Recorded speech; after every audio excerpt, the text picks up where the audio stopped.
Welcome to J is for Justice podcast. If live breaking news and following true crime is your thing, then please consider subscribing to my channel. And if you like what you see in my videos, please consider giving them a thumbs up.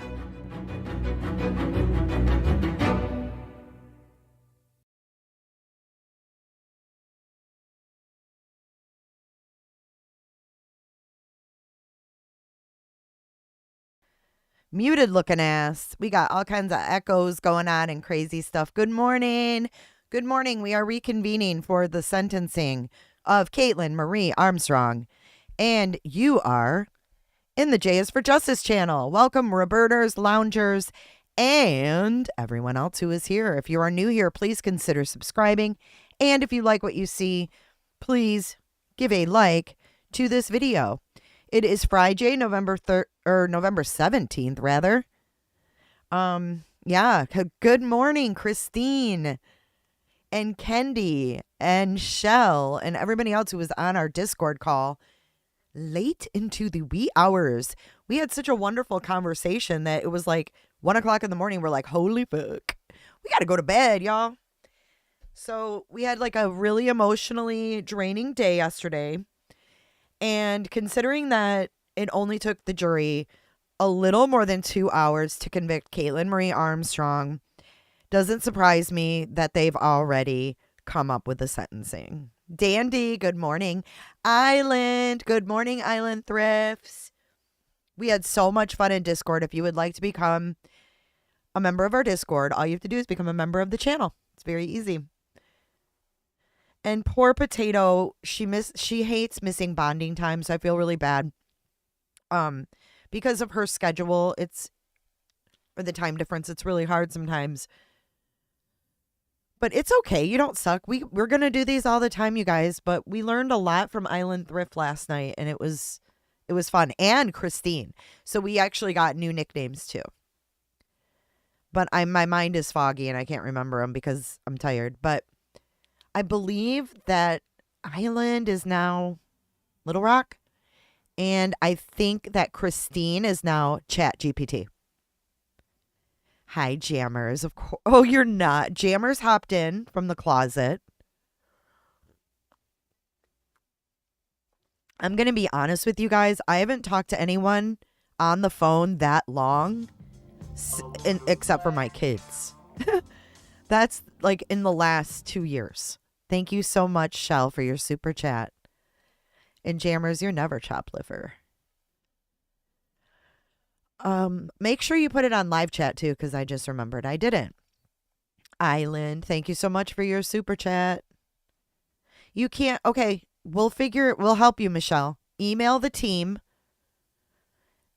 Thank you, Miss Flo. You guys are. I gotta make an announcement. Miss Flo is she's in the head of the gift membership, or what is it? Gifting memberships? Yeah. Gifting memberships. Flo is in the running. Dandy, he thought you were talking to yourself. Jess messing around. Absolutely. I am going to be doing like a deep dive into everything that's transpired in the Crumbly case. We're going to be going over everything. I don't know if it's going to be today, though, because this week has gotten crazy. But we're going to look at everything that came back from that independent report and everything that's going on since then. Complete background of the case. We're going to talk about everything up to date. Meg P. Dig and Dug. Yes, we got Dig Dug. Remember the game in the 80s? It's perfect. Dig Dug. Can I give a summary of this case? Sure, abso-freaking-lutely I can. So Kaitlin Marie Armstrong was dating Colin Strickland, and they were a couple, and he was a cheater. And he cheated on Kaitlin with a girl named Mo Mariah Wilson. And Kaitlin found out about it. And apparently Colin had bought 2 guns just a couple months before this happened. One for him, one for Kaitlin. And she used that gun and shot Mo Wilson out of jealousy. They're saying that she like stalked her. She followed her on her Strava app. So there's a mock-up of it. So that's pretty much, thank you, globalism. So that's pretty much the basis of it.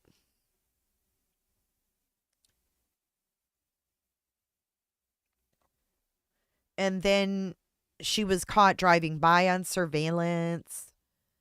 DNA on Mo's bike was Kaitlin's. And then she took off to Costa Rica. And she got caught getting a nose job and trying to change her looks. And then she tried to escape during a doctor's appointment while she was being held in jail 17 days before her trial.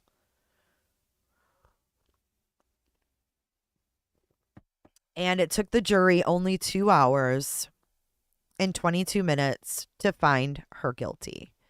So here is a mock-up, you guys, of the ugly Christmas sweater that if you are the top donor, which is PayPal, Cash App, Venmo. Okay, that's one. You have 3 ways you can win. Okay, hang on. It's a little big, right? There we go. So you have 3 ways you can win. You can donate via PayPal, Venmo, or Cash App. And I'm going to have to tally those up, and whoever the top donator is, I'm going to do the top 2 donators in the Venmo, PayPal, Cash App category. Top super chatter on YouTube, top member gifter on YouTube. So there it is right there, November contest right there. So there it is in all its glory. And these will be up for purchase too. And I'm thinking that I'm going to be able to like keep them right around like 20, 21 bucks for a long sleeve shirt. I think that's pretty awesome. I was going to put a thing on the back, but it added like $6 to the design. So I was like, it's not really worth the $6 to get writing on the back. It'd be funny, but I feel like this is good, and it keeps it. We're right around 20, 21 bucks. I feel like is reasonable. But y'all will get one for free if you're the top super chatter, the top member gifter, or the top donator to PayPal, Venmo, or Cash App by the end of November. And Potato made that design. So that's why it's so cute and festive.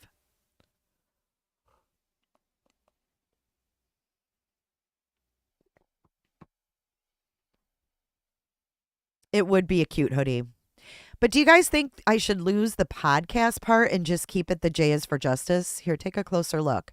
I mean, this is still, it hasn't been printed. You know, it hasn't been sent for final approval. I kind of like the stitching, but what do you guys think? I could make 2 different designs, one with stitching, one without. I just think that's super cute.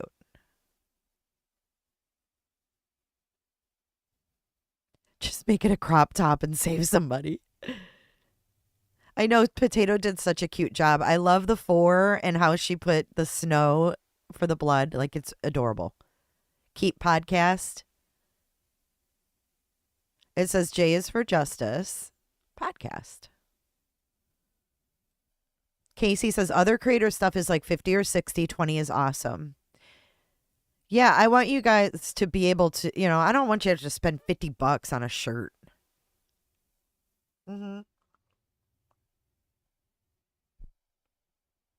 Potato made the top part. It's cute as shit. She did a wonderful job. Thank you so much. So yeah, I mean, we'll keep it right around 20, 21 bucks. But if you would like to get a free one, all you have to do is donate and give some memberships or super chats. So if you do that normally, you'll be in the running already. So we're just waiting for this stream to begin. I don't know what's going on. I was so confused yesterday with everything that you guys think get podcast out of there? Okay, lose the podcast. Maybe I'll put podcast with some other kind, maybe in like a different way. Because it's kind of like meshing 2 different themes. Yeah, $20, man. I mean, I know what it's like, guys. I struggle myself. So if I wanted to like have, you know, if I liked a podcast or something and I wanted to support them, I'd want it to be affordable because I can't spend $50 on a hoodie. I would love to. I can't. I would love to shop at Macy's. I can't. I mean, I'm just being honest. I'm not going to blow smoke up your ass. You know, I'm not sitting over here at my lakefront home.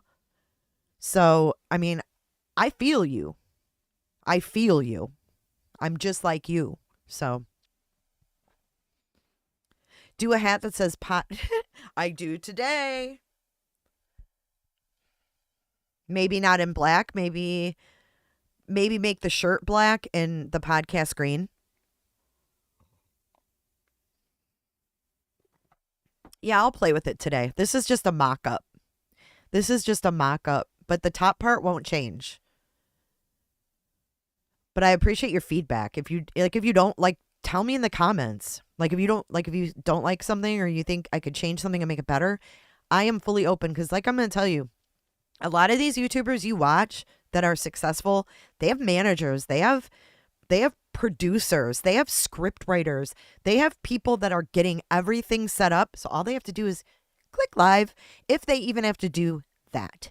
They have people getting their material, it's all ready. All they got to do is show up, look pretty, and talk. Okay? So I don't have the pleasure or, of having that. So I do everything myself.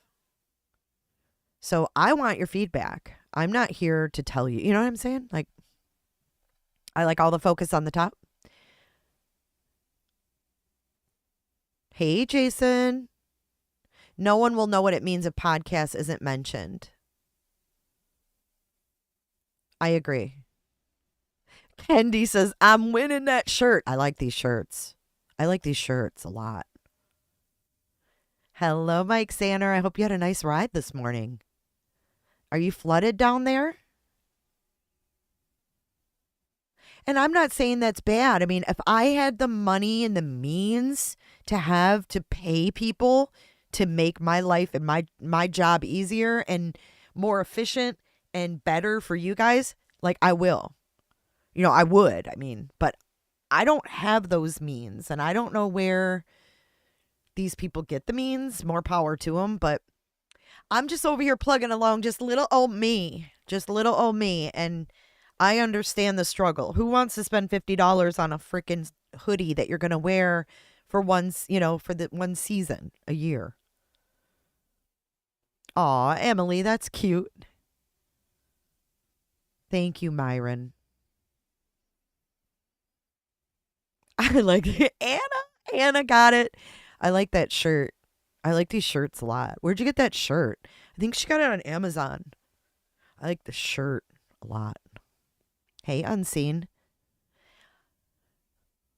I'm so glad that the flooding's gone. Lacey Ann, thank you for your support. I love you too, Panani. Pananimani. Or podcast in red and green. Shell, I'm glad you're with us today and getting some rest. When will the shirts be for sale? As soon as I get everything finalized. Potato will finish today. Lacey, you're so cute. Look how pretty she is. Fight me, Kendi, says Shell. You guys are awesome. Thank you so much, guys. I want to give to you, but then it also it helps me. It helps me prepare for the holidays because YouTube is such a up in the air type thing. You don't know what to expect. You don't know what you're going to make every month. You don't know what's going to happen. And, that's just the way it goes. So it's a way for me to give to you guys as well. Okay, what's going on with this? Let me see what Addie is saying over here. Addie, what's going on? Good morning. Still waiting for this one. Saving y'all from the dreaded beep. Okay, so they are live in the courtroom, but they don't, thank you, Shell, so much. They don't want to make us listen to that horrible so they've spared us with that. Has not happened. No pubes, Meg, no pubes. That was the old company. This is the new company. Cheryl, welcome, beautiful.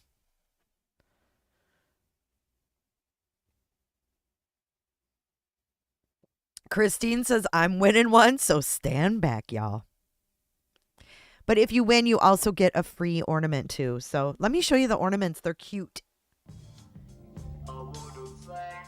The ornaments are basic, but they're cute. They're cute.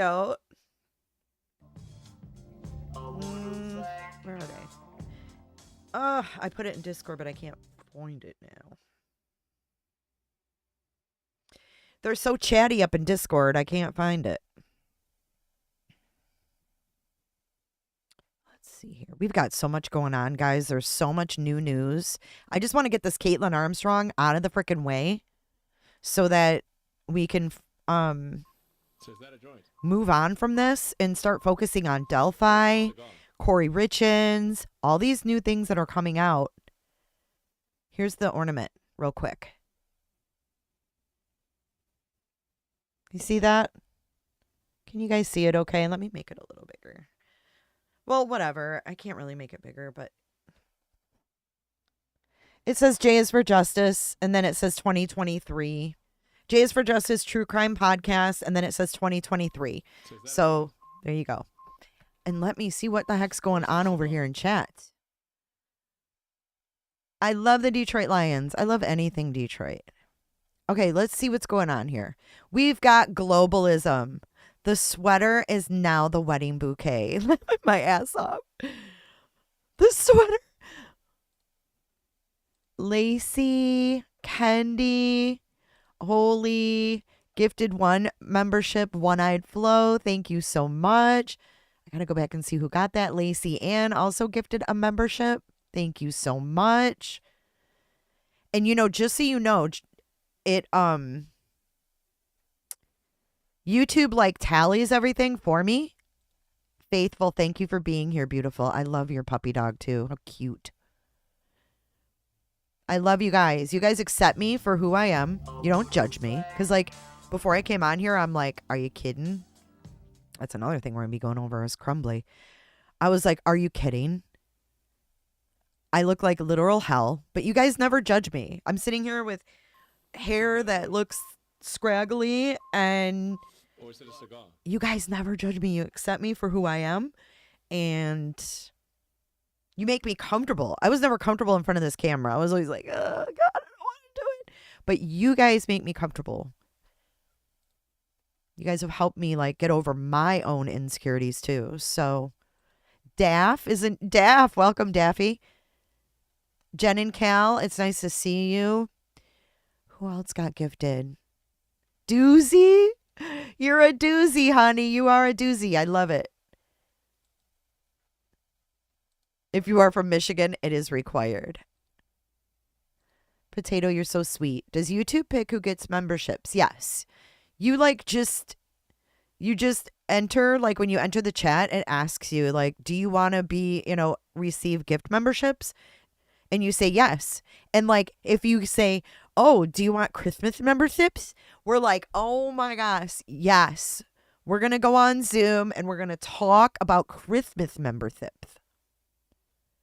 I love you, Nani. Buttercup, I'm sure you look beautiful. Emily, you thought I was in my 30s. I love you guys too. You're so sweet.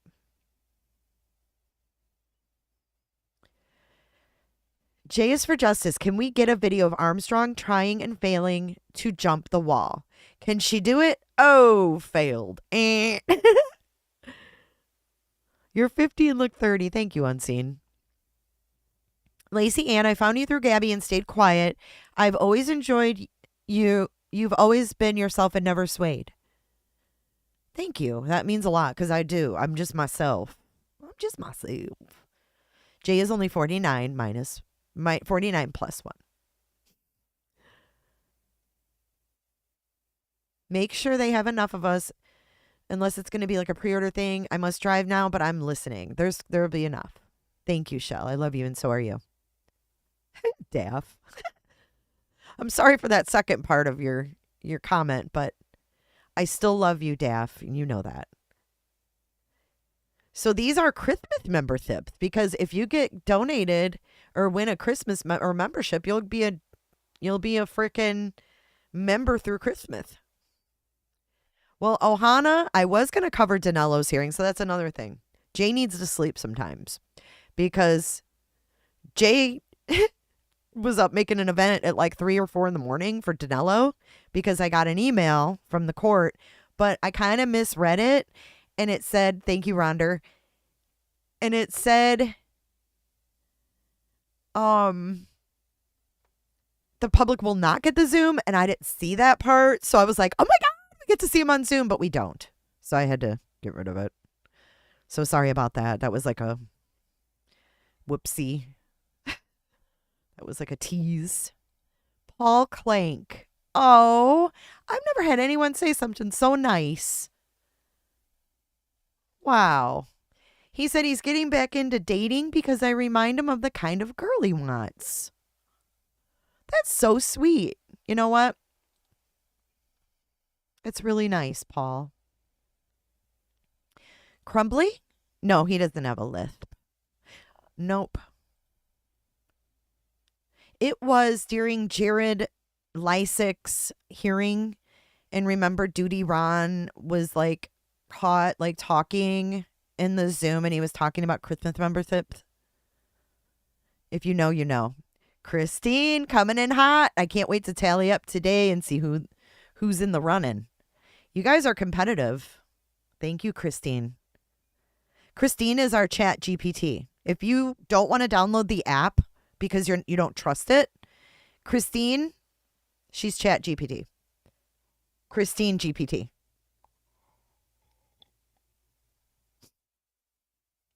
Oh my God. I am now J is for Justice Woolery, and welcome to Love Connection. We have Paul, who's looking to get back into dating, and we have Flo is a taker. She says, Paul, I'm single. And then we have Doozy. So if we have 3 and you guys do a virtual date, we can do like a love connection where we bring you guys back. And then like after you guys have your like online virtual date, we can see how it went. Look at Buttercup right here. We've got 3 takers. Doozy, Buttercup, and Flo. So Doozy, Buttercup, and Flo. We set up a Zoom. And you guys have your Zoom. And then after you guys talk, then we bring you back and we be like, so how was it? And I'll be like Chuck Woolery. And I'll be like, okay, Flo, tell us what it was like being on Zoom with him. Like, did you like him? And then Buttercup can come on and she'd be like, oh my God, like he was such a bore. Like I couldn't wait for the Zoom to get over. And then Paul will be like, are you kidding? Like I couldn't wait for it to get over. You think you're exciting? And then Buttercup would be like, Paul, you're a dud. And then everyone laughs. Isn't that how Love Connection went? We have another eligible bachelor unseen. Oh, shit. Oh, shit. So we've got 2 eligible bachelors. And we can do it on Gen X TV. We can do it on the other channel. I'm dead. Oh, we've got Potato. She's in. We're going to make love connections. Date Rose. Yeah. I'll be back in 2 at 2. And then we'd bring Doozy up, and Doozy'd be like, oh my God. Like, are there any other eligible bachelors around here? Because I just can't handle Paul. Paul is just, he's way over the top. Like, all he does is read.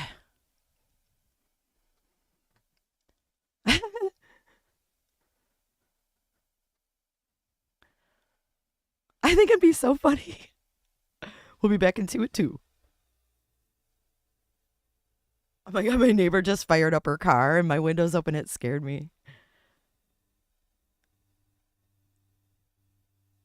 I just think it'd be funny.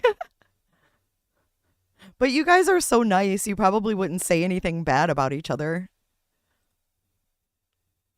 God, those old episodes were hysterical. We should pull one up while we wait for this to begin.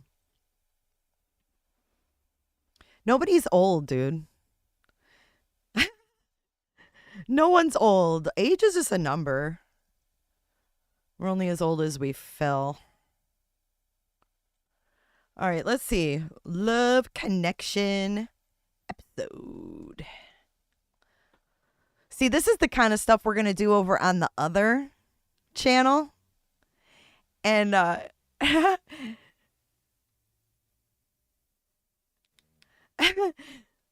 this is the kind of stuff we're going to do on the other channel. And then we can do like reactions.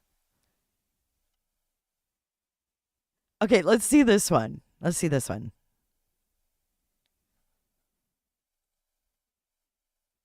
Meet our next guest. He enjoys all types of music and loves to dance. He says that he's been misreading signals and has had to slow down lately. And he claims that his part-time job is a great way to meet women. Please welcome Ray Bennett. Wait, hold on. Let's go, Rick. These are awesome, you guys. Oh, this is gold. We just found gold to go back on. Holy shit. Look at age 30. He looks like he's 50. Why did everybody look so much older back then? So he's 30. He's a lighting technician. And he's never been married. Okay, let's go.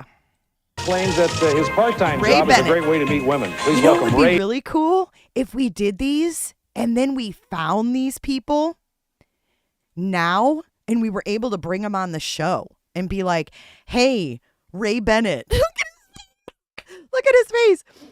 Ray Bennett, do you want to come back on and do like, you know, where are you now? Who wouldn't want to know where these people are now?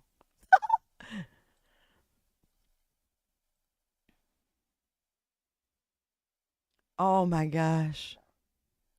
Hilarious. Okay. Ray Bennett. Ray,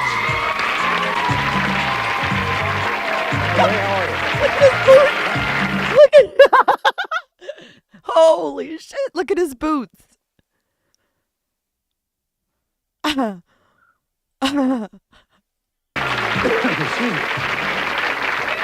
don't know what So you have year this great is. job that helps you meet women. Yeah, Now, are you a bartender or a disc jockey or a what? Better, What? better. I'm part-time. I promote for rock and roll bands on the Sunset Strip, and I just have the option of just meeting women all day long. Yeah. I love it. Promoting rock and roll bands on the Sunset Strip. Yeah, you know, Like pass at out Grizzards or flyers. places like, what is that place? Gazzaris, the Troubadour, DeSantis the boots. Rocks, you know, All just of out those places. I passing see. out flyers all day long.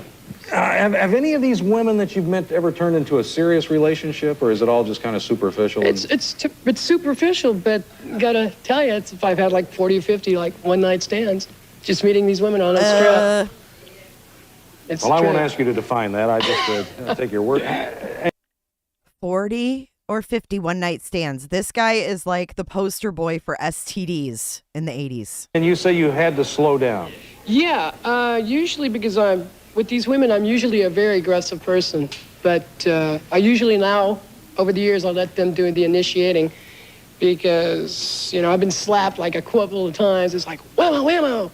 And they're sitting there going, I go, what'd you do that for? He goes, I'm not ready for it. So I let them do the initiating. Uh-huh. Did he say he? He says? They're sitting there going, I go, what'd you do that for? He goes, I'm not ready for it. So He goes, Freudian slip there, dude. women, I'm usually a very aggressive person, but I usually now, over the years, I'll let them do the initiating because, you know, I've been slapped like a couple of times. It's like, whammo, whammo.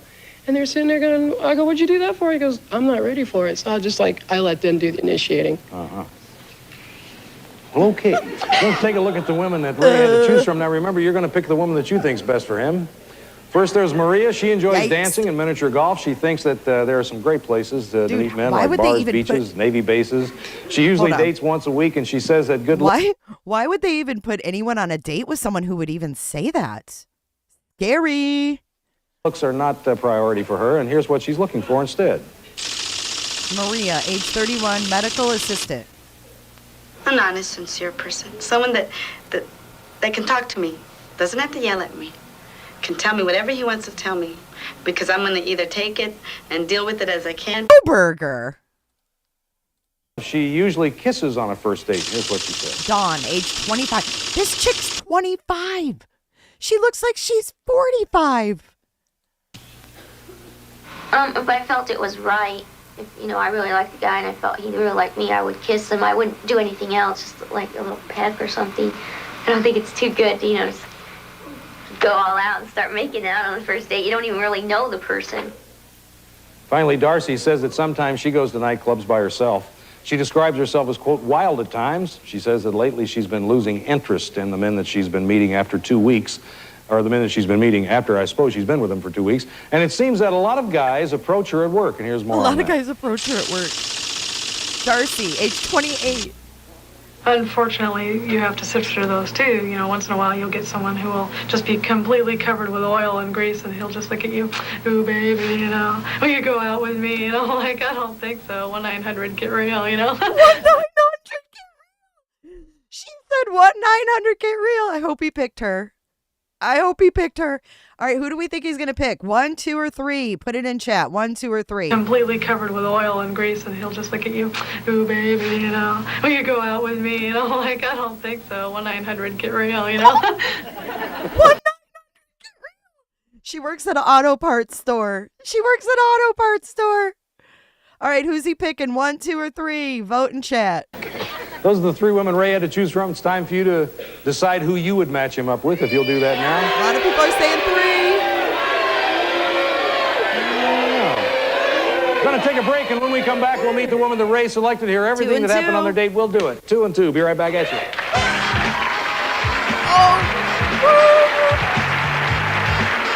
Holy hell. All right, we're back. Ray's going to tell us who he selected. I picked Darcy. Haven't seen each other since their date. We always hear both sides. Say hello to Darcy Wiggy. Well, Darcy, I'll get it out. It's Wiggy, right? Yes, it's a Wiggy. Yeah, nice to have Her you here. name's Wiggy. Darcy Wiggy. Wiggy. Darcy, make yourself at home back there, and Ray will start us off. We went out, we went to, what was it? Actually, we met up at the 7-Eleven. You met at the 7-Eleven? Yeah, she came over at the 7-Eleven because if you live in Hawthorne, There's only Mr. Hollywood Hey, would do it. yeah, why not? So we met at the 7-Eleven, and I looked her over. She was wearing some nice, You Hollywood. looked her over? Yeah, she came up in the car, looked her over, had some really nice sunglasses on, driving gloves, which was kind of neat. And Driving gloves? I go, okay, this is great. I liked it. And what did you think of Ray when you saw him, Darcy? He was dressed really casual in shorts and like a tank top. He kind of looked pretty dorky. I don't know. She's dorky. I love it. Well, Ray, so... Oh, why not? Yeah, so what do you jump in her car or your car? Yeah, or we what? jumped to the car, and she did all the driving. She came down from Lancaster. We went down to Hermosa Beach. Then we found Does this seem romantic to you at all, this whole procedure? Kind of, sort of. It was like Kind more of, of a sorta? friend. It was more of a friendship kind of thing. So you're down far. in Hermosa, and you're doing what? We went down to find a nice place to park. Then she goes, hey, you want to see my whip? I go, did you bring it? I go, yeah, I brought the whip. So she lifted up the trunk, and she brought out this whip. And as it's in there, and she started twirling around and twirling around. Then I set up a couple of Coke cans out there, and she just went, wham, and it snapped it right off. It was great. What? Yahoo! So not just another pretty face. Just not a Yeah. pretty face. One of the whip. A whip? So is this like a bull whip, like one of those 12-foot bull whips? Yeah, it's a 9-foot leather bullwhip. Exactly. You get it at a horse and feed shop. You what? A horse and feed shop, Right, yes. uh-huh. And how does this come in handy, Darcy? Well, are you snapping snakes as you walk down the road, or what? I use it for self-protection mainly, and Self-protection. What? She uses a 9-foot whip for self-protection? Where did they find these people? And why in the world? What in the world? Would they put this on TV, and why did we not see anything wrong with this? This is fucked up. Protection, Yeah, so no one can get within 9 feet of you or their eyes. 18 feet, every which way. I don't really use it on anybody. I've hit myself several times with it. So you've had the whip demonstration. Now what happened? Then we went down to Redondo and stuff. We had a couple of drinks down there. Then she wanted to do like shopping and stuff. So I go, what do you want to shop for? She goes like skull earrings and handcuffs and yeah, kind of neat stuff like that. And then she goes, yeah. Wait a minute. So we went shopping around. Do you guys think that these shows were totally scripted? Let me just ask you. Back in the day, I thought this was real. Now I'm watching this. Do you think this is scripted? Do you think that they gave these people a script and they're just acting? I mean, what's her name? Wiggly? I think that this shit's scripted. It's gotta be. She wanted to get this like bustier thing. It was like a Madonna black bustier thing, and her favorite color is black. So I go, perfect, Madonna. perfect. So she would, get ready for the evening. Presence of all color. That's it. That's it. Just no black roses, Chuck. I'm sorry? No black roses. Everything Let me write else that down. So, do you go someplace after this? Yeah, we went out dancing, a little place in Manhattan Beach. We got there early, so we just go, all right, what do you want to do now? Oh, let's have a couple of shooters. Boom, boom, boom, boom, boom. Then, we started dancing. It's literally described as a two-fisted drinker. That's, Boom, yeah, boom, And so we went out dancing. We're 4 or 5 songs later. We were all sweaty, panting, and sticky, and, just panting like dogs on the dance floor. So we came in, and we sat down. We're just looking at each other and just started blowing each other off, cooling us down. Then we started, getting towels and stuff. It was kind of neat. I've never had a date like this on the show, I have to admit. These are things that I've never heard before. So how did this date end? It ended about like 12:30. We were both on the tired side, and she had to go see her dad. So what I did is have her drop me off on the freeway on-ramp. It's really weird. It's great because, she doesn't know her way around at all. So I was just like, here, just drop me here. You're a little tired. This is the way home. And so she drops you off on the freeway on-ramp, right. and you walk home. And I walk home, Thanks, yeah. Teresa. The reason being because she doesn't, convenient, though, it was you live that close. 5 minutes away. Right. I felt kind of strange about dropping him off at the freeway, but, he insisted that I drop him off there. He didn't want me to get lost after dropping him off at home, and then coming back and getting lost, trying to find the freeway. So No, he did not want her to know where he lived. He didn't want her to know where he lived. He had her drop him off on the on-ramp. dropping him off at home, and then coming back and getting lost, trying to find the freeway. So it felt funny. I didn't really want to drop him off there, and I'd never done that before. But I've never heard of anyone ever doing that before, but I guess it worked for you. So. Yeah, it was fine. So just a hug and a kiss on the cheek, and I didn't want to. he sneaked that in, Chuck. Did he? He snuck that. He snuck it I grabbed in. hold of his face, turned it sideways, and gave him. Let's take a look and see who the audience picked for you. I guess this worked. And we're going to find out pretty Let's see soon. who the audience chose. They picked Darcy 52%. Are they going to go out again? Now they're going to be idiots and go, If you'd like to ask her out again, we'd be happy it's to free, pay for sure. it. Darcy, would you like to get some more peach margaritas? I'd love to. Come on out, Darcy. Wid.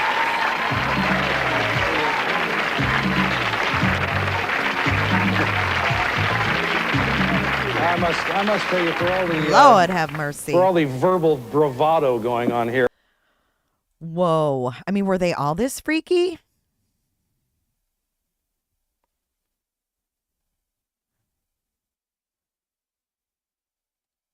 For her. First, there was Donald. His favorite activities include baseball.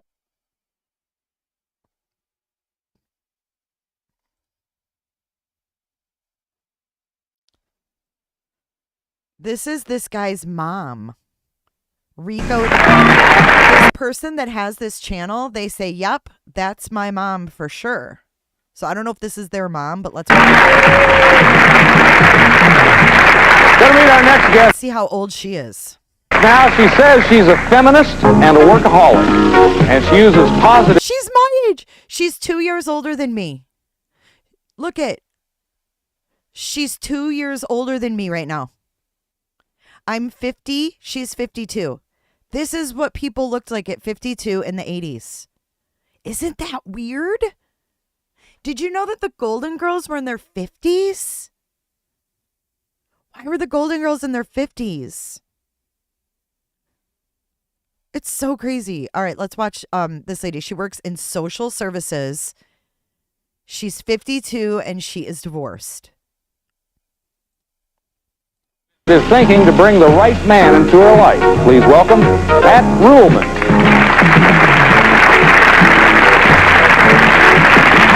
Hello, Pat. Hi. How are you? Glad to see you. Come sit down. Well, Pat, why don't you start off with, tell us about your job. Well, I'm director of a volunteer program that matches up volunteer parolees with volunteer attorneys, kind of like a big brother, big sister organization. Oh, that's good. Yeah. Terrific. You do that as a volunteer. No, I am. It's a paid position for me, but you get people to do that. Is that what you're saying? Yes, I recruit them, tell them the advantages of it, and then I interview them, and then I matchmake them. I'm kind of a matchmaker. Yeah, you do what we do, kind of in That's why I'm here. different sort of way. That's right. Do you have children of your own? Yes, I have 2 grown sons, 21 and 26. Okay. How does it feel being a feminist? How can I say this? How is it being a feminist? How does that affect your relationships with men? A lot of men take it as a challenge. Exactly. That's what I thought. They do. Yeah. Now, don't you like to have your car open for you, car door open? Oh, I do. Has that got anything to do with being a feminist? No, I think that's kind of a myth. I mean, I love the courtesies, and I open up a lot of doors myself. Hasn't got anything to do with that being a feminist. No, Yeah. I like to be in charge when it's appropriate, but... When is it appropriate for you? When it gets into close quarters, I like to be a little bit more in control. You know what I mean. Are we talking about phone booths? No, I like to be on top.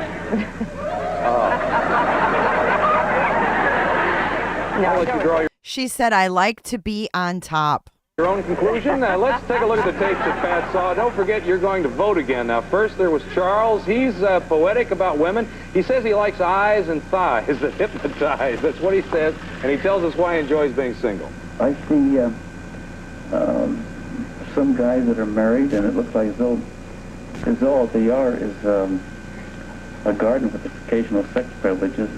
But I look at some of these married men, it's a very boring life. And I've been able to do things I wanted to do. All right, next there was Rod. Now, he's from North Dakota. He likes to dance and play bridge. He'd like to be married again, and here's why. Rod. We had our periods of time when we talked, and that was almost... This dude's 57. 50 freaking 7. What's this guy? Charles, 59. He's an inventor. He's an inventor. He's being single. I see some guys that are married, and it looks like as though what they are is a garden with occasional sex privileges. But I look at some of these married men, it's a very boring life. And I've been able to do things I wanted to do. All right, next there was Rod. Now, he's from North Dakota. Rod. He likes to dance and play bridge. He'd like to be married again, and here's why. Teacher. We had our periods of time when we talked, and that was almost every day. We would go out after the children were old enough and go out to coffee or to some place and just sit and talk for 30 to 45 minutes. And we got it all out, and we go home and take care of our things. Finally, watch Jim. Now, Jim has 8 children, 17 grandchildren. He's been busy. He loves riding bicycles and horses, and here...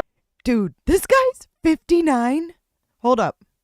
He's 59. He has 8 children and 17 grands. 59 years old. 17 grandchildren. That would be like me having 16 more grandchildren in 8 years. Isn't it nuts? 17 grandchildren. He's been busy. He loves riding bicycles and horses, and here's how he describes himself. Divorce I choice? think I'm more of a home person, if you will, or a friend-orientated type person. And I just don't enjoy going out and looking the field over and trying to pick someone and seeing if you're, compatible. Okay, let's see all 3 men again. First, there was Charles. He's a 59-year-old inventor. Who's she going to then pick? Rod, he's Let's a teacher. do a poll. He's 57. Finally, Jim. He's 59. This has turned into a crazy-ass live, hasn't it? Okay, so let's do a poll. Will she choose? Let's do a poll. 1, 2. Why can't I add an option? This is fun. Are you guys having fun? We're still waiting for the trial or for the sentencing to begin. We're still waiting for it to begin.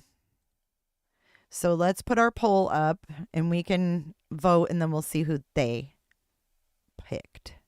Doozy, you're having fun? Love it. Okay. Who will she choose? I love you guys are so fun. 1, 2, or 3. Here we go. All right. Get your vote in. Let's watch. He's a general contractor. Audience, time to vote again. Make your choice right now. Who do you think Joanne. is the best man of all 3? Okay, the audience has made its choice. We're out of time. I hate when Chuck did that. Oh, we'll have to wait till tomorrow. Do you guys remember that? Remember back in the day, you guys, we had to wait for the next day, like total cliffhanger on the dating show. Like, oh, I'm so sorry, Doreen, but we're out of time. So, folks, you're going to have to wait until tomorrow at 7 p.m. primetime show to find out who Doreen picked. And trust me, we waited and we tuned in the next day to find out who she chose.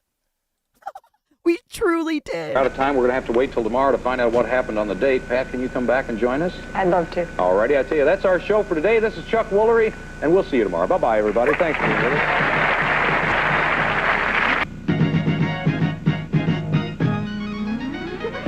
This is Pat. On yesterday's show, the audience voted on which of these 3 men would be best. Look at their graphics. Look at it. For her. Today you'll find out who Pat chose as her date. And this is Tangela. She says that she's ripe for the picking. We got another one. Tangela. She's ripe to the picking. But so far she hasn't found any pickers. Which of these men did she choose? Which will our audience choose? Today on Love Connection, you'll find out who they picked, who the audience picks, and everything that happened on their dates. Now here's the host Chuck of Woolery. Connection, Chuck Woolery. Thank you, everybody. Thanks, everybody. And thank you for joining us today. Let's get started by meeting our first guest. Now, she's from Chicago. She calls herself a re-entry woman and a professional matchmaker. Please welcome Pat Ruhlman.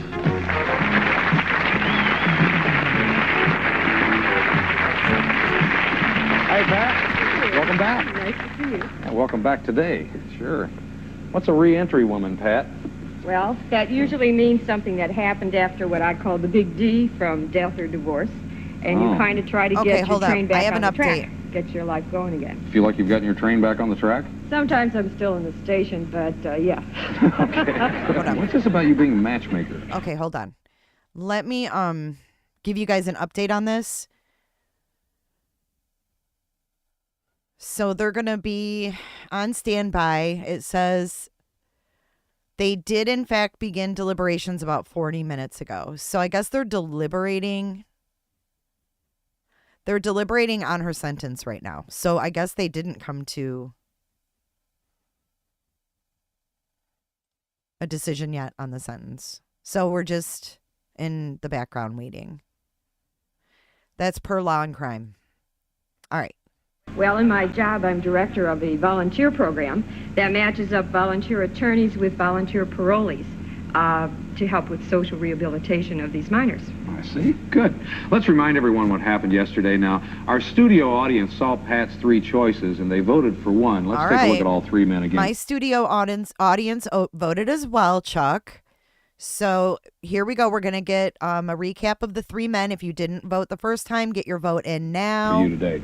First, there was Charles. He's a 59-year-old inventor. Then Rod, he's a teacher. He's 57. Finally, Jim, he's 59, and he's a general contractor. So Jim, Rod. The audience vote was recorded yesterday. We'll get to that a little bit later, but right now, Pat, who did you choose? Okay, let's see what you guys thought. Let's end the poll.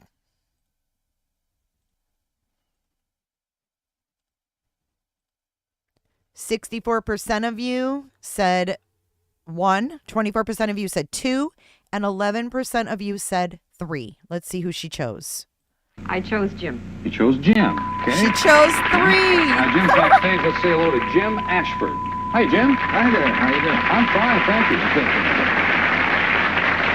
Well, Pat, why don't you tell us... She chose the divorce twice. The guy was 17 grands. Why don't you tell us about the date? Well, we made some plans to spend the day down in San Clemente, take a train ride, have lunch down there, and then visit the mission. We got on the train, went about 100 miles. Both of our grandparents had been on the railroad, and so we talked about that. Plus, I have to say, at this stage of life, you have a little history to get through. You know, World Sure. War I, II, III, IV. Sure. So, you know, you have more experiences to share. Mhm. And then from there, we had lunch, and then we walked around the mission. Now what happens?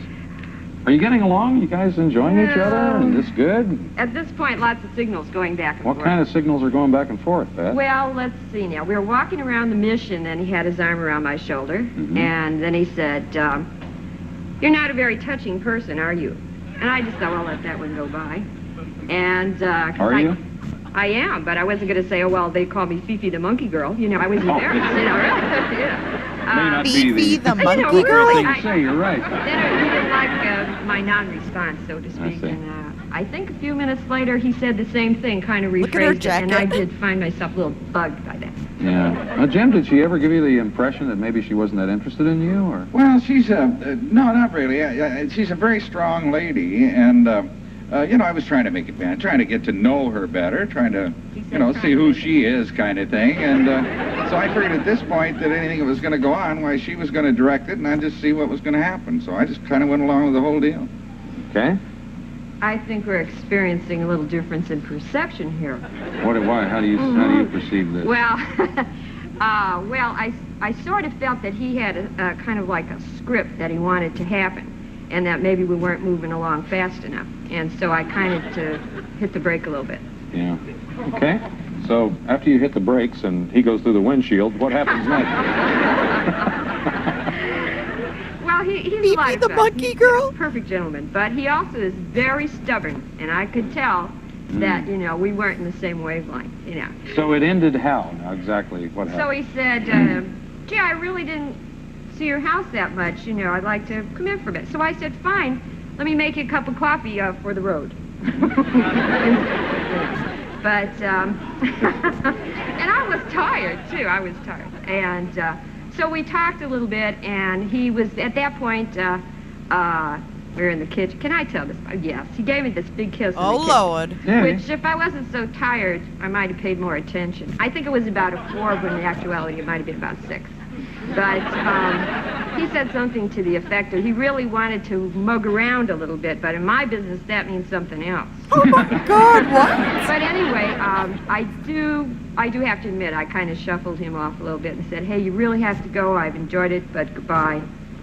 And that was it. That was the parting comment. Yeah. Yeah. Hey, Jim, you think that Pat's feminism got in the way of the date? Yeah, I think so. A little bit. All right. Let's take a look and see what the audience thinks. Okay, we've watched 2 episodes, guys, and both of them mentioned the women being feminists. I'm totally seeing a pattern here of women who are either divorced, independent, or like strongly outspoken are labeled as feminist. Wow. And they laugh, like Chuck laughs about, like, look how they're laughing with his dentures at 59. He looks like he's 82. Dude, my dad was 85 when he passed away, and he looked younger than this. I'm not joking. Ugh. Was the parting comment. Yeah. Yeah. Hey, Jim, you think that Pat's feminism got in the way of the date? Yeah, I think so. A little bit. All right. Let's take a look and see what the audience voted for. Well. Ooh. The audience look voted at for Jim, too, 36%. Dude, y'all were totally off. Do you see that? They were like neck and neck. Okay, do you think they're going to go on another date? Well, the offer is here. I have to make it. Now, the audience thinks that you made a good choice, as a matter of fact. And we always support what they say by saying that we'll pay for the next date if you take their advice. What do you think? Well, I think that Jim is a pretty good catch, but not for me. And so I'm going to put him right back into the Get it, stream of girl. commerce for some other lucky girl. Get it, girl. Nicely put. I'll have to admit, Pat, that was about as nice as I've heard it put ever. Yeah. Well, Jim, any parting comments? No, not really. You know, Pat's a nice lady, and she's got her own thing going, and that's good, and I hope she has a lot of success with it. Well, good. Thanks. I'm sorry. She's got her own thing going. She's just a little too outspoken for me. She needs to be quiet like the women in the 60s and 70s were. These 80s ladies think that they can just say whatever they want and they can be spinsters. And yeah, it's okay for him to spread his seed and have 8 children and be married twice in the 80s. But this lady's divorced and dating, and she's called a feminist. So you know what? We have come a long way, guys. If you look at the 80s, it wasn't that long ago. 84 was not that long ago. And guess what? We've come a long way, ladies. I know there's guys in here, but ladies, we've come a long way. But she didn't choose him again. She only chose him once, and she said, he ain't for me. She's like, bye-bye. Things didn't work out for you this time, but maybe we'll see you again. Thanks, Jim. Okay, and thank you. Okay, bye-bye. Thanks for being on Love Connection, coming in and sharing all this. I hope you had fun anyway. I really did. Well, good. I'm glad you enjoyed it. We have a nice gift for you, and we'll be right back. We have a nice parting gift for you. Isn't that nutso? What's this? This is 95? Hey, we're back. Brian's going to tell us who he picked. This is Brian. This is 95. Wow. I chose Ellen. Haven't seen each other since your date. We always hear both sides. Say hello to Ellen Schreier. Hi, Ellen. How are you? Great, Chuck. How are So, you? now, Ellen, let me ask you something before we get started. I want to know what to expect here. You don't feel like disconnecting your phone or anything, do you? Oh, no. So you're in a good mood? Oh, great. Oh, good. Okay. All right. Well, tell me about the day, Brian. So, I met her at the place that she wanted to meet, and, we kind of just met there. We went Now, to what did another you think restaurant. when you saw her? Well, I looked at her, when I first walked in, she was definitely attractive.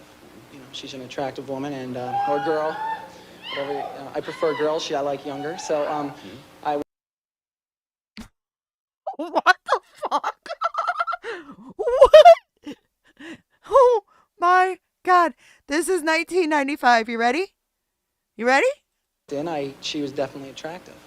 She's an attractive woman and, or girl, whatever. I prefer girls. I like younger. So, when I saw her, I thought she was attractive, but I kind of got the impression I like skinny girls, but not kind of when I looked at her profile when I was first in, I thought she might have been kind of anorexic. You hear this shit? Look at this shit. I thought she was anorexic. Wow, this is really eye-opening, ladies. Been kind of anorexic. Ellen, what kind of first impression did he make? Well, he burst through the door. It was like if he was in a movie, it would have been dry ice behind him, like the disco look. And he just came in. And Dry ice?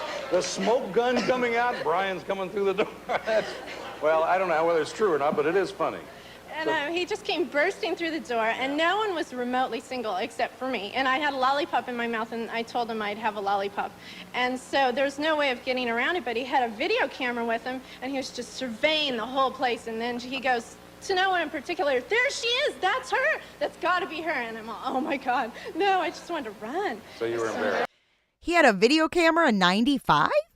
She's embarrassed. He came in like this. That was my goal. Yeah. And, no, it wasn't my goal.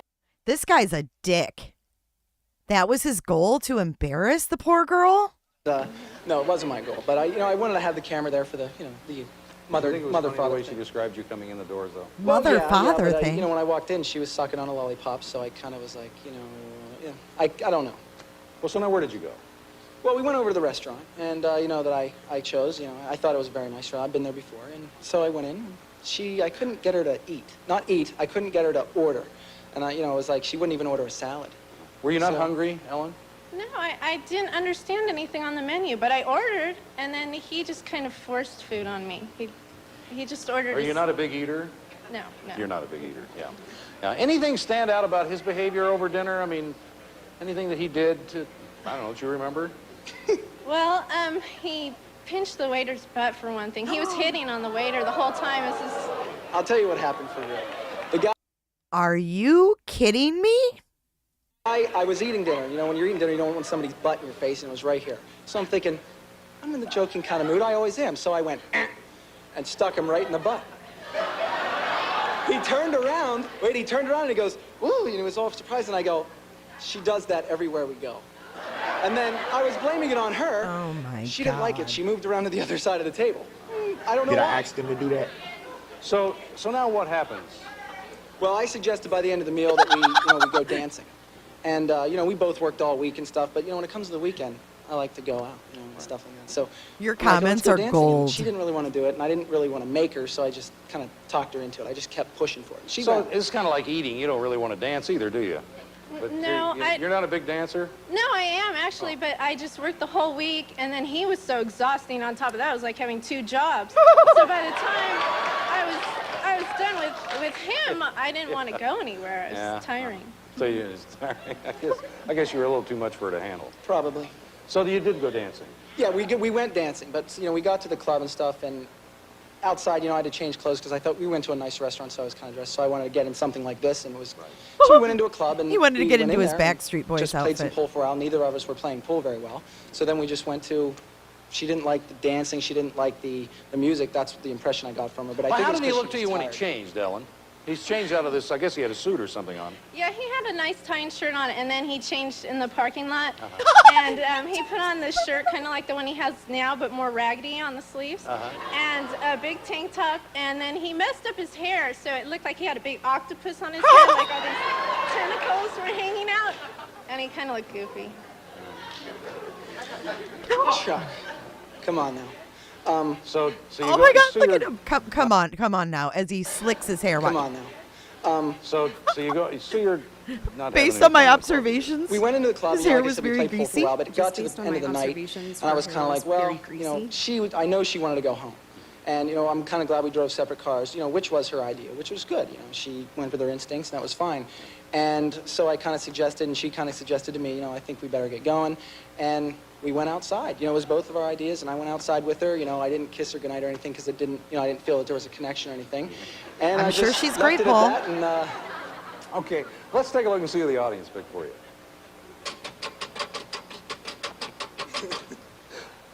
Teresa, 54%. Oh God, he's gonna take it. He's gonna take it. He wants to go on another date and be a dick. You like to do that? If it didn't work with Ellen, let's try with somebody Oh, else. why not? Let's try with someone else, you douchebag. Great. And Ellen, gee, it was really nice to have you on the show. Did you come all the way up from San Diego? Sure did. Well, bless your heart. Thank you for doing that. Lord have Nice mercy. having you with us. Okay. And, Pay that girl mileage and give her gas reimbursement. Brian, good luck with Teresa. Thank you very much. We're going to come right back with another guest right after this. Stay with us. Do again ever. All right, here's our next guest. To go out with. We're going to Hang meet on, him let me right check. now. Make sure we're not. Oh, wait, we're in He court. says Hold he'll on. never take a date to the petting zoo. Let's put that on pause. Fuck. Oh my God. Sorry, guys. So I want to refocus on Mo. Looking at ballistics Switch and gears. DNA and cell phone data and Jeep data and the black Jeep, you get so bogged down that we lose the reason we're here. She's a beautiful person. And I even learned something about her in listening to Karen yesterday. I was so moved by her words that somehow in her daughter's soul, she knew she wasn't going to be here long. So she lived life to the fullest. And I think I heard Karen ask you, some of you guys are parents, know about the parents' love. It oozed from her yesterday, as well as Eric. That's the parents' love. And to be honest with you, I felt Mr. Armstrong's love for his daughter. I felt it.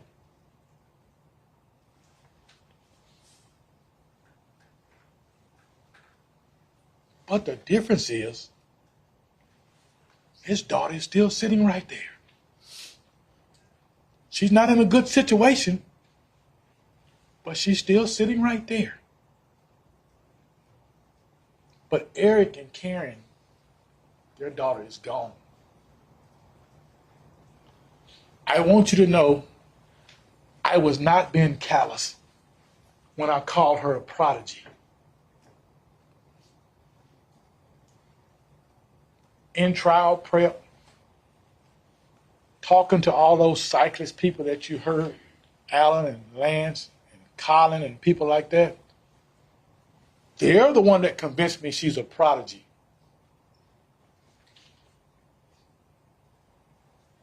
I was wondering how she got second place in one race. And Cass cleared it up for me. She had a flat. All kind of things happened. I'm thinking, no wonder. But that's how good she was. I don't know much about gravel racing, but I'd be willing to bet that 25 is not your prime. I think she wasn't there yet. And talking to Colin Strickland one day, and I think gravel racing is a sport where the men finish a little bit ahead of the women. I think he told me she even beat him one day.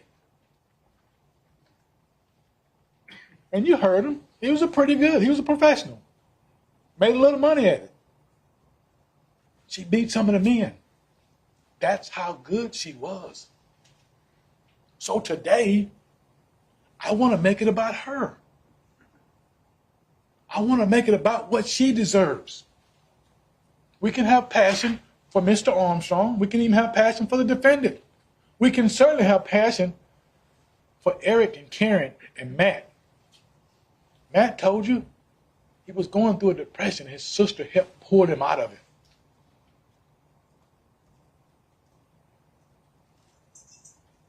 I come to this thing for 30 years and I do my job and I try to do it well, no matter which side of the table I'm on. Rarely am I moved like I was when Eric said, when me and Karen are gone, Matt's not going to have anybody. It ripped through my soul. Ripped through my soul when he said it. So when you go back there to deliberate, I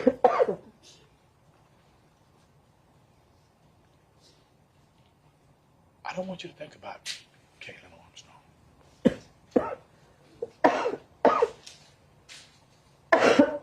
They'll get up as they should and say some things about her and say some things to maybe ask you to give her some kind of mercy or a second chance or don't take a whole life, whatever. I'm okay with you considering all that. I'm okay with you listening actively like you've done for the past 3 weeks. But when you get up and walk out that door, I want you to think about Mariah Wilson. Look at that picture, it's on your screen, and put it in your brains before you leave here. Think about how many times we've heard Kaitlin Armstrong, Colin Strickland. And almost every time we heard Mo's name was, did you kill Mo Wilson? Did you kill Mo Wilson? I'm here to talk about her life, not her death. She accomplished a lifetime of achievements in 25 years. And then she was taken from us way too soon. Taken from Eric and Karen and Matt way too soon.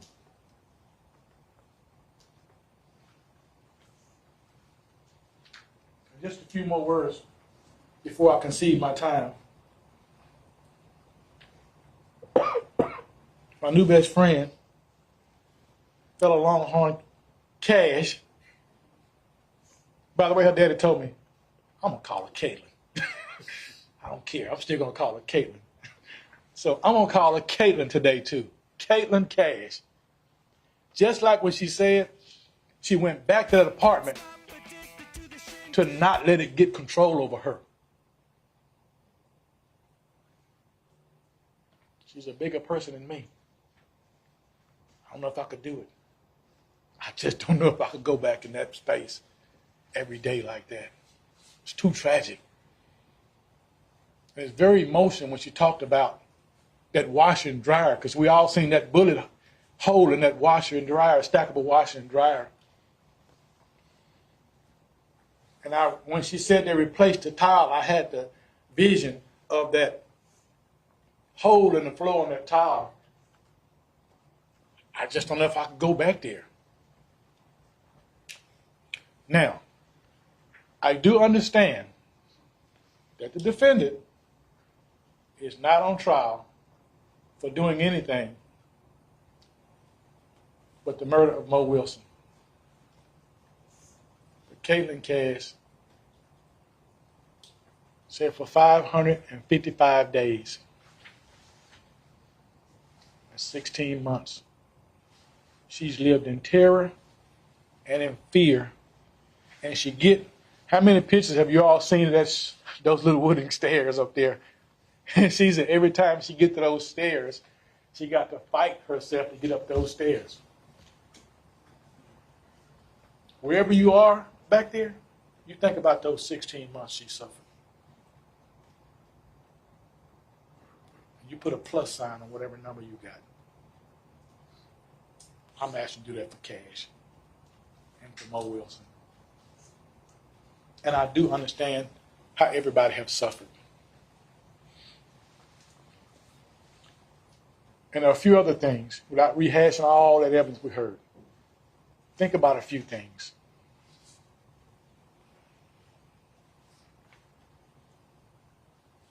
Although she was free to leave and free to go over there,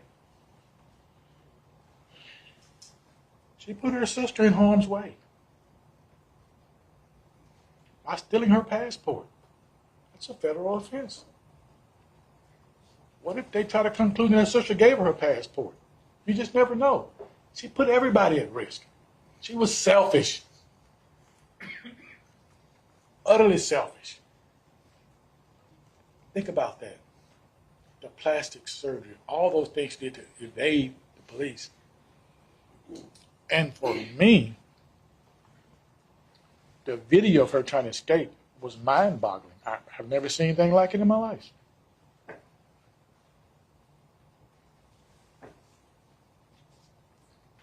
She ran a whole mile, partially cuffed, one free hand. That's probably, they have the leg restraints in both hands. As you know, she got one hand out. That's probably why she couldn't raise the other hand up to get over the fence. A whole mile in leg restraints. 19 days before this trial. That says a lot about who she is. Not her demeanor over there. You can read too much into people's demeanor. Some people may be sitting there silent. That doesn't mean anything. That doesn't mean they don't care. That don't mean they don't have remorse. It could be fear. It could be anything. So I'm not asking you to put any value on how she's looking sitting there, because that's not fair to her. I'm asking you to look at her actions, what she did to Mo, and the fact that she tried to escape, the fact that she left the country. And like I told you in closing, and like they said in the opening, a shrinking violet doesn't stand over a person and give them one more in the heart for good measure. That's cold. That is cold. And think about the turmoil that she went through. We don't know for sure, but Dr. DeRusi told you it's a defensive wound. You can conclude that she's seen this coming and she tried to protect herself or tried to cover herself. We don't know which it went in. We don't know which end it went in. But we do know it's a defensive wound. So for a flash of a second, she saw it coming and tried to protect herself.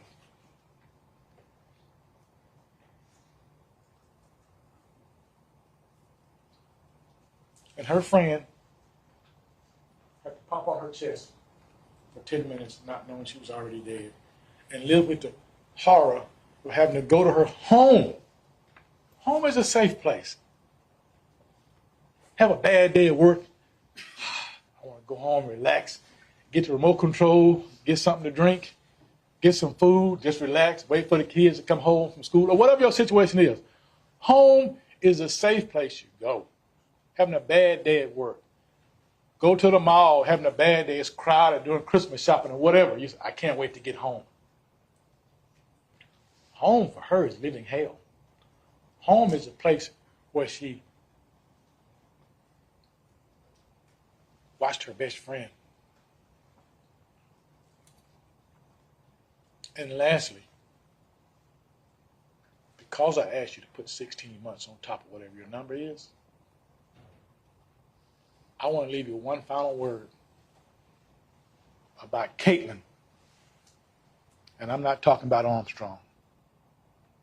I'm talking about cash. If you remember correctly, thank you, Honor. On May 11th, 2022, prior to 9:17 p.m.,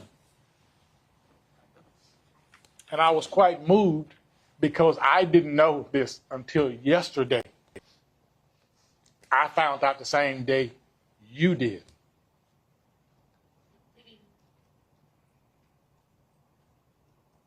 Now, I'm getting teased for getting emotional in court because that's not my style.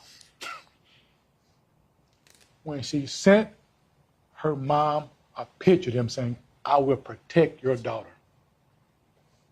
I didn't know that. I didn't know it. Those are the things I want you to think about because that's Mo Wilson's life, not someone else. I appreciate you.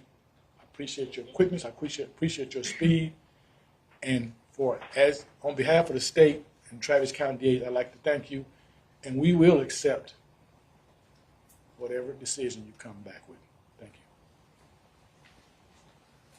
Your Honor, may I have the please?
everyone in this room has done hard work.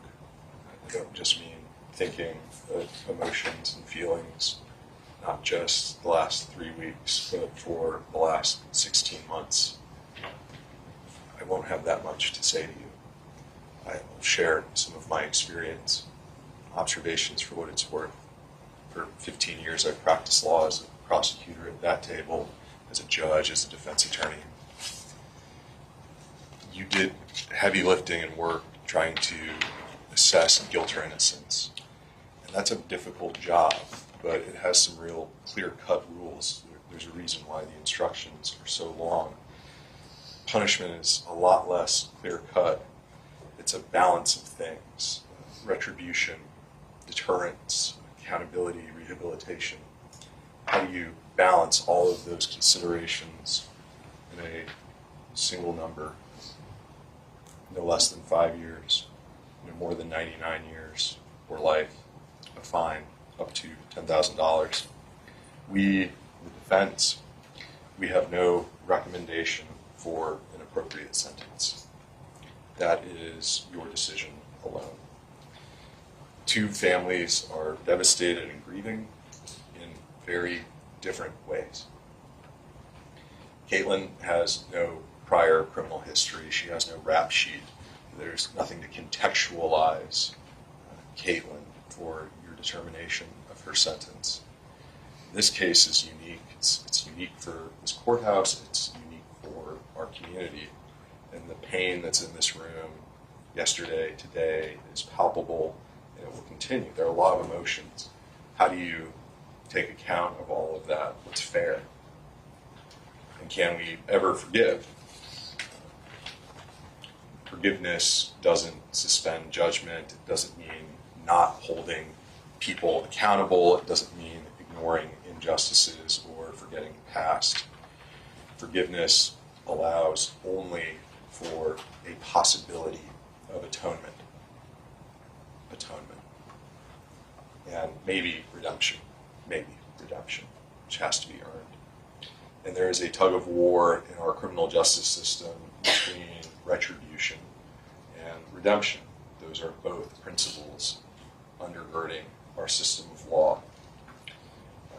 But just like in this case, and in the decision that you will make today, most sentences are not for life without the possibility of parole.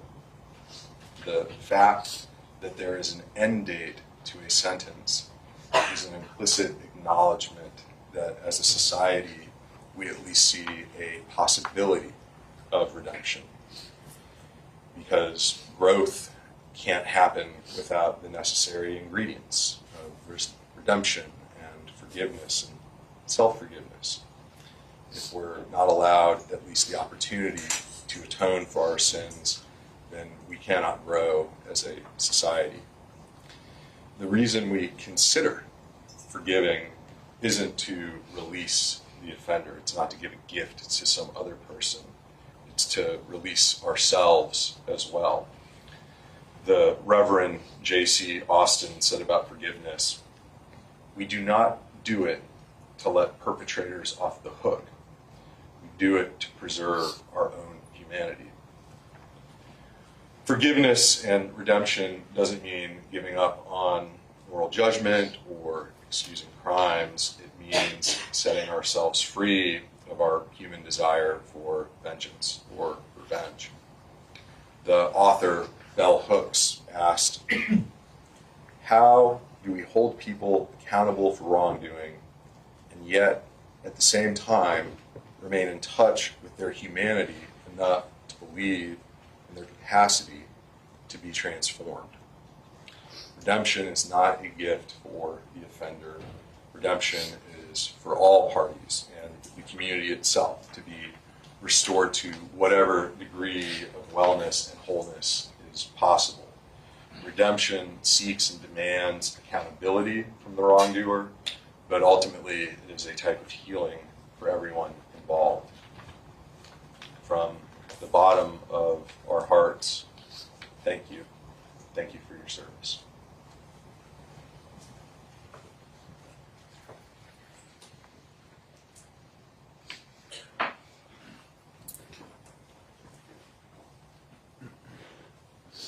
during jury selection, way back when we first talked about this case, we talked a little bit about punishment.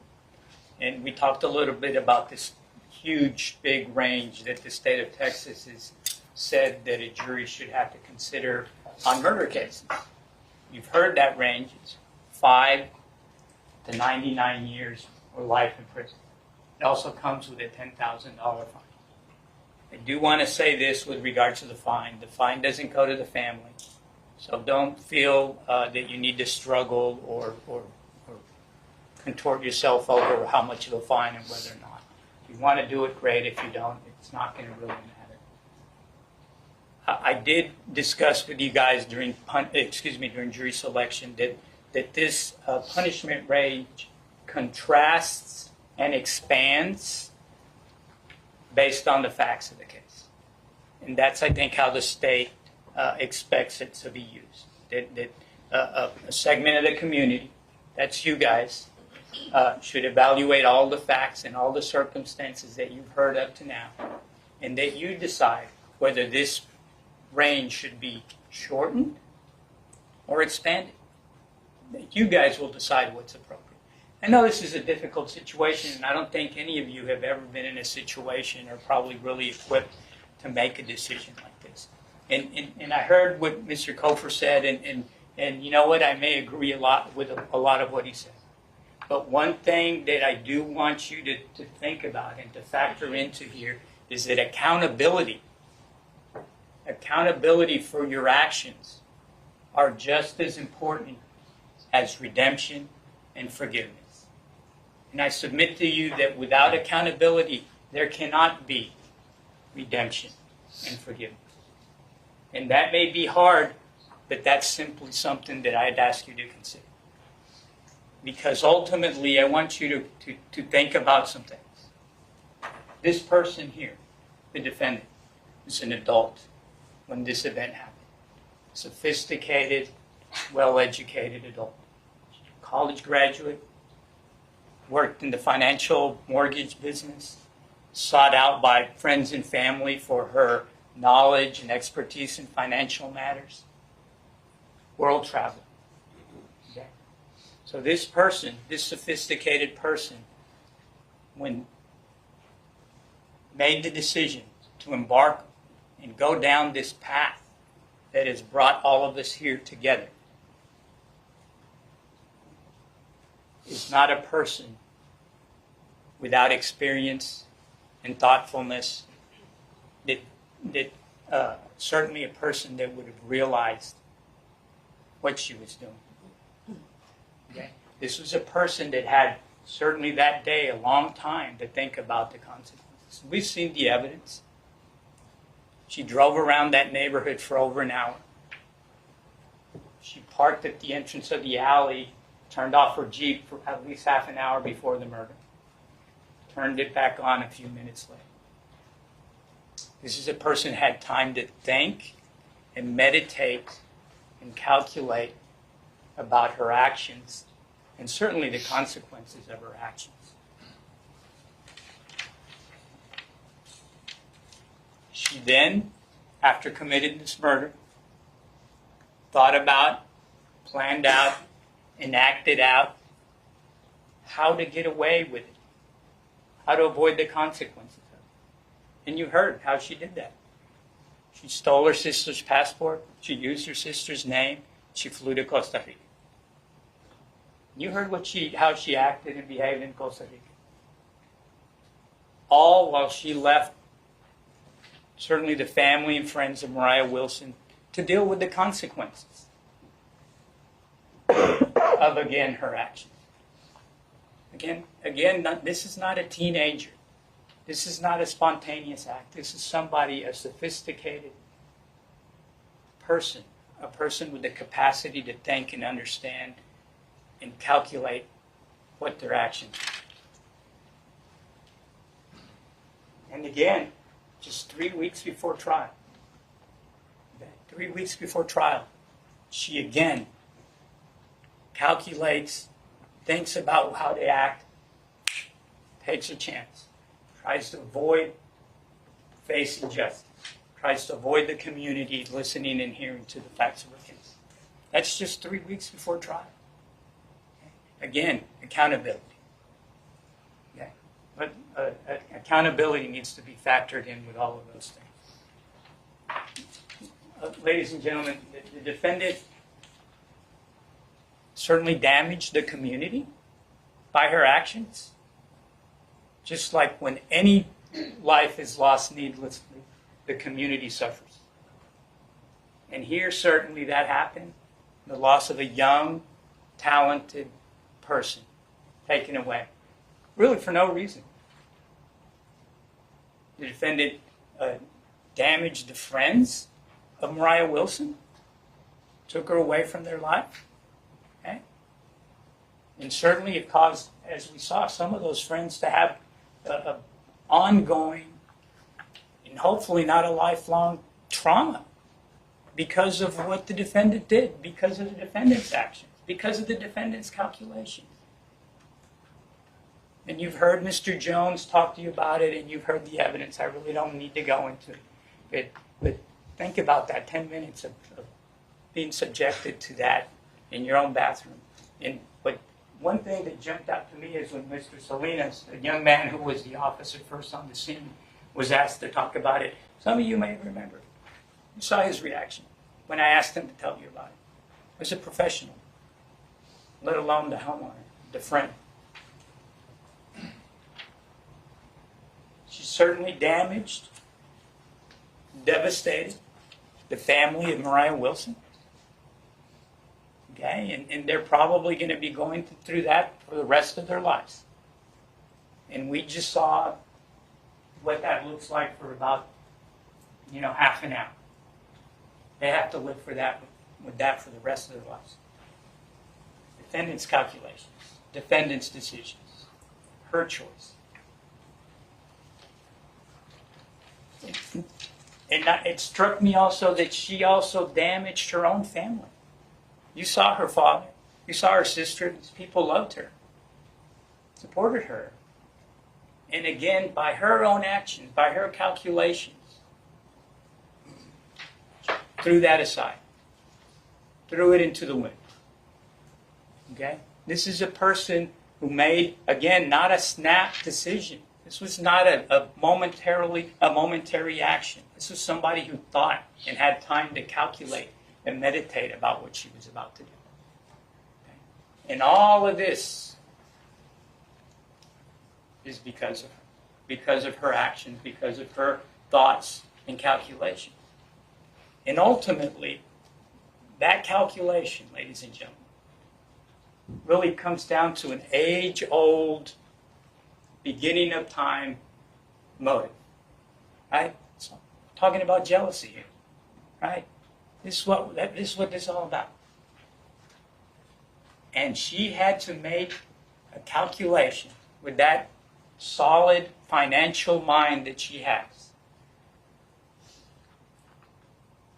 And I think that somebody, again, in her position, an adult, a sophisticated adult with world travel experiences, with all kinds of life experiences, we would hope that they could deal with something like jealousy.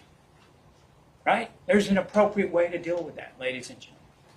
And in this situation, the appropriate way was most likely, I'm severing my relationship with Colin Strickland. But if she did that, we know what came with that. No longer am I with Colin Strickland, but what about all the financial and ties and ties to his community, the cycling community and all that? All of those things come with severing my relationship with Colin Strickland. What's the calculation then, right? Do I lose all of that? Or do I make a cold, hard decision? Right? Decisions made, I'm going to put it in action. That's what she did. And now she's here, and it's time for accountability.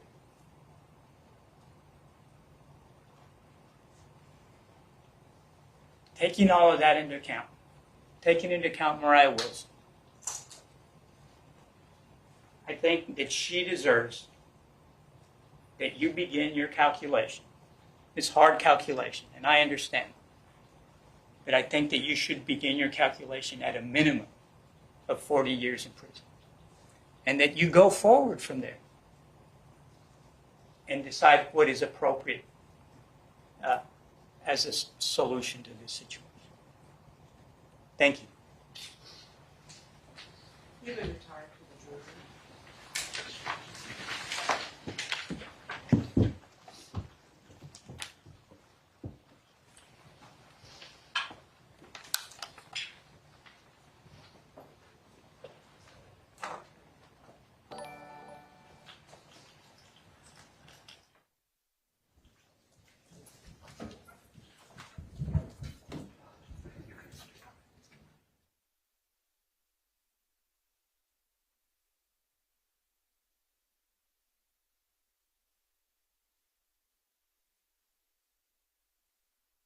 So now what happens? We wait. Do they go into deliberation mode? Like they don't really even say like, okay. Oh, have so much fun, Flo. That sounds like a great Friday. Flo's going shopping with her daughter. And she's filling the Thanksgiving fridge. I love it. If you haven't noticed, Flo, you're in the running. You're the wiener. You're the current wiener in the member gifters. So I was able to get some kind of a ticker up. It's really all I can kind of get up there right now to show where the running is. So I put the recent super chats so you guys can see your messages up there. Thank you so much for all the super chats that came in and the memberships today. Let me see. Who's our new members today? I think I can take a gander. I just have to learn how to use all this stuff. I have like a place where it puts all of my history so I can find it quickly.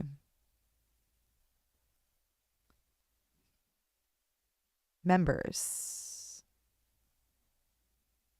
Super chats. Daily tab. I can see all of your super chats from today. Island Thrift, Shell, One-Eyed Flo, Meg P. Oh, shit. I guess we're done there. Meg P. Let's see, who else did we get today? Globalism, Kendi, Lacey Ann, Shell again, Globalism again, Christine, thank you. Globalism again, and Daily Tab. Thank you so much, guys. You guys are getting yourselves in the run-ins,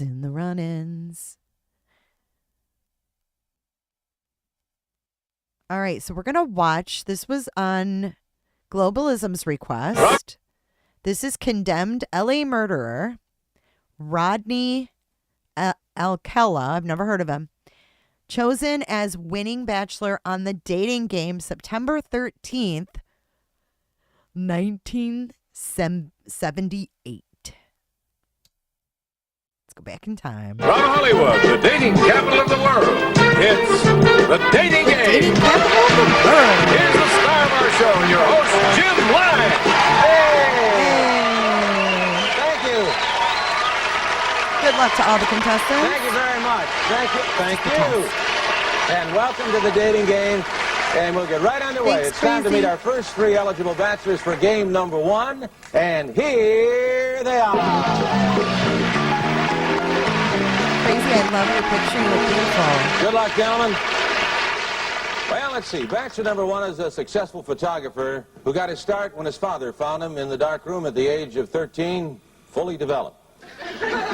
Between takes, he might find him skydiving or motorcycling. Please welcome Rodney Alcala. Rod, welcome.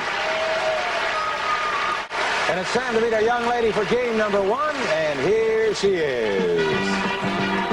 Here is a young lady with a wealth of experience. She once earned a living massaging feet, but she quit when her... Massaging feet? What did he do? Tell me in chat what he did. Her boss suggested that she work her way up. Then she taught school in Phoenix, Arizona, and now she's here to educate our three bachelors in the art of amour. Welcome, if you will, sensational Cheryl Bradshaw. Hello, Cheryl. Don't sit down yet. Just a minute. Want to make sure everything is straight. You relaxed? You feel okay? All right. You know there are 3 bachelors over there. There'll be 1, 2, and 3. Ask them anything you like to find out more about them, except their name, age, occupation, or income, okay? And we're going to start by having them say hello to you and see how they sound. Number 1, would you say hello to Cheryl, please? We're going to have a great time together, Cheryl. Okay. And here we go. Bachelor number 1. Yes. What's your best time? The best time is at night, nighttime, Why do you say that? because that's the only time there is. The only time? What's wrong with morning, afternoon? Well, they're okay, but nighttime's when it really gets good. Then you're really ready. I'm a drama teacher, and I'm going to audition each of you for my private class. Bachelor number 1. You're a dirty old man. Take it. Come on, over here. What? Oh, honey, we ought to go out and boogie. Really? Bachelor number 1. I am serving you for dinner. Oh. What are you called, and what do you look like? I'm called the banana, and I look really good. The banana? Can you be a little more descriptive? Peel me. Later,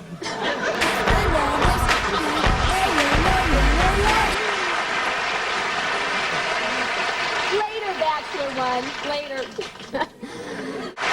Welcome back to the dating game, and Cheryl, we have reached the moment of truth, as we call it. You've heard from the bachelors. You got some great dramatic presentations, some good answers, but now I'm going to ask you a question. Will that date be bachelor number 1, bachelor number 2, or bachelor number 3? Who gets the dates? Well, I like bananas, so I'll take 1. Number 1, bachelor number 1. All right. Well, there they go. However, you did leave 1 remaining, and this is your date, and I want to tell you something about him, Cheryl. He's a skydiver, so he's got a lot of nerve. He's into motorcycling. He's also a fine photographer. Say hello to Rodney Alcala. Rodney, come on and say hello. Congratulations, Rod. You did it with the 1 answer.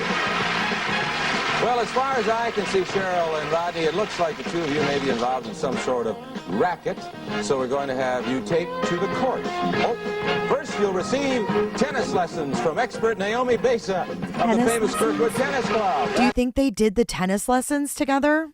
Starts, and you'll soon be acing everyone off the courts, and to make sure you both look as professional as you'll become, complete tennis outfits will be provided by Bill Darling's Tennis Shop. It'll really make you look like part of the racket set. Then it's off the Magic Mountain, one of America's greatest and most complete amusement parks, with plenty of excitement to challenge any daring dater, like the Revolution. Oh my God, they probably went to these places. And of course, the world's greatest roller coaster, the Colossus. Magic Mountain, just a half an hour north of Hollywood, California. So have fun. Oh, she didn't go? Thank you, Rodney. Thank you. Okay. You can go relax, meet each other, say hello, get acquainted, and they'll be back. And before we begin our next game, let's... Whoa, that's freaky. You can go relax, meet each other, say hello, get acquainted, and they'll be back. Oh, jeez, oh, Pete. All right, now I got to see what this dude did. I'm almost afraid. The dating game killer. I have never heard of this dude. The following photos were taken by Rodney Alcala. All right, I'm going to mute it, but let's scroll through these. He's in prison for a series of murders that took place between 1971 and 1979. If you have any information about these pictures, please call 800-577-TIPS. And this was put out 5 years ago. And this is by the unidentified. And then look at people are saying who some of these people are. So this serial killer had these photos, I guess, on his camera. Oh my God, how creepy.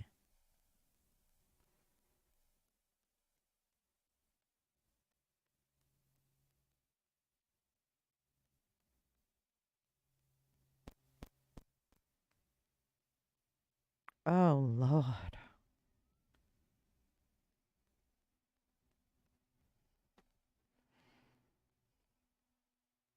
When were these pictures taken? Like in the 70s?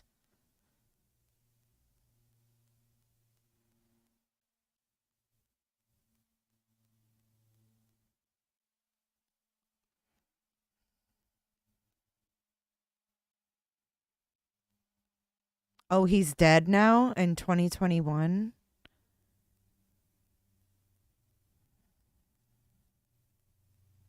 This is so disturbing.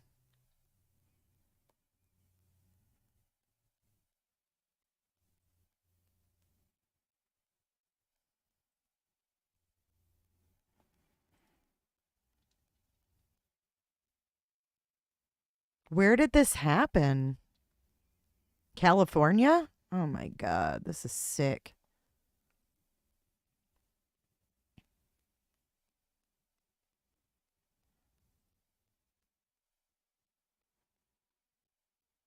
It's just music. A little kid and some dude with his shirt open. Someone needs to identify this guy right here. Who the fuck is he? This is sick. This is sick.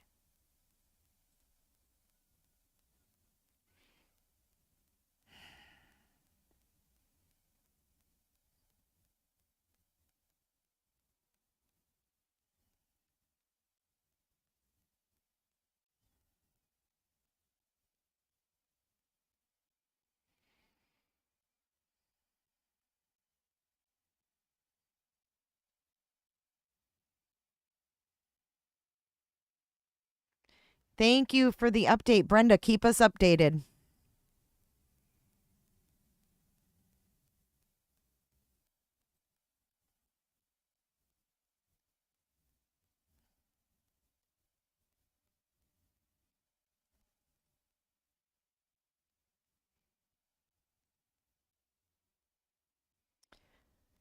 He's been behind bars since July 1979. Arrest for the abduction and murder of a 12-year-old girl. Akella was sentenced to death in California but died of natural causes in 2021.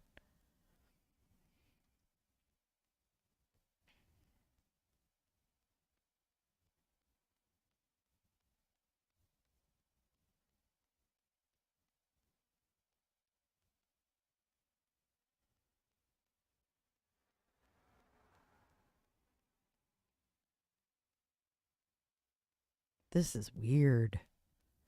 Dude, there's 10 minutes of photos. Who's that guy? Okay, gross me out. Why does that look like Bundy? Doesn't that kind of look like Bundy?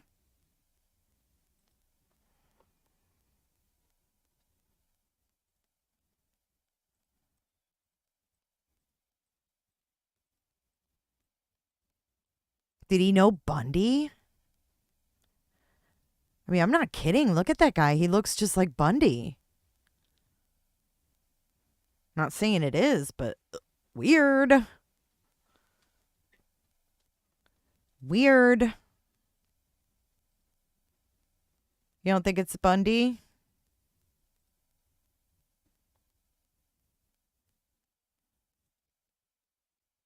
The sweater? I don't know. No. Oh, there's another picture of him. Oh my God. Young boy. No, you don't think that's him?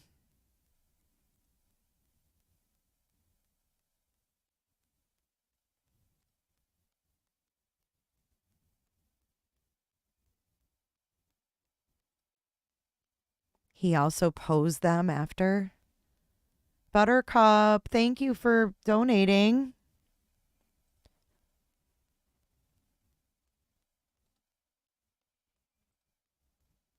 So these are pictures from a serial killer named Rodney Akella. Serial killer Rodney Akala, and he took these photos, and these were released after to find out, who these people are. He had these photos. Look at how young this guy is. Or girl. I can't tell. Girl. Makeup on. I don't know. Guy. Ugh.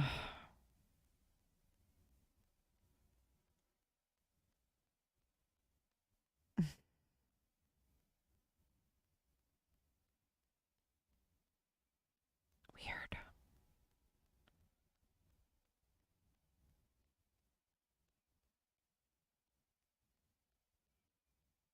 It's like, who are all these people, Did he say he was a photographer and he wanted, like, he was taking pictures of models? A little baby? I mean, this is just really disturbing. That was a girl, Jammers?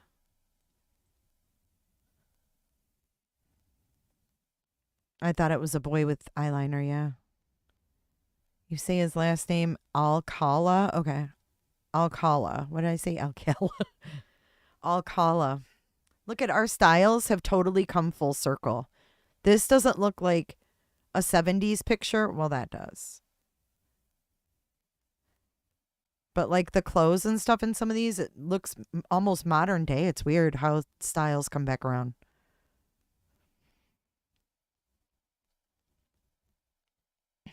Oh my gosh. He was in the army. Women are sacred. Island, do you see this stuff? Do you see this? At the age of 17, Alcala joined the army. He was discharged in 64 after suffering a breakdown and being diagnosed with an antisocial personality disorder.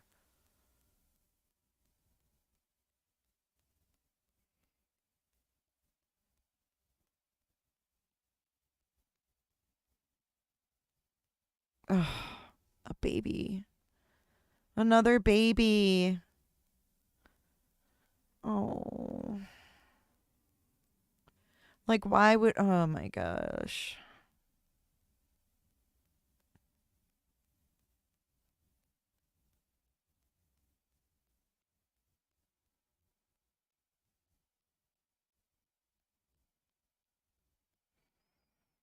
Oh, my God.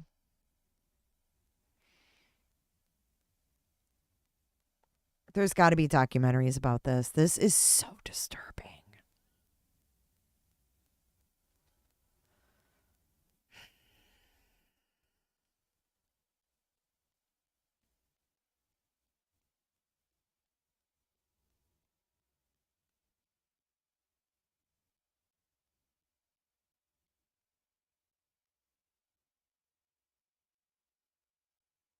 So is that a joint? His alias was John Berger. Or is it a cigar?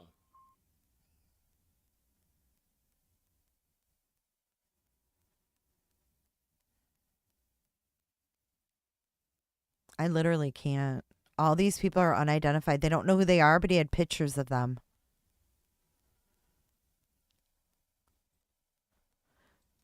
Teresa, 4 months, celebrating with you, baby. Did I see a birthday earlier, too? Did I miss someone's birthday?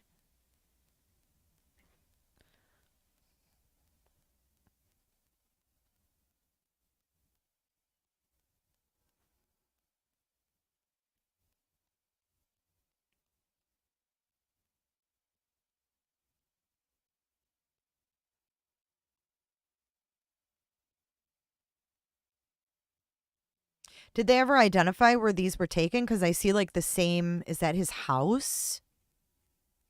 Oh, sick.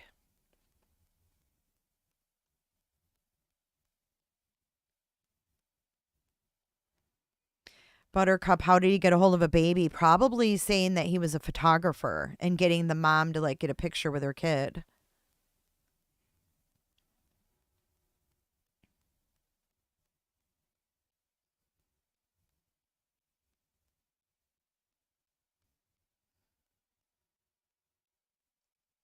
And then you see the look on some of these kids' faces and you're like, they're not so sure about what they're doing.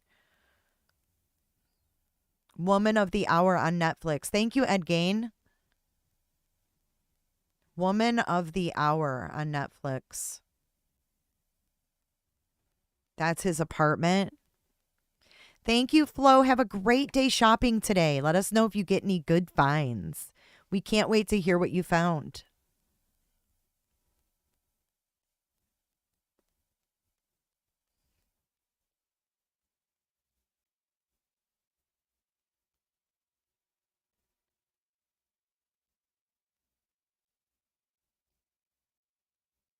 Yeah, and they find girls that are young and naive, you know?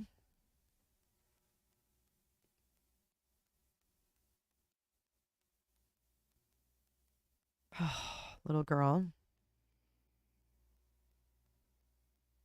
There's so many of them. Holy cow. What's going on here?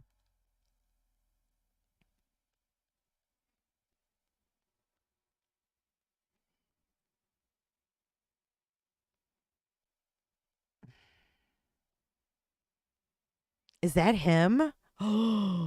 Wait, hold up. Wait a minute.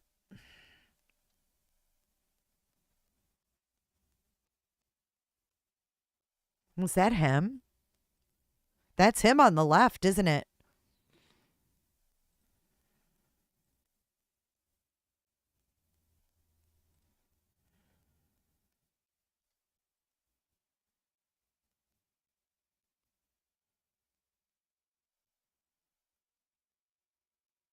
I'll do it before Thanksgiving, Punani.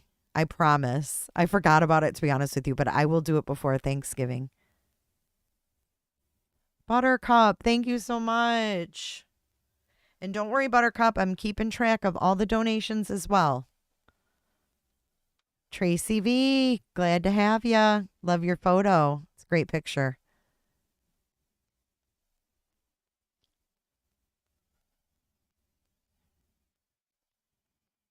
That's him.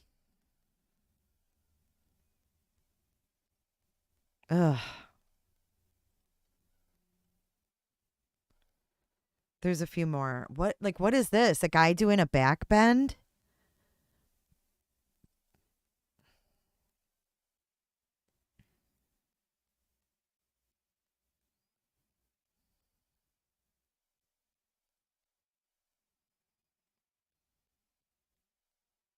Do we know who this girl is that was actually in the photo with him? He looks like Fabio. Ew. Good question.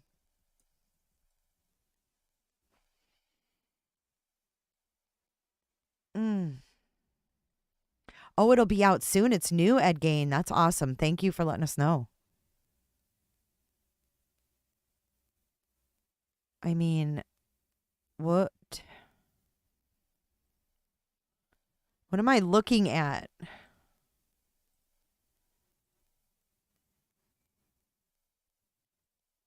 Fabio. Yeah, he friggin' looks like Fabio.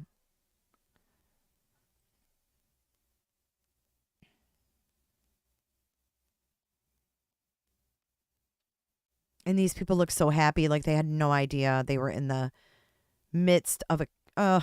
Who is that? Who's that in their first communion dress with this creepo? Look at her legs, you guys.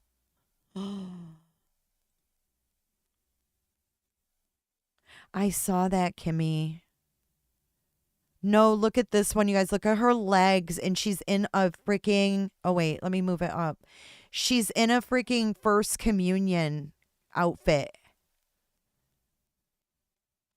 Are you freaking kidding me? They don't know who this little girl is? They couldn't find out who she was?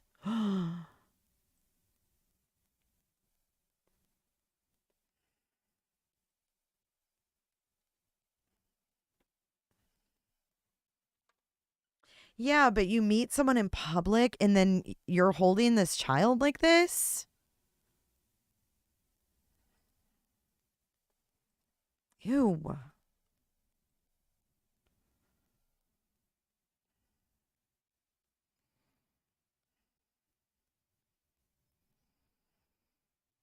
Okay, that look says a lot, doesn't it?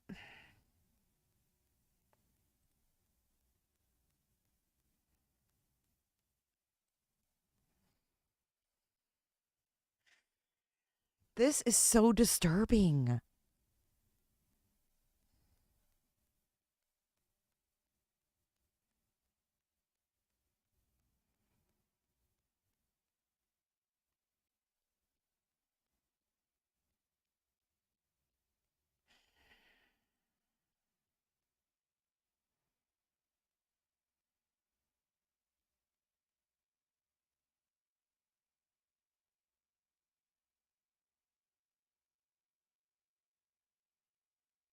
Mm.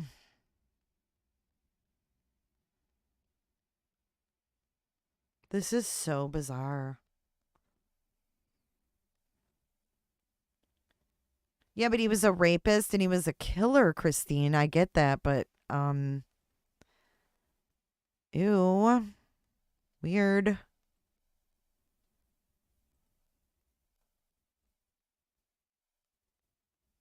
Oh, here is when he died. And dubbed the dating game killer, died of natural causes at a San Joaquin Valley hospital this morning. Alcala was sentenced to death in 2010 for 5 murders in California between 1977 and 1979.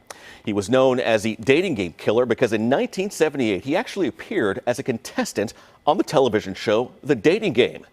Investigators have either suspected Alcala of or linked him to 130 other murders across the country, from California all the way to New York.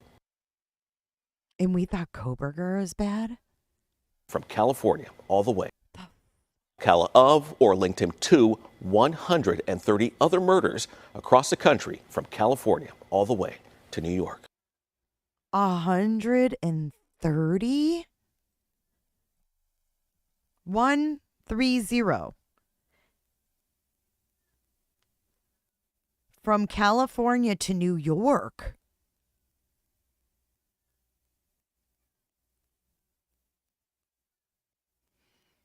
Weird.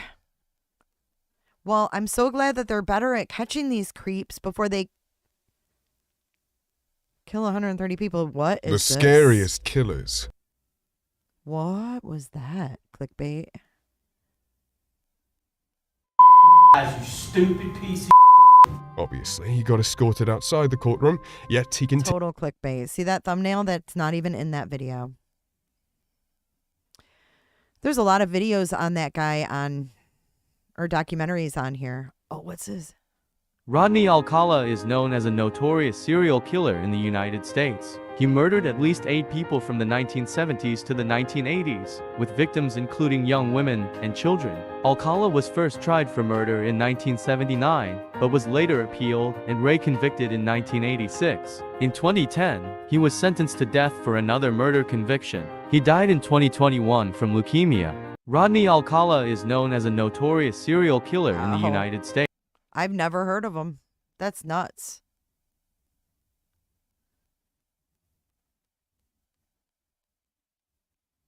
That is crazy town. The Killing Game. Yeah, The Killing Game is a 48 Hours episode.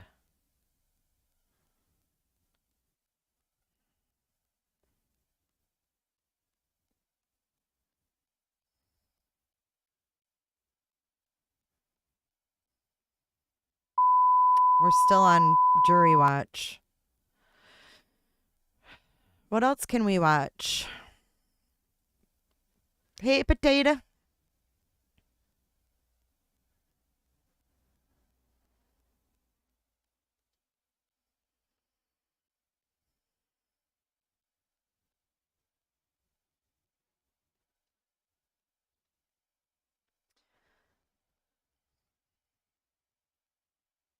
Let's finish this episode of Love Connection. We were on this guy. He's 42. He's a newspaper ad sales manager, and he's divorced. And he rates himself a 3 on a scale from 1 to 10. He says that 10 years ago he found a great place to meet women, but he's not always 100% comfortable there. Please welcome Bruce Pion. Bruce, how are you? Nice to see you. You look like you just lifted about 4 refrigerators there, Bruce, and you can't put them down. Yeah. Been meeting women for the last 10 years. Where is this place? Oh, it's at a new chili cook-off This in is the 1995. San Bernardino Mountains. And I go about twice a year. Right. So is this twice a year they have this chili cook-off, and twice a year you meet these women there with pinto beans? Yeah, and with stuff? pinto beans and no clothes on. You know, they're just No kinda, clothes on? Yeah, they're naked. That's why they call it a new chili cook-off. Oh, I thought you said a nude chili cook-off. No, nude, like in. That sounds buff. dangerous. Nude? Well, if you Chili get a little too cook-off? close to the pot, it could be when you're cooking. Why do you rate yourself a 3? Were everybody in the 80s freaks and outright about it? Well, I mean, because look, you're a reasonably good-looking guy. You certainly obviously work out. You stay in good shape. What's wrong with you?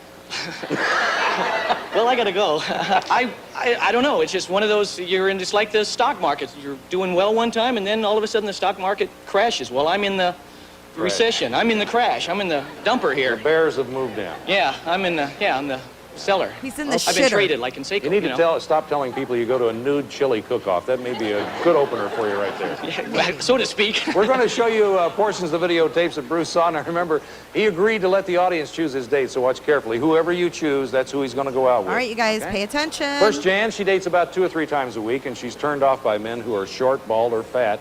She believes that men like her laugh, her figure, and the way that she dances, her phone voice, and her sensitivity and sensuality. Here's more. I have adopted the Zen approach to dating, no expectations ahead of time, i.e. no disappointments. Zen. And I just take it as it comes. Hopefully we'll like each other. But when you're meeting someone blind, you know, it's kind of a crapshoot. All right, next, Gloria. To say She the wants a least. man who's marriage-minded. She believes that some men think she's unapproachable because of her quiet nature. She's very health and nutrition conscious. There's one place Gloria doesn't like to be bothered by men. Usually, if I go to a law library, I'm there to study. I'm busy, I'm doing my thing, and oftentimes people try to connect with me at these times. And at that point, I am unattainable. Okay, finally, Victoria, she dates maybe once a month. She admits that it's hard for her to find a man who can He's hold gonna her pick the interest for any blonde. length of time. And Victoria told us that she meets a lot of men at courthouses, but she's afraid to date them, and here's why. Courthouses? I mean, everybody passes through those hallways. People have to come pay tickets, and yeah, you're standing in line. Never dated anybody from court because you just never know if they're an axe murderer or not. But I mean, that's an unusual place. Okie dokie. There's Bruce and his 3 choices, and whoever you think he should go out with, that's who you're going to pick right now. All right, get your votes in. Would you like to take a look and see who you're going to go out with? Yeah. Okay, get your votes in. 1, 2, or 3. 1, 2, or 3. 50% of you say 3. 22% of you say 2, and 30% of you say 1. Shell. All right, let's see who they chose. Please. Let's do that. Victoria, 52%. All right, so number 3 was 52%. Let's see where y'all ended up.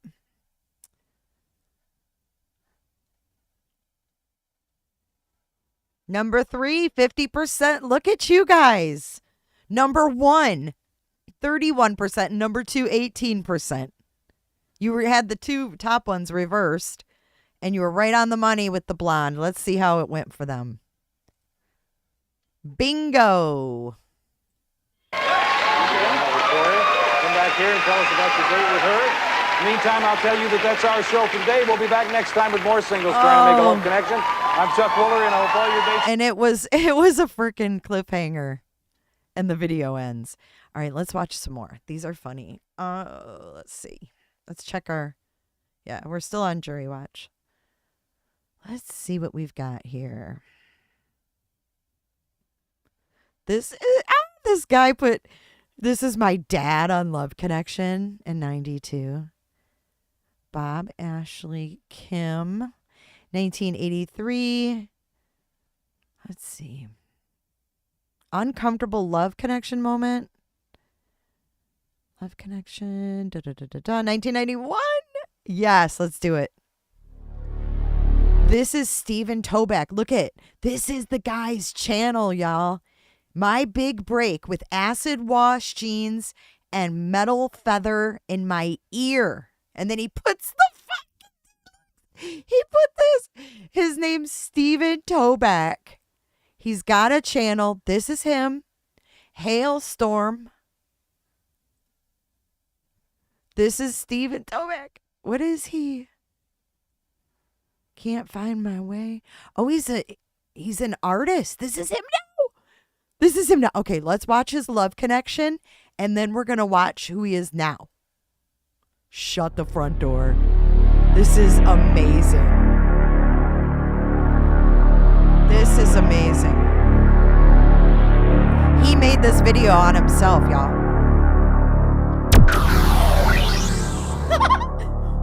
Love it. I love it already. Welcome to Love Connection, where old-fashioned romance meets modern-day technology. Where you hear all the intimate details of a first date. And now, here's the host of Love Connection, Chuck Woolery.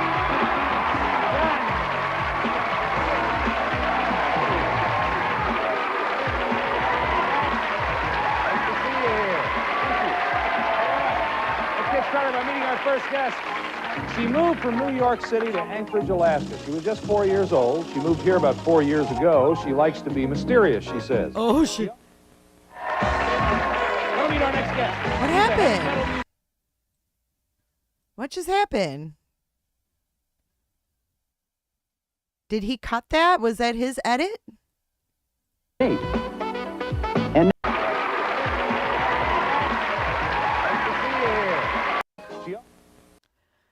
4 years old. She moved here. 24, closet designer. Oh my God, she's a baby. Never been married. Does she look 24? She looks 38. About 4 years ago, she likes to be mysterious. Poor Gail. You're beautiful, Gail. We'll meet our next guest. He's a heavy metal musician by night, and while he may not never look know the what's part, going to come up. he describes Oh, I himself do, as a man. computer geek by day. He claims he'll never get married and describes men as dogs and women as cats. Please welcome Stephen Toback.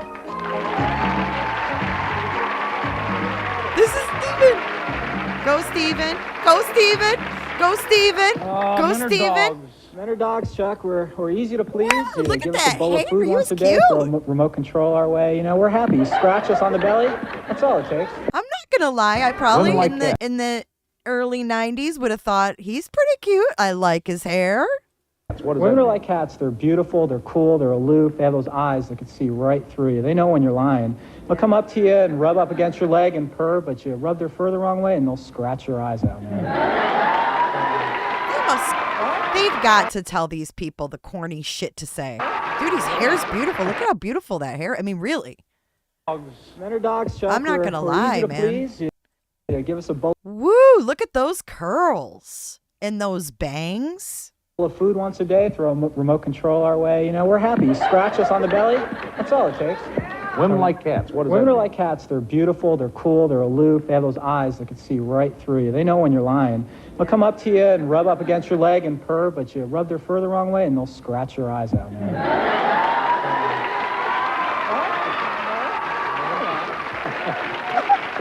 Peter Now, you're just Frampton, yeah. 25, and you're positive you're never going to get married. Never gonna. I'm married to my music. It sounds really stupid, but I've committed could my be a entire life to it. And if I find the right girl someday, maybe, but she's probably gonna have to get me pregnant first. So. Well, let's take a look at the women that Stephen had to choose from. I'm not even going to get into that. Wait, okay? what kind of Watch joke close. was that, Stephen? Hey, let's listen to that joke again. Now, you're just 25, and you're positive you're never going to get married. Never gonna. I'm married to my music. It sounds really stupid, but I've committed my entire life to it. And if I find the right girl someday, maybe, but she's probably gonna have to get me pregnant first. So. Oh my God. He said she'd have to get me pregnant first. It looks like he plays guitar. She's going to have to get me pregnant first. We're going to listen to some of his music in just a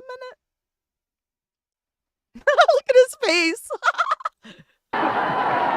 Well, let's take a look at the women that Stephen had to choose from. I'm not even going to get into that, okay? Watch closely. You're going to vote again. Here we go. First, there's Sherry. She enjoys watching football and would like to meet a man who will take her motorcycling. All right, listen up. She says that she's had so many boring dates lately that she'd rather stay home and play with her kittens. And Sherry's pretty outspoken on men and honesty. Men will tell you anything you want to hear to get at you. And I learned that right away. My mom and dad, you know, good old mom told me what to watch out for. So, and I find it's true. I mean, they say everything you want to hear. So that's when you know that they're lying. They're full of shit, girl. Next, Tamara. She loves to be the center of attention. She is looking for a bit of a poet, she says. She says that she's too honest on dates, and she believes men often read her the wrong way. And here's more on that. Sometimes guys, you know, if you smile too much or you look at them a certain way, they think you're coming on to them, and it's not that way. I mean, if you have to, I mean, I'm coming on to somebody, they're going to know I'm coming on to them. You know, I'll touch them or do something. But you're going to know it. I tend to always think that, and they expect it. And if you kiss them, then they're like, oh, I'm going to get more. Finally, Julie, she's a beauty school graduate. She loves going to Disneyland and bar hopping. She says that most men simply aren't aggressive enough, and here are some of Julie's physical requirements. Oh, shit. Julie with her shoulder pads.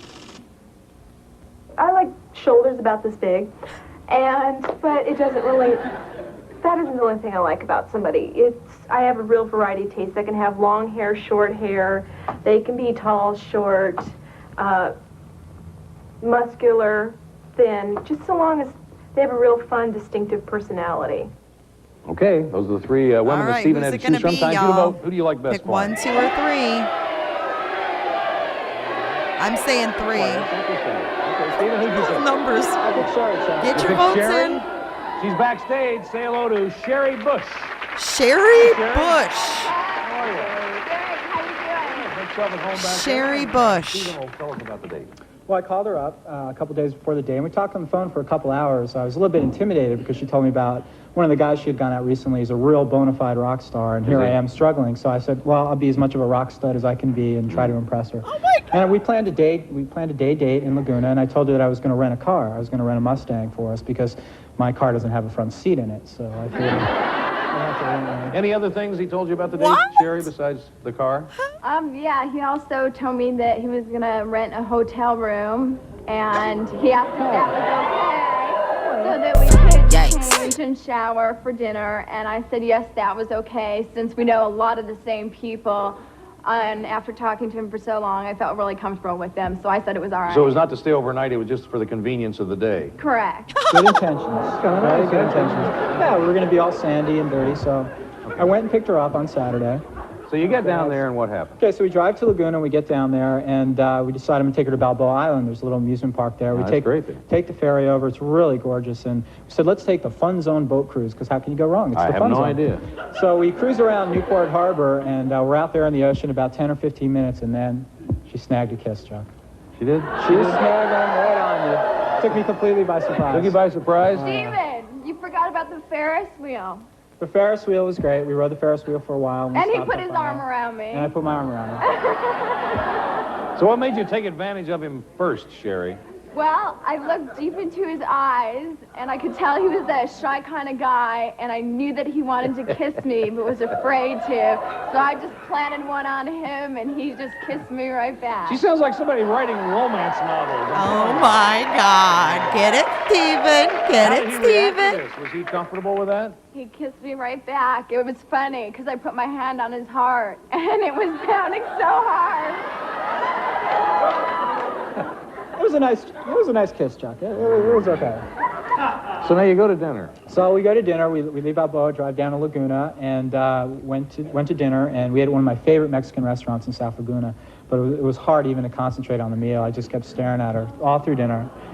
And well, it was getting pretty late. We went dancing after that for a while. But I had rehearsal the next day. I had to get up pretty early, and I had to return the rental car. So we packed everything back in the car, drove home, all in the 405. It was so romantic at night, holding hands, you know. And I took her to her apartment. I dropped her off, and she invited me up. But I knew if I went up, I'd never leave, and I really had to get up. So we got a long, he's a good nice kiss guy. goodnight, I like really Steven. nice, and a big hug. And I didn't know how I was going to stay on the 5 weeks before the show. But we did. We said our goodbyes, and I drove off into the sunset. And here you are. And here I am today. Well, let's take a look and get over this quick. Oh, let's see. Let's see who they chose. Oh, they missed. They got did Julie what you 60%. He doesn't want to go with Julie. It just means we won't pay for it, but you can do what you like. Well, I think I can spring for it. Sherry, would you like to go out with me again? I would love to. Come on out. Aw, this was a good episode.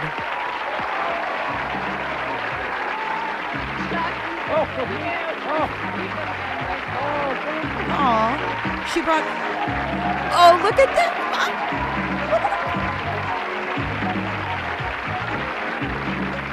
The fringe jacket, love it.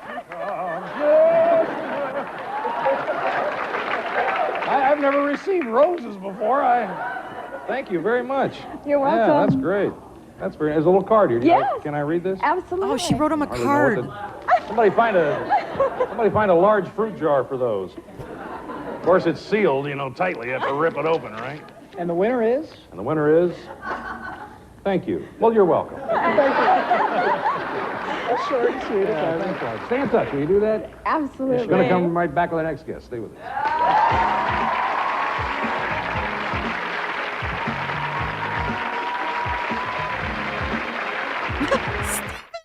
Okay, now we're going to hit up Steven's channel and see what he's doing nowadays. Here is, let's see, let's go back in time. Let's actually go to his oldest video first. From 16 years ago. 16 years ago. Here's Steven. Joshy, what is that called? A spinning CD player. No, Danny, do you know what that is really? No. What is that?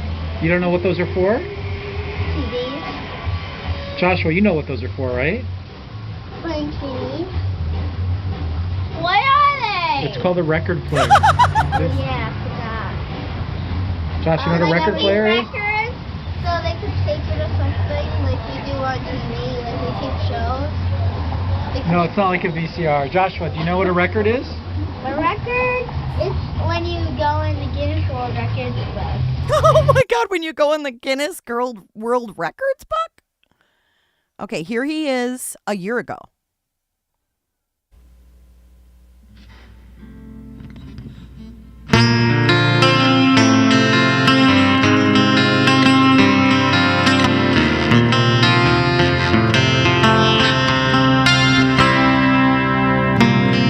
Let's start singing.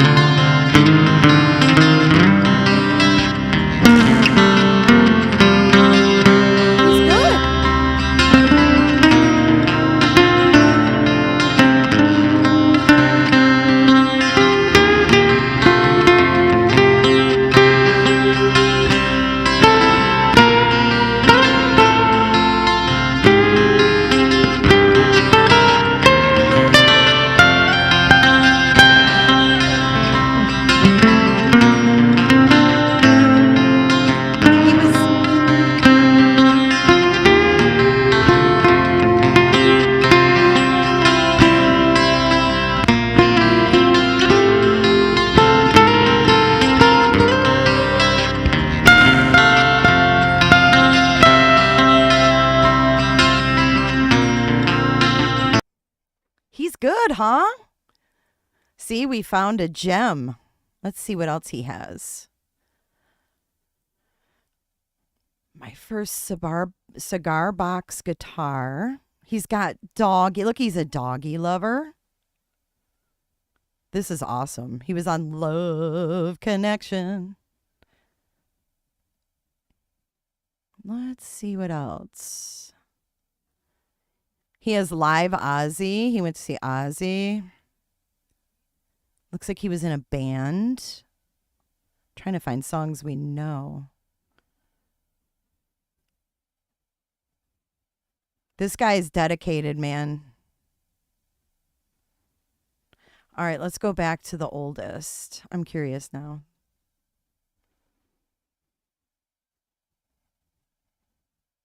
This is his kid and doing the Thriller dance. In 2008? got he's got freaking talented kids. That's his boy. Look. Let's see how it is. Let's watch their thriller.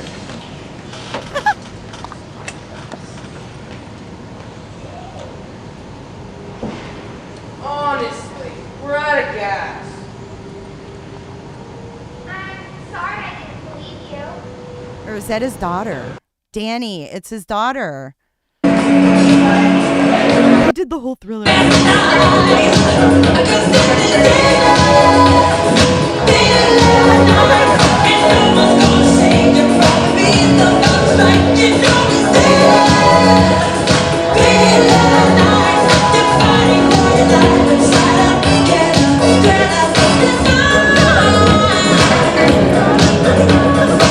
That's awesome. You guys, this is so funny. Okay, let's keep looking. I want to find a song of him. Captioning test. They did Flat Stanley. I wonder if he married Sherry. Where's his wife? Josh singing country. Is this his son? I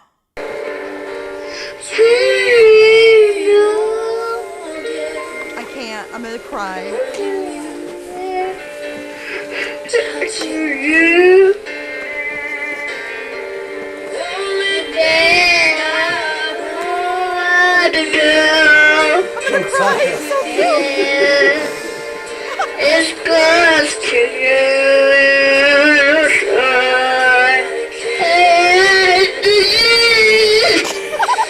Oh my God.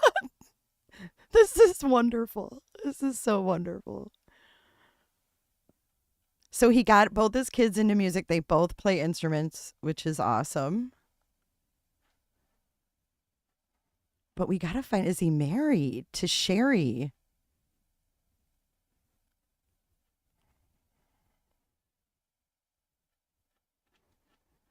I don't see a wife, you guys. I guess Meg's going to have to find out for us. Breaking the law, breaking the law. 10 years ago.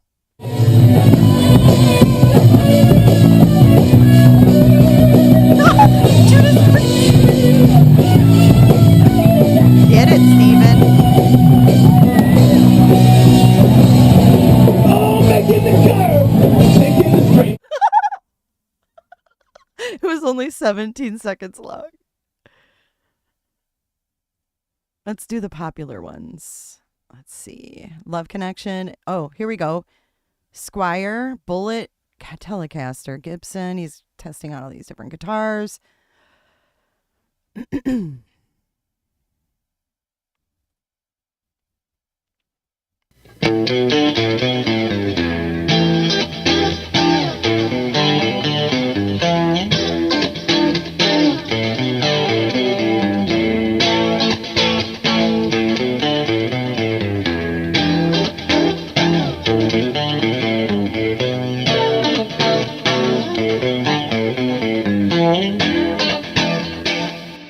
We got to get him on just to hear some music. What do you think, guys? Telefarketer. Look at, he has a prank call 4 years ago. It says Telefarketer. A relationship or in a form of couple, like engaged, dating, or married. So I believe you are in a relationship, or are you single right now? I'm in a relationship. He's getting scammed. Oh, sorry. Okay, sir. Secondly, you are? Yes. He's farting. Okay, sir. Secondly, you and your partner, at least one of you, has to be above the ages of 25, 35 and under the ages of 75, 75. So I believe both of you or one of you is in between these ages. Yes. Okay, that is fine. So now for the third and last one, for this no closer documentation is required that a couple should be working and making more than $4,500 in a month combined together. So if you guys want the SUV trucks, the maintenance of the truck won't be a burden on you. So I do believe combined together, you guys are making more than $4,500 in a month, or is it less than that? Hold on. Yeah, no, more. More. More. more. Okay, so that's fine. Many congratulations from my side. You do qualify for the criteria then. Sir, can I ask you one thing? What is the noise in the background? What? I'm sorry. I have a little stomach distress, but I'm listening. This is you? Yeah, I'm sorry. I'm sorry. I just don't feel. I'm very excited about winning, and I just don't feel good. But go on. I'm listening. So I qualify for what? You have a stomach problem? Yeah, my stomach hurts. But I'm listening to you. So what is this prize? I won an SUV? Okay. Oh. Okay. Can I ask you for something? Can you talk to me and fart at the same time? I'm sorry. I am. You talk to me and sorry. fart at the same time? Go ahead. How do I get the SUV? Oh God, I'm sorry. Sorry. The thing is that you're just wasting my time from this whole conversation. Exactly. I'm wasting your time so you can't rip anybody else off. You've been doing this stupid asshole shitty things in this whole conversation, and you think I'm gonna fall for it? I'm better than you. You're just a dumb shit asshole. Just like you fart, just like you talk to me. And it's not even worth it. You're making it from the mouth. You fart from the mouth. How can I be farting from the mouth and talking to you? I don't feel good, and you shouldn't make fun of people with colitis. That's not nice. How can I be talking to you if I'm not really farting? Oh God, I'm sorry, and you make me very sad that first you tell me that I win a prize, and then you're making fun of the fact that I have gas. Don't you ever have gas? You should have a world record of making farts in a minute. I do what? I cannot make this You up. should have a world record of making farts at the same time. I'm sorry. Hold on. I can take one more, I think, and I'm good, and then we can talk more. Okay. Yeah. I think I'm good. Like, how does your wife, while you're having sex? Oh, that feels good. I'm sorry. Go ahead. So you're saying I can make the payments on the SUV? No, I'm just asking you, how does your wife ignore this? I'm sorry. Hold on. During the sex. Oh God, I'm sorry. That was a big one. That felt better though. I feel like I'm. Oh yeah, it's cleaning me out now. Oh my gosh, that was not a good one. That was a wet one. I think I messed myself on that one. I may have to call you back. Can I have your number to call you back? Yeah, do write my number down. Okay, hold on. Oh God, let me get it. Let me get a pen. Hold on. Let me get a pen. Hold on. Okay, I got a pen. Ready? Oh God, that was not a good one. Okay, go ahead. What's your number? It's 919. 919. And then after 919, it's what? There's a dash. A dash. Dish. Okay. Dish. Okay, dish. Okay. So now after the dash, it's dick, D-I-C-K, dick. You can. That's not a phone number. The numbers. How do I dial? It's 919 dick. Yeah. And then after the dick, right. It's asshole. Oh, that's not a good. I think I don't. All right. Wait, I thought you were giving me a prize. You can see yourself in the mirror, what? and if I'm wrong, I'm sorry. You can see in the big head you are. Oh, I can't hear you. Hang on a second. This is a big one. I had chili for dinner last night, so it's just not. Oh, I'm sorry. What? No. Oh, that was a good one. Did you hear that one? That was a good one. Okay, I think I'm good now.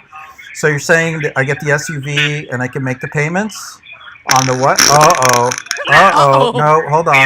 I thought it was done. It's not yet.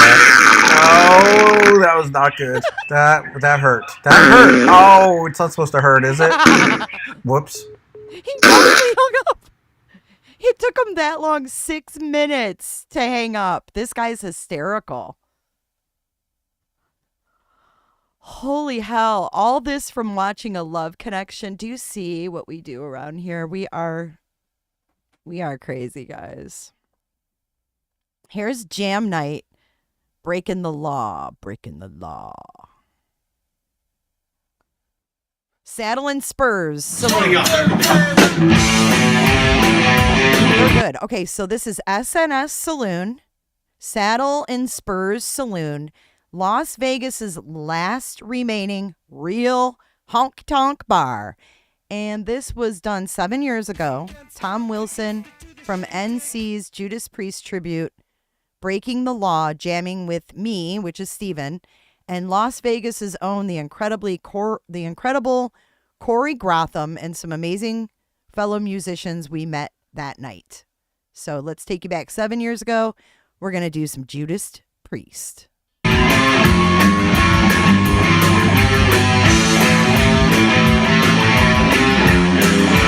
Breaking the law, breaking the law.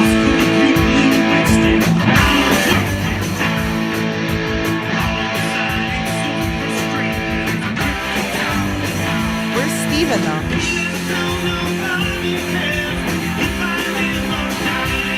Oh, here he is. He's on the left. Breaking the law, breaking the law.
Okay, the singer not so crazy about, but I'm liking Steven. Let's see, a quick pick me up. This is 10 years ago. So here's the new Fender with the black top with Seymour Duncan. He's got a wedding ring on, y'all. 10 years ago, he's wearing a wedding ring, and it's not Sherry. And the guitar feels awesome. 22 frets, great neck, great body, but.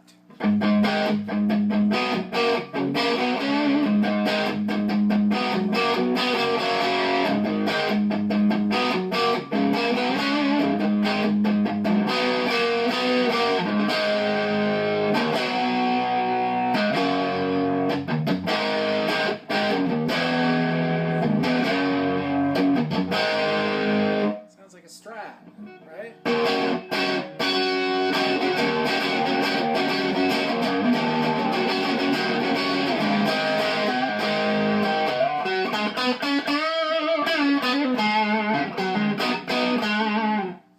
Be good if I was in a Stevie Ray Vaughan band, not so much for Priest.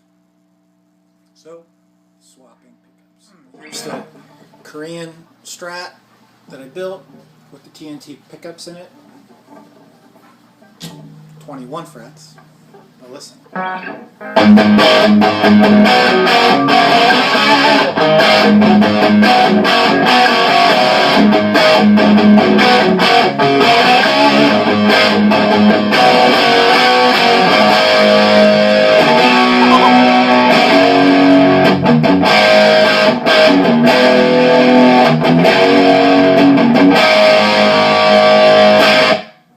Much more Priest. So he's huge Judas Priest fan, is what I'm gathering. Oh, this is his little daughter's Sweet 16. He's a good dad, too. How cute. Let's see if there's a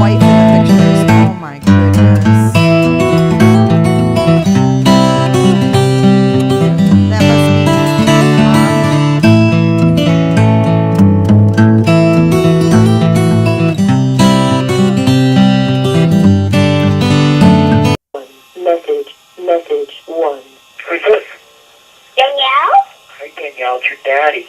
Hi, Daddy. Are you driving home? Yeah, I'm coming home right now. Okay. I'm so I miss you. I miss you too, baby girl. How close are you? Not very close. But you're coming. I'm on the way. Okay. Tell Mommy, okay? Okay. I love you. Mommy, Daddy's driving home now.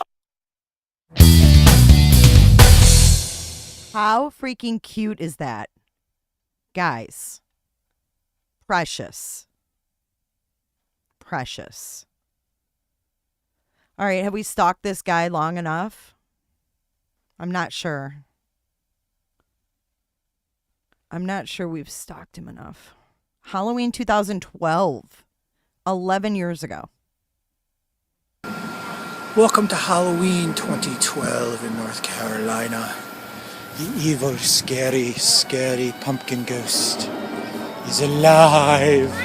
He's alive. Did you hear the kid? Hi, Mr. T. It's his last name. Dude, he's a great person. He's alive. What's going on over here? Is it the return of Hallowindo? It is the new Golden Skull.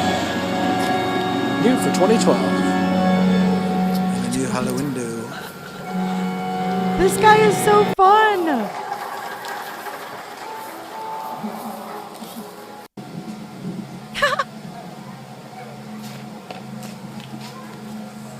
I love it. You guys, we really find some pretty cool stuff. Ghost, but you can't see her movies. Here's our ghosts. And our pumpkin skulls and our pumpkins. And the crash landing witch.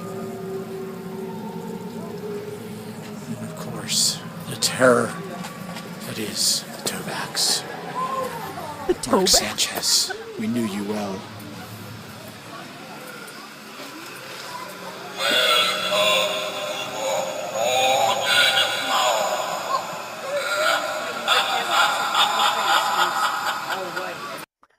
You guys crack me up with your comments. Oh, shoot. Let's see what else we've got.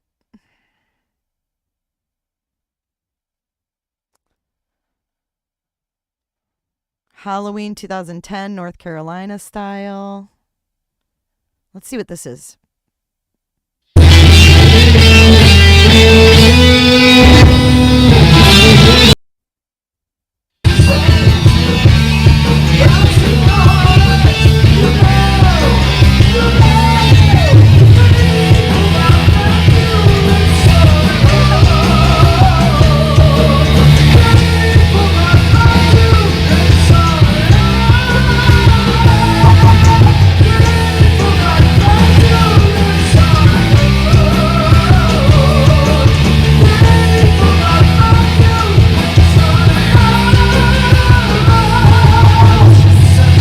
I was just about to share his channel here. You guys all go subscribe. It's right there. It's Steven Toback. It's just his name. What is this?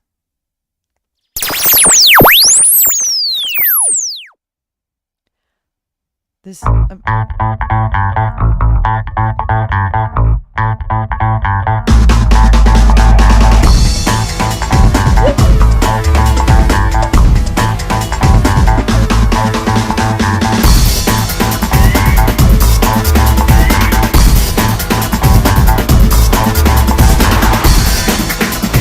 Oh my goodness, a tank! Oh my god, this is his summer.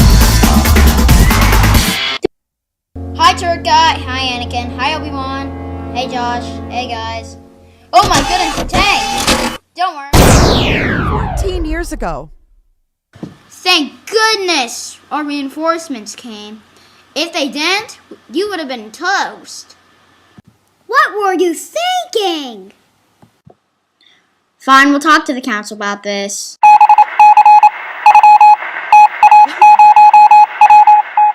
Okay, let's get something straight, Josh. You said that there was a droid tank when you and Anakin and Obi-Wan were talking. But why would the droids come back? especially at this time. And where did those clones come from? It's all not adding up. Do you agree with me, Yoda? Agree, I do not. Very interesting. Come back, the droids have. Those clones they are. And put it at that we will. But Yoda. Oh, right. Let's set on Clone Commandos to finish this.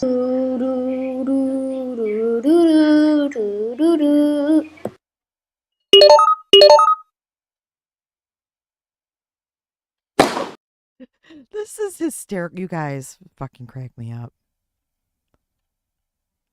You guys are all subbing. I'm going to refresh in a second and see.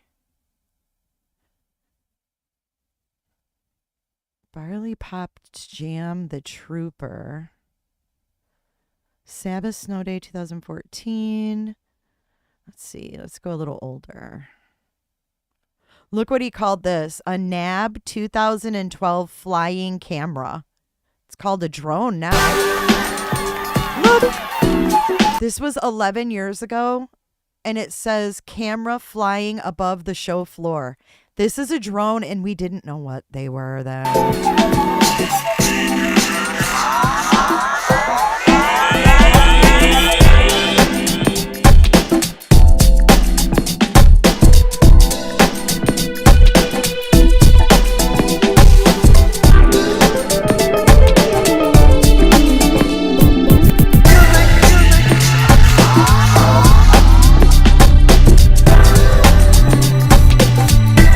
In 2012, a drone was a big deal. Isn't that weird? Tell me that's not weird.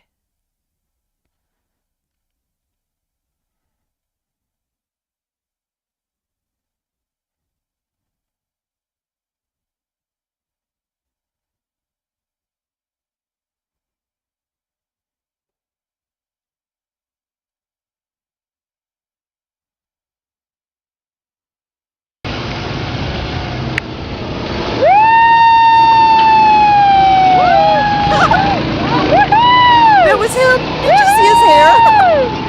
Did you see his hair?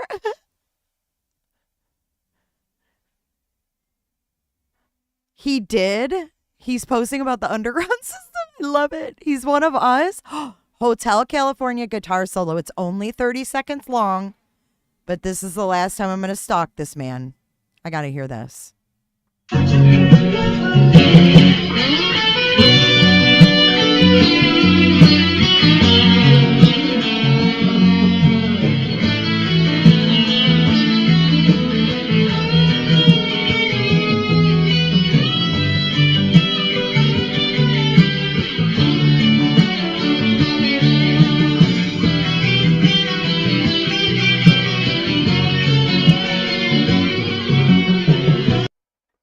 Do you ever wish that you would have documented anything on YouTube? I mean, I don't, but I think it's cool that he has, like, because kids are all grown up now.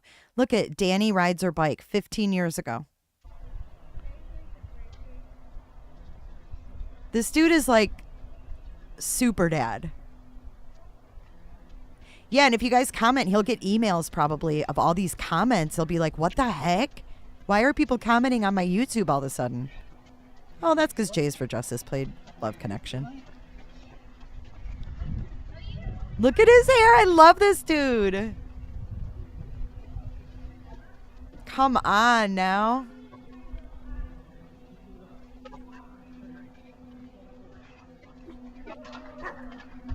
He ran beside his little girl the whole time. Josh rocks Van. This is his son. Here, let me get your mic, bud. Shut up. All right. Gates open in about 15 minutes. That's as long as I'm going to be here. Get it, Josh. We got Josh singing. Josh doing some Queens of the Stone Age. No one knows.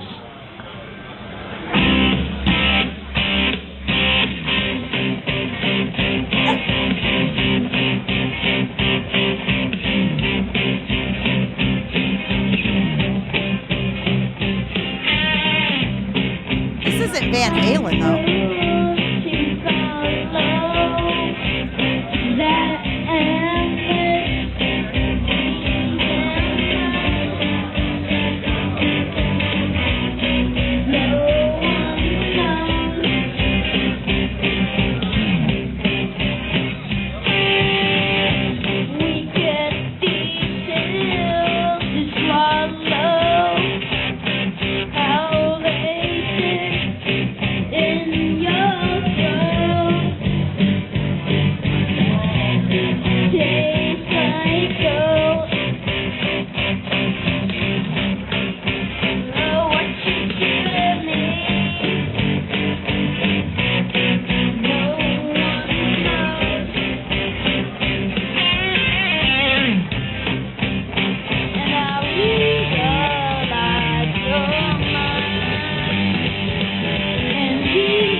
so cute.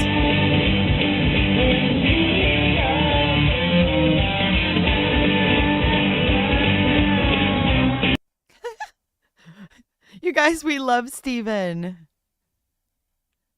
We need him around here in these parts. He's good vibes, huh? Rocky Mountain Way. How about this is some newer stuff. This is Downtown Jam, Las Vegas, 2018. I love some Joe Walsh. So this sounds like it's Rocky Mountain Way, some Joe Walsh. Let's listen.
Awesome stuff.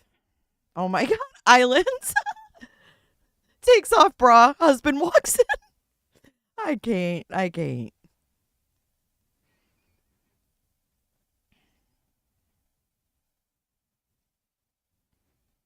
Adrenaline Sports Bar in Vegas. Oh, here we go. Living After Midnight with Lex Luthor. Rocking through the dawn. Ready? Some Judas Priest. Loaded. Loaded. Ready to take on every deal. Loaded. Loaded. Setting my sights and then holding. Cause I'm burning. After midnight. Rocking to the dawn. Burning to the morning. I'm going.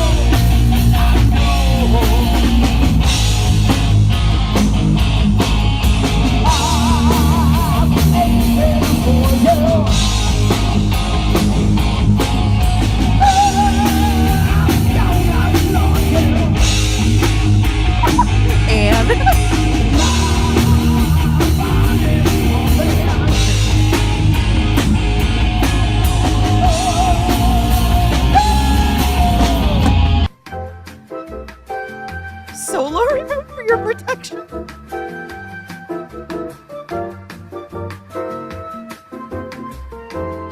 You guys, he's hilarious.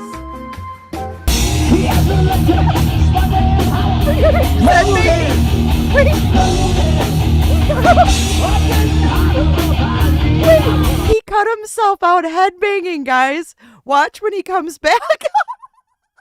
He got out his headbanging.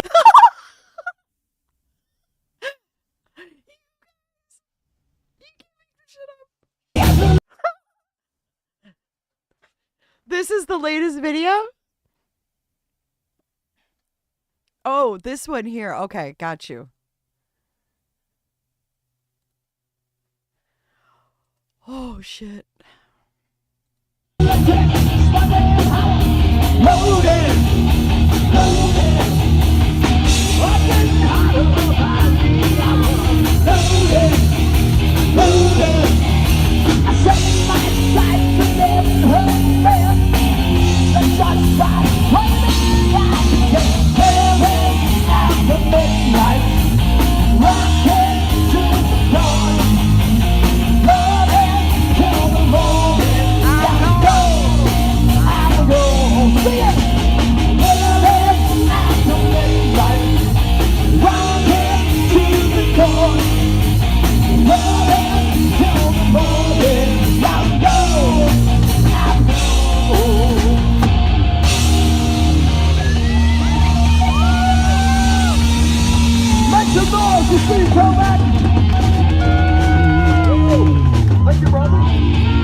Awesome, man. Well done. Make some noise. Thank you for coming up here, dude. Good job, brother. Awesome. How cool is that? This is the latest video that I want you guys to comment on. Let's see. Let's see. Oh, yep. Potato, Casey, Punani, Olive. Oh, I love it. Women are sacred. You guys go comment on this latest video.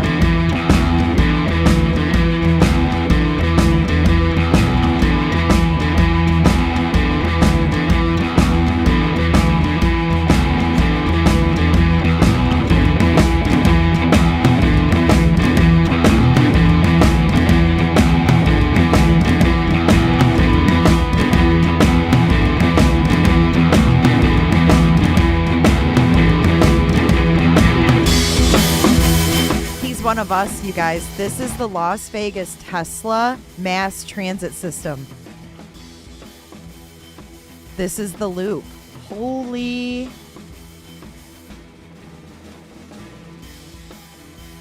This is wild. Isn't this what Musk wants to do in like all the cities?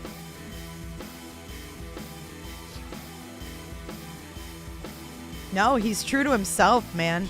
He likes his long hair. That's who he is. I love him. I love people that are true to who they really are.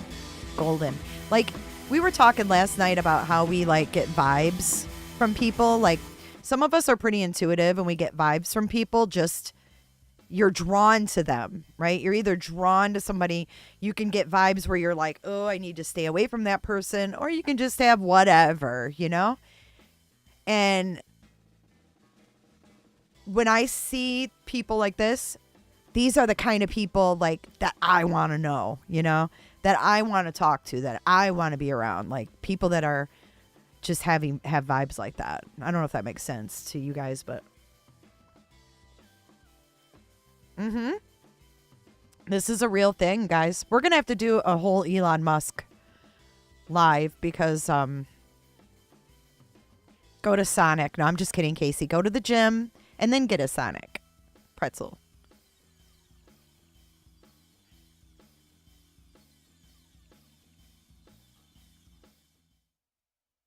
You guys want to see? Let's see where we're at in Kaitlin. I know Brenda's been giving us updates. It looks like we're 1 hour, 20 minutes into deliberation for her sentence. And I think we're going to get a sentence like today. Like yesterday we did. So, here's Steven again. If you were wondering who we're watching, this is... We'll see him come out on Love Connection just once. Again. Wait, look at that guy's face. Here's the host. Wait, look at...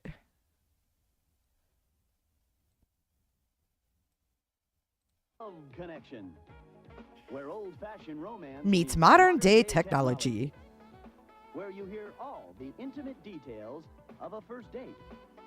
Look at his face. Look at his face. Jay and Steven edition. He does, Anne. Vibes don't lie. Oh, Nani, I get them about you too, hun. You guys are awesome. All right, so let's see Steven come out again. So he was 25. He's a computer geek, he says. And he's 25 in this video, guys. This is insane. Not look the part, he describes himself as a computer geek by day. He claims he'll never get married and describes men as dogs and women as cats. Please welcome Stephen Toback.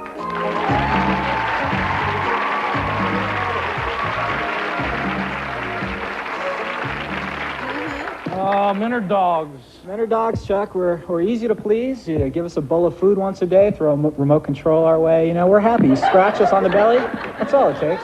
Women like cats. What does Women that are mean? like cats. They're beautiful. They're cool. They're aloof. They have those eyes that can see right through you. They know when you're lying. They'll come up to you and rub up against your leg and purr, but you rub their fur the wrong way and they'll scratch your eyes out, man.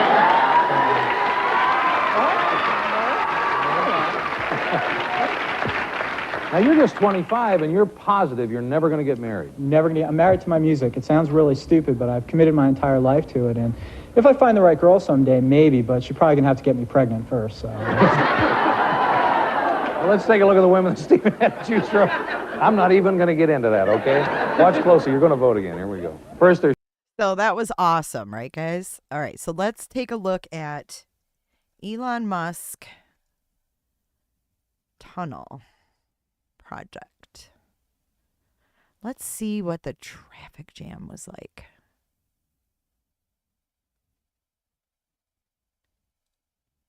For those of you who are this is some video from the Tesla Hyperloop in Las Vegas. Is it boring driving down here with all of this? Oh my, there's a traffic jam. Oh, you know what? When it's busy with new people constantly, it's not too bad. But when it's slow and you're by yourself, it kind of gets a little boring sometimes. Just circling around constantly. You ain't gonna get me stuck in that thing. So is there often a lot of traffic here? No, I think what's happening is the South Hall, the building doors are closed.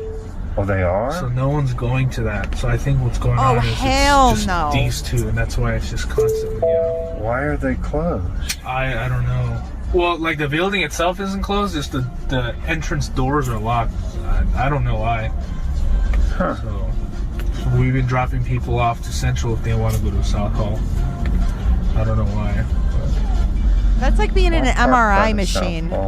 I mean, I can still. You can drop me off. Yeah, people can still drop you off at the South Hall, but and you're still picking people up over there. I The future. need a call about that because I just got. There it is, ladies and gentlemen.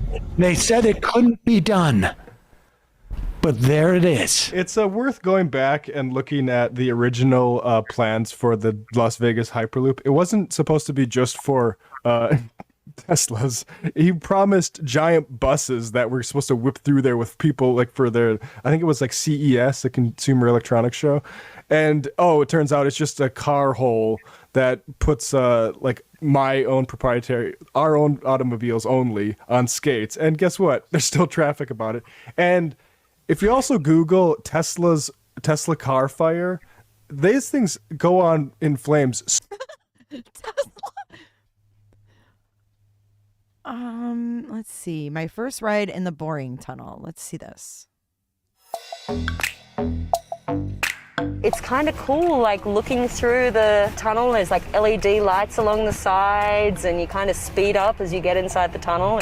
Okay, well, we have a tunnel that goes from Detroit to Canada, to Windsor, Canada, or Windsor, Ontario, and it's like this. Okay, it's like this tunnel, and it goes like under the Detroit River. And it's not that long, though. You're only in the tunnel. I don't know how long, 10 minutes, if that. You drive over to Canada.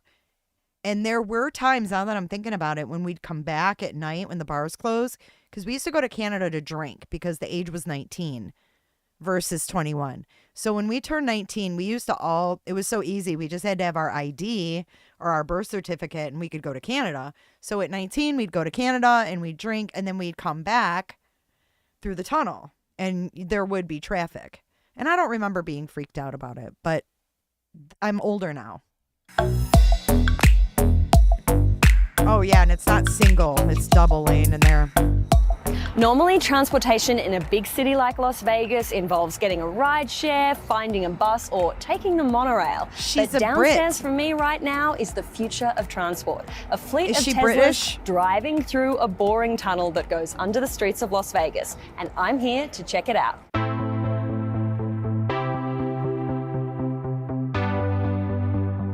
Elon Musk's Boring Company has opened its first fully operational loop, a 1.7 mile long tunnel 40 feet below the streets of Las Vegas. Built around the Las Vegas Convention Center, the loop is designed to transport passengers between 3 stops using a fleet of 62 Teslas. And when it's up and running, it can move up to 4,400 people an hour. It's not autonomous. When you jump into your Model X or Model 3, there's still a human behind the wheel. And even when you get into the LED lit tunnels, the cars don't go above 35 miles an hour. It's still early days for the Vegas Loop, but it does have its advantages. I must say, it's just so good to be inside with the AC on because it is like 100 degrees outside and I really do not feel like walking a mile around the actual convention center. I could get used to like a gull-wing Tesla just driving me around wherever I want to go. The Boring Company has been around for about 5 years now. It all began with a tweet from Elon. Look this is how it all started. December 17th, 2016. That's why we're all watching his tweets. Because when he tweets, something happens. Something happens. Musk complaining about traffic. In the early days, it was pitched as a way of solving gridlock by building a massive network of underground tunnels spanning entire cities.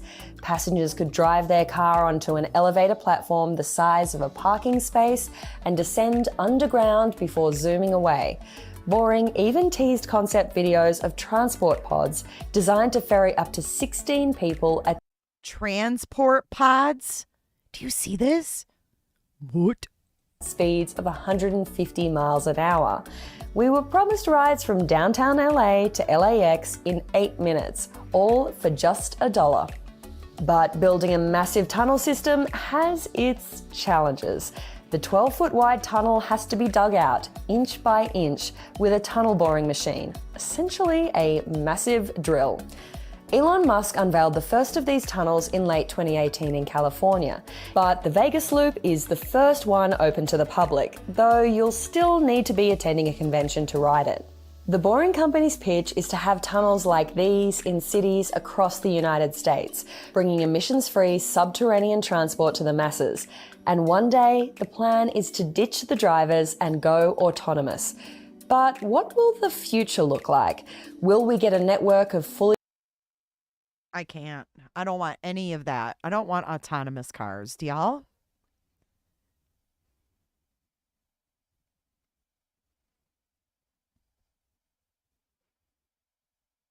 Elon Musk, four months ago, just revealed his all-new 156K flying car. Too noisy, and there's too much airflow.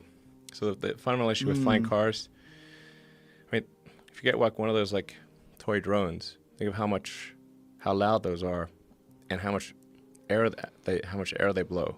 Now imagine if that's like 1,000 times heavier. Are you ready to take transportation to new heights? Look no further than Elon Musk's groundbreaking invention, the $156,000 flying car. With its impressive array of functions, this groundbreaking vehicle is poised to revolutionize how we travel. Imagine quickly traveling through the air, avoiding traffic and reaching your destination. This flying automobile combines the freedom of flight with the ease of a car thanks to its cutting-edge technology and stylish appearance. From its advanced propulsion system to its cutting-edge navigation capabilities. Every aspect of this vehicle has been meticulously crafted to provide an unparalleled experience. Join us as we explore the unique characteristics of Elon Musk's flying automobile. What? Sustainable and exhilarating mode of transportation. Mind-blowing feature number 4, advanced safety features. Safety is always a top priority for transportation, and Elon Musk's This is crazy. This is Jetsons shit. exploring the concept of flying cars. These include companies like Volocopter, Lilium, and Kitty Hawk, each with a unique vertical mobility approach. These businesses are advancing design and technological limits and moving us closer to a time when flying automobiles are typical sights in the sky. With a price tag of $156,000, Elon Musk's flying automobile is a luxury item beyond most people's price range. Oh my gosh, the mailman. Sorry.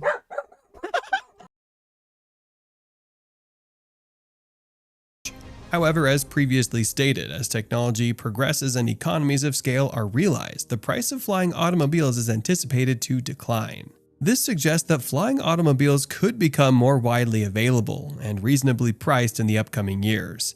The availability of Elon Musk's flying car is currently limited, with production still in the early stages. However, as production and demand increase, the car is expected to become more widely available. Safety is a paramount concern when it comes to flying cars. Guys, please tell me how he manages to do all these things. Okay? Oh my gosh, Bella is barking at the mailman.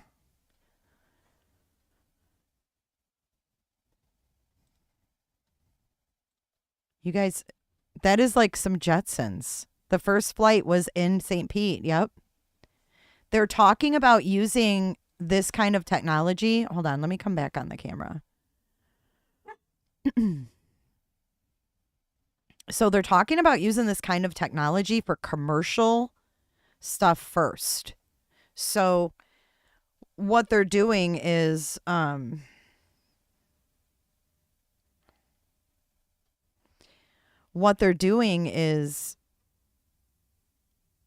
can't remember what I was saying. Oh, I know what I was going to show you. Okay, now I remember. Watch this. This is going on in Tampa. Watch this. I saw this yesterday. Here we go. Well, it is technically a bird, and it's a little bit like a 2 plane. days ago.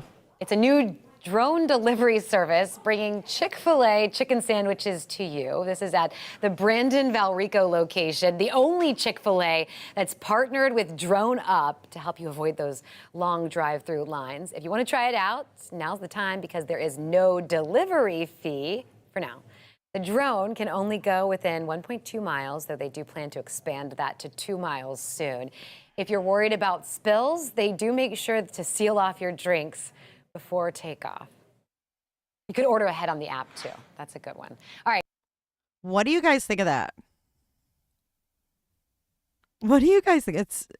We're watching, the jury is deciding her sentence. The jury has been deliberating for an hour and 30 minutes now.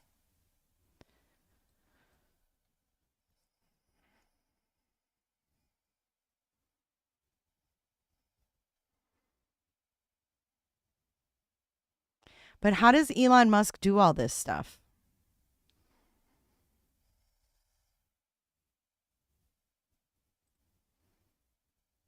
Doggy tricks. I don't have doggy tricks. Chick-fil-A is gross. You don't even have DoorDash, I know, and we're doing drone delivery. Isn't that crazy?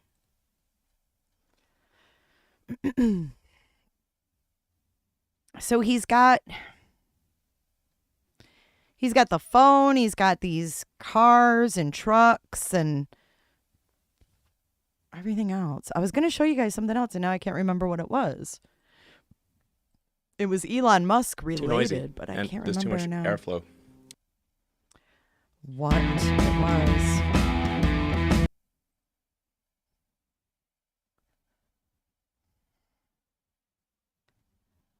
Oh, I know what I was going to pull up. Okay, I got it.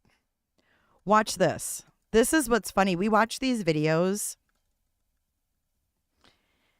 and we look at like this technology that's coming out, but like, check this out.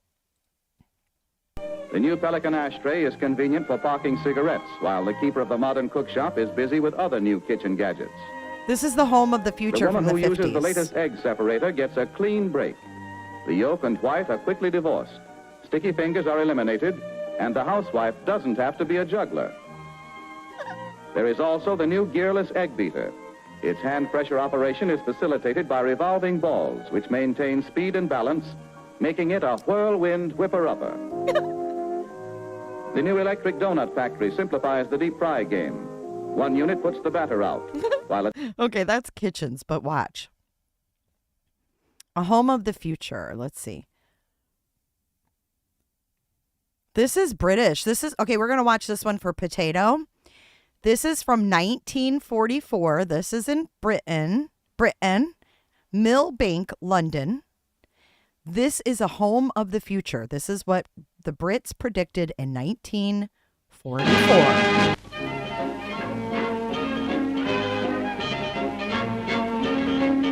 Britain's first factory-made show house, prototype of the $500,000 promised by Mr. Churchill as emergency dwellings for demobilized servicemen and their families. Bright idea number one is the living room fireplace, which also provides heated air for 2 bedrooms. This house of the future has no stairs, no dust-collecting wainscoting, and is intended to last about 10 years. Plenty of built-in cupboards are a welcomed feature. Married women on the staff of the Ministry of Works helped in the design. The kitchen is compact, but the initial blueprint didn't provide sufficient facilities for washing clothes. They're going to fix a small copper now in the bathroom. The refrigerator tops the list of the £80 worth of internal fittings built into Churchill Villa.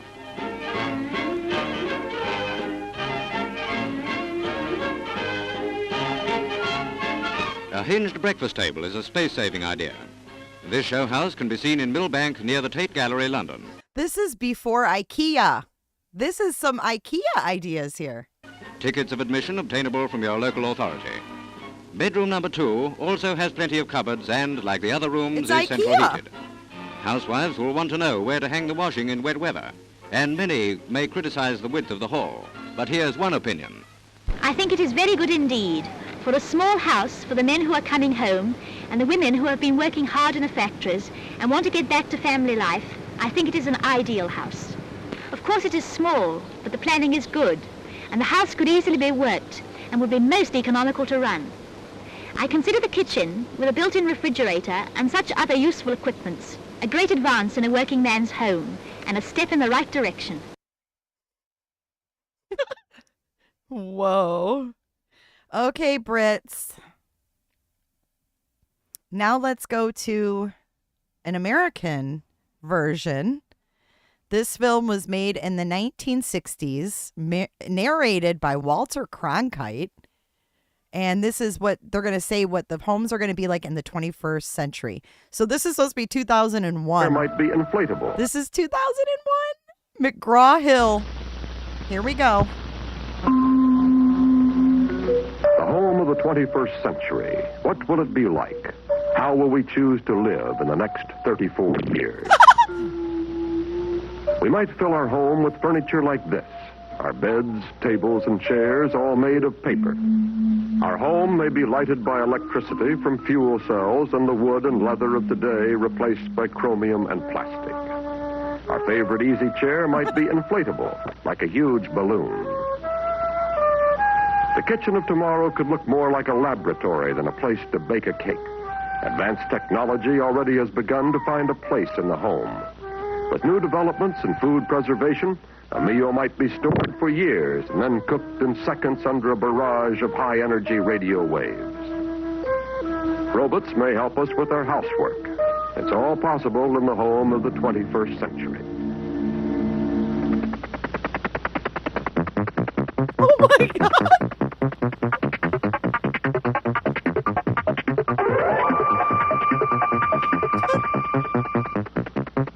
This music!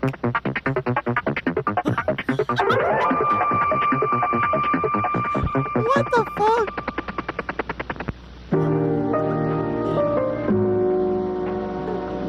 I can't breathe. Everyone dreams of a home somewhere, surrounded by natural beauty and a lot of land. Before the year 2001, 60 million new homes will be built. Some of these visionary homes of tomorrow exist today. This is what people dream about for the 21st century. What will be the reality? The search for a place to live in the 21st century already has begun. Today, people are pushing away from the crowded congestion of present-day cities and congesting the surrounding countryside. Many of them end up in homes like these at the ugly edges of urban sprawl. The search for a home nestled in nature often ends in the empty repetition and tasteless sterility of a suburban tract development. Instead of delighting in natural beauty, urban sprawl defiles it. The age-old American dream of a home away from it all could create a 21st century nightmare. What is the future of the single-family home? Architect Philip Johnson. This idea that you should plop little houses around on tracts will go, I think. There's no, it's a totally wrong use of land. Everybody has a little bit of lawn on four sides of his house. Nobody has any privacy. No one has a garden of their own. No architect builds houses now. It's all done by builders and developers. And they build them all alike, as you know. They call the ticky-tacky houses in the song. But there's no future to that. Cookie cutter. Because the cost of servicing the house is growing by such leaps and bounds that the taxes on that house can nowhere near pay for the services the town has to put there with the water, sewage, roads. So the house is a thing of the 20th century. If the individual house is a thing of the 20th century, the search for the home of tomorrow might end in enormous brick beehives like these. It has been projected that by the 21st century, 90% of the American population will make their homes in urban areas. Can we find a compromise between intelligent use of land and personal privacy? City planner Konstantinos Doxiadis. We forgot in the 20th century, and especially in this country, the necessity for privacy. I don't believe in picture windows, which allow people to inspect my house from outside, but I also believe in squares, playgrounds, benches, statues out of my house, which will give me the chance to meet with my neighbors when I want. The Japanese have the smallest gardens in the world, but they are the most beautiful. And some of them are symbolic of the whole cosmos, of the whole world. A small pond, perhaps 3 feet square, replaces the sea. A rock replaces the mountain. And the open sky replaces or is there for the great cosmos, a very smaller territory. They go to a single-family house. Design. Habitat's young Israeli architect, Moshe Safdie. What Habitat tries to do is build a high-density environment and still give the family the kind of amenities which they go to the suburbs for, which they go to a single-family house, like privacy, like a garden, like fresh air and sunlight and view and all the things people want in a house. So it's trying to preserve these amenities within a high-density, multi-story development. This is a single repetitive unit, which measures approximately 17 feet by 38 feet. And it's cast on the plant and pre-finished, and then the crane lifts it into place and interlocks it. And these units are load-bearing so that the forces go right through the units to the ground. Then 1, 2, or 3 of these make up houses, so that this may be a house, or that may be a house, and there's the garden there. And the clusters which are formed by 8 units along the street have a common area of entrances and playgrounds on the other side. And then on the ground you have the car level and you have the pedestrian level. And the pedestrian level bridges to the river and to the harbor, and the car level and the pedestrian level never cross. Probably less than half of the 60 million new 21st century homes will be one-family dwellings. This doesn't necessarily mean the end of the individual home. Many city dwellers may build a second home in the country. With electronic communications and high-speed transportation, they would spend most of their time in large urban clusters and then really get away from it all in a truly isolated, self-sufficient second home. I No wish. one knows where the search for the home of 2001 will ultimately end. We do know some of today's possibilities, like these luminescent panels. Let's push our imaginations ahead and visit the home of the 21st century. All right, let's do it. This is what I've been waiting This for. could be someone's second home, hundreds of miles away from the nearest city. It consists of a cluster of prefabricated modules. This home is as self-sufficient as a space capsule. It recirculates its own water supply and draws all of its electricity from its own fuel cells. As we approach, our arrival could be observed by an automatic closed-circuit television system which would notify our hosts. Once inside, we might Ring find doorbell. ourselves in a glass enclosure where the lint and dirt we've accumulated during our trip is removed electrostatically. So they're saying when you go into your house, right, you're going to have cameras, which we do, ring doorbell. But now they're saying you stand in this glass thing and it removes all of the lint from your clothes and shit. Now we step into the living room. What will the home of the 21st century look like inside? Well, I'm sitting in the living room of a mock-up of the home of the future, conceived by Philco Ford and designed by Paul McCobb. This is where the family of the 21st century would entertain guests. This room has just about everything one would want. A big, some might say too big, full-color 3D television screen, a stereo sound system that could fill the room with music, and comfortable furniture for relaxed conversation.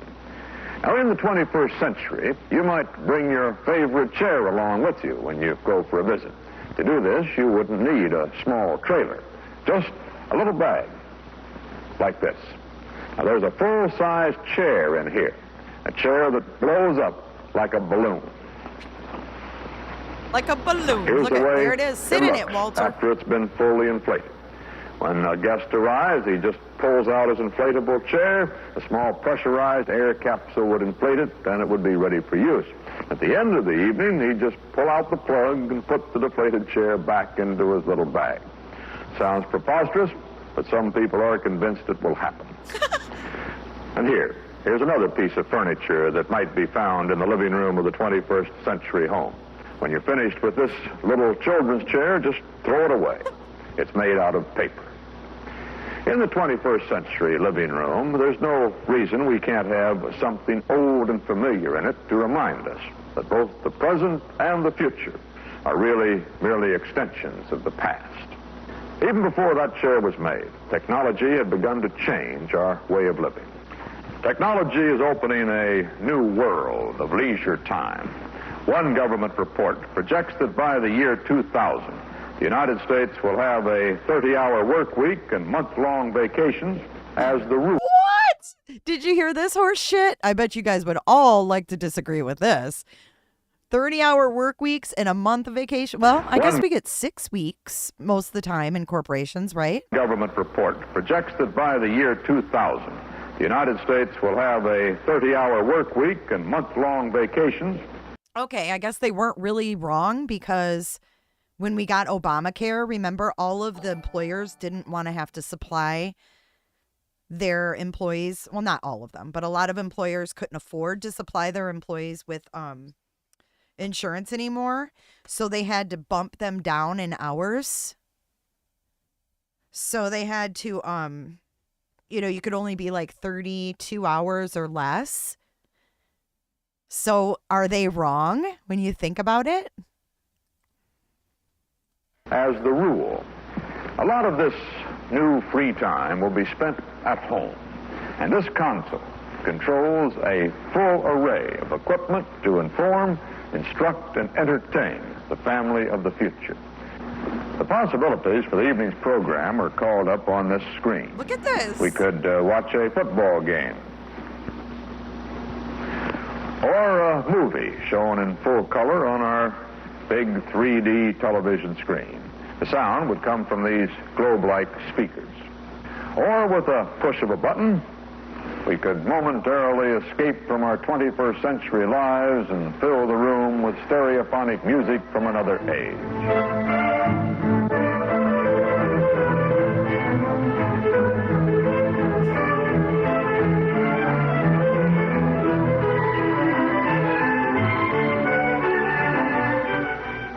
Everything in this home of the future has been designed for comfort. Today's air conditioners, for instance, are only the beginning. The home of the 21st century might have a completely controlled environment. For example, those wall panels can change themselves to darken a room or let in more light. They're controlled by this switchboard.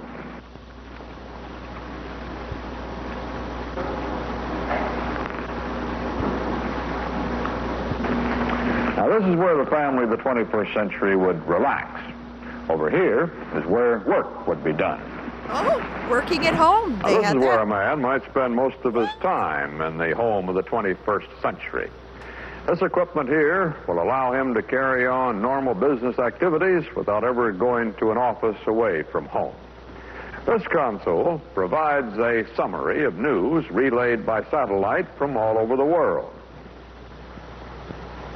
Now, to get a newspaper copy for permanent reference, I just turn this button, and out it comes.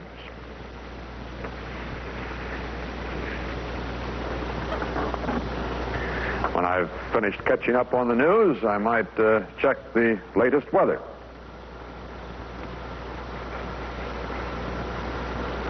This same screen can give me the latest report on the stocks I might own. A telephone is this instrument here, a mock-up of a possible future telephone. This would be the mouthpiece. Now, if I want to see the people I'm talking with, I just turn the button and there they are. Over here, as I work on this screen, I can keep in touch with other rooms of the house through a closed-circuit television system. With equipment like this in the home of the future, we may not have to go to work. The work would come to us. In the 21st century, it may be that no home will be complete without a computerized communications console. The domestication of the computer already has begun. In Phoenix, Arizona, the Charles Crawshaw family has learned to live with a computer terminal in their kitchen. This teletypewriter is connected by ordinary telephone lines to a computer complex in New York City, 2,400 miles away. Charles Crawshaw, a General Electric engineer, works on technical problems. His wife, Barbara, uses the computer for various household chores. Here, the computer has expanded the proportions of a recipe for 6 into a recipe for 14. By the 21st century, home computers may be as common as today's telephones. Hey, what are you doing? I'm fine. The children of the 21st century might be educated by a computer at home. The Crawshaw daughters do some of their homework this way today.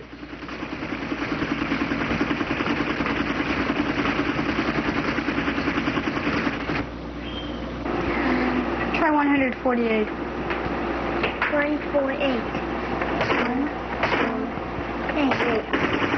Tomorrow's home computer won't simply do old jobs in new ways.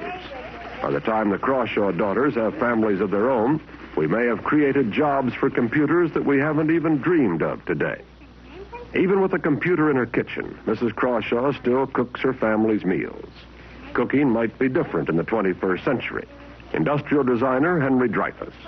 I like to think that the art of baking a homemade pie won't be lost, but maybe the one that comes out of the supermarket is going to be better than the one that you can make at home because we've lost the art.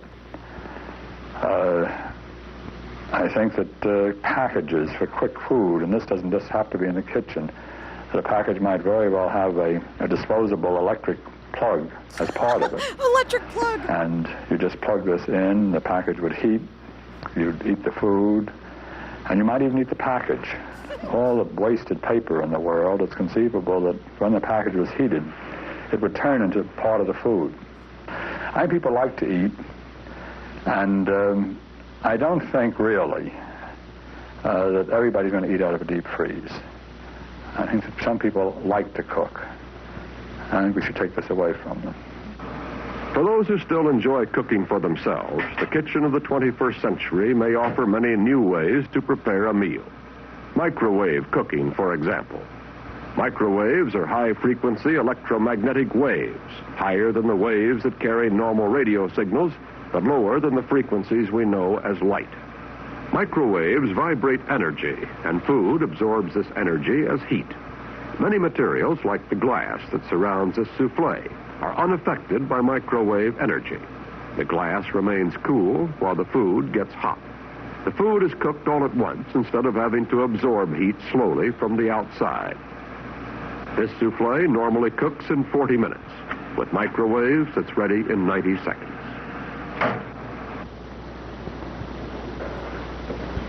This might be part of the kitchen in the home of the future. Preparation of a meal in the 21st century could be almost fully automatic. Frozen or irradiated foods are stored in that area over there. Meals in this kitchen of the future are programmed. The menus given to the automatic chef by a typewriter or punched computer cards. The proper pre-packaged ingredients are conveyed from the storage area and moved into this microwave oven where they are cooked in seconds. When the meal is done, the food comes out in seconds.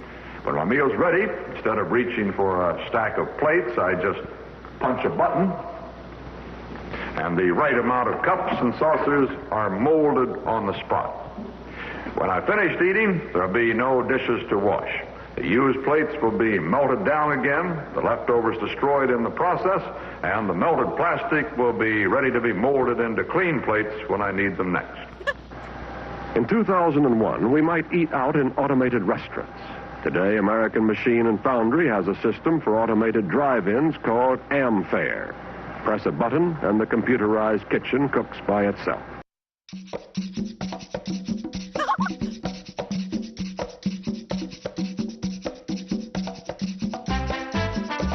The music.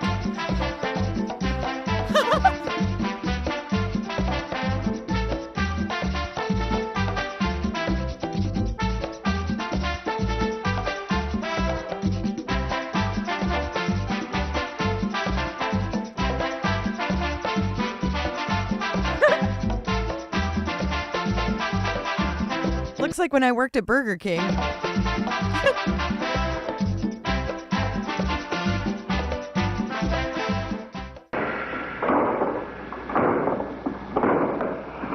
Oh my God! Robots are coming, not to rule the world, but to help around the house. In the home of 2001, machines like these may help cook your breakfast and Dude, we have Roomba vacuums. serve it too. We may wake up each morning to the patter of little feet, robot feet. The patter of robot feet. Oh, that's a patter, all right. We spoke with a professor who is experimenting with computerized robots at London's Queen Mary College. Oh, this is back to London. I don't know if Potato's still around, but London's Queen Mary College. W3. Professor Thring, what are these? These are the first prototypes of small-scale models of the domestic housemaid of the future. The domestic housemaid of the future? Yes, the maid of all work, to do all the routine work of the house, all the uninteresting jobs that the housewife would prefer not to do. You also give it instructions about decisions, that it mustn't run over the baby and things like that. And then it remembers those instructions, and whenever you tell it to do that particular program, it does that program. What is the completed machine going to look like? Is it going to look like a human being? No, there's no reason at all why it should look like a human being. The only thing is it's got to live in a human house and work in a human house. So it's got to go through doors and climb up stairs and so on. But there's no other reason why it should look like a human being. For example, it can have 3 or 4 hands if it wants to. It can have eyes in its feet. It can be entirely different. It would have the full run of the house, and indeed these ones here are examples of machines that would actually walk upstairs. Just as the human being has the built-in sense of balance, we can build in a sense of balance into the machine so that the body part of it is always upright, even when the carriage is going up the stairs. Could the machine conceivably make a mistake and just walk out of the house, go through the wrong door?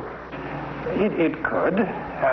It's very easy to allow for this, though, because you can have a large red button conveniently placed so that anybody can punch this button and immediately immobilize the whole machine. So there's no need to be frightened of it.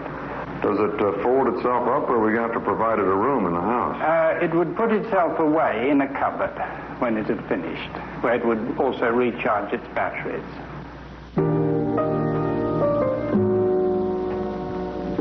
The 21st century home is still only a dream, as utopian and probably as unattainable for the average man as these far-out homes of today.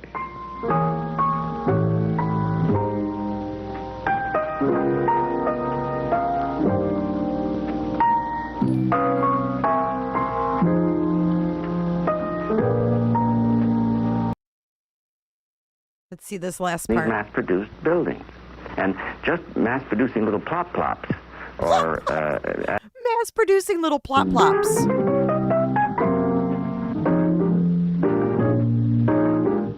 There comes a time when our dreams of the 21st century must be weighed against the realities of today. Architect Philip Johnson. We're talking about where you and I are going to live. And we're going to live in these mass-produced buildings. And just mass-producing little plop-plops or adding a flexible type thing, do-it-yourself, isn't going to work. Now, what is going to work, an individual wants to be like Thoreau and go off to the Maine woods and get an axe and build your own house. That will go on for some centuries, perhaps. But that is no longer germane. What is interesting is the push to the city that's nothing but accelerated since Jefferson's time. And this is the strength, to get around to another subject, this is the reason why it's so difficult to persuade the American people to do their cities over, is because we still believe in Jeffersonian agrarian ideals. You spend all your day in a labyrinth, you see, well, you're going to spend all night there too. We're just going to make it as tolerable as we can. Can we find a compromise between our increasingly urban way of living and the pride and privacy of the individual home? These children will raise the families of the 21st century. They will live in homes with all the gadgetry of a new age: 3D television, automated cooking, and robot housemaids. But machines don't make a home. People do. A home, as Winston Churchill once observed, is more than just a living unit. It will take decisions that go beyond technology, decisions about the quality of the life to lead, to answer the question, how will we live in the 21st century? Creepy, huh? Plop, plop, fizz, fizz. Yeah, we did a lot today, guys. We still don't have sentencing, though. I don't know what the holdup is.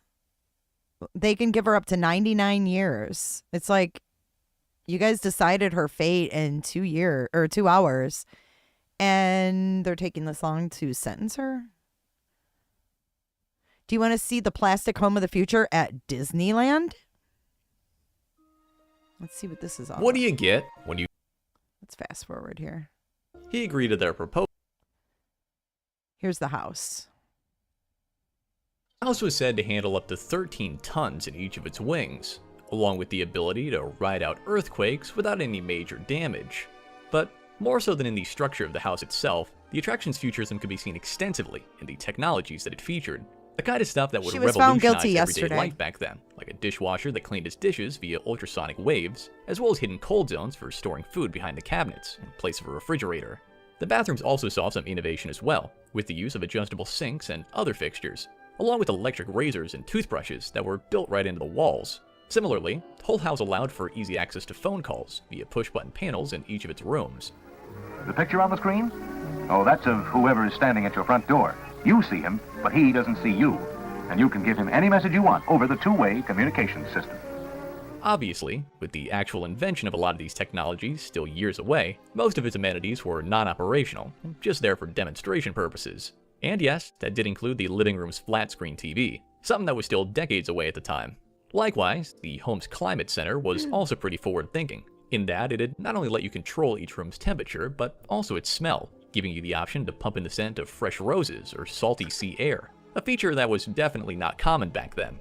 Considering just how unique the House of the Future was at the time, the attraction ended up being very popular when it debuted, seeing more than 400,000 visitors within its first 2 months. Weird. Wed. What the inside of a house looked like in the 80s. This is the kind of stuff we're going to be doing on the other channel. This is awesome. This is a house of the 80s, guys. Flashback time, and then we're going to dance it out. Because I got to get some stuff done. It's 2 o'clock. But I've had a lot of fun with you guys today. This was a fun stream. I was watching Flight of the Navigator. I put my stuff in the living room. On the corded phone.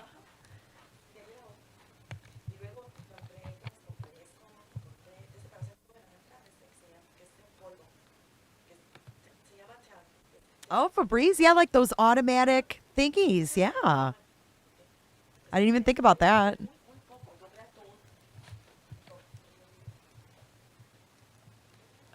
What was that?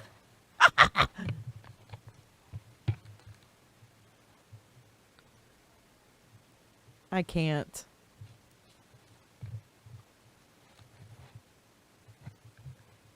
I know. I miss the cord phones too. You know what I miss the most, you guys? I'm not going to lie.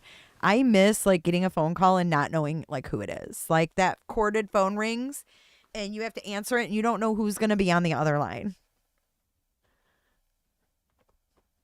The jury did not come back yet. No. See? It's been 2 hours and 9 minutes. Like, what is there to decide? I don't get it. But anyways, this was up on live today. Let's see if anything new happened in the news world while we were reminiscing. Let's see. We've got a launch today. In an hour. Starship's going up today. Attempt number 1. Okay, SpaceX has confirmed this Saturday. Oh, this Saturday. Tomorrow. Why does it say? For the second flight test of Starship. Yesterday, news broke about a damaged grid fin actuator, which resulted in a destack and repair. Starship tomorrow, I guess.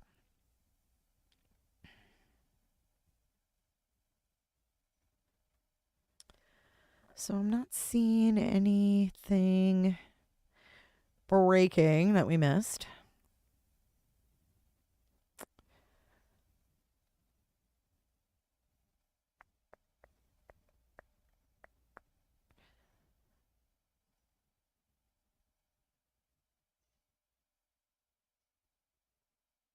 So much to watch all the time.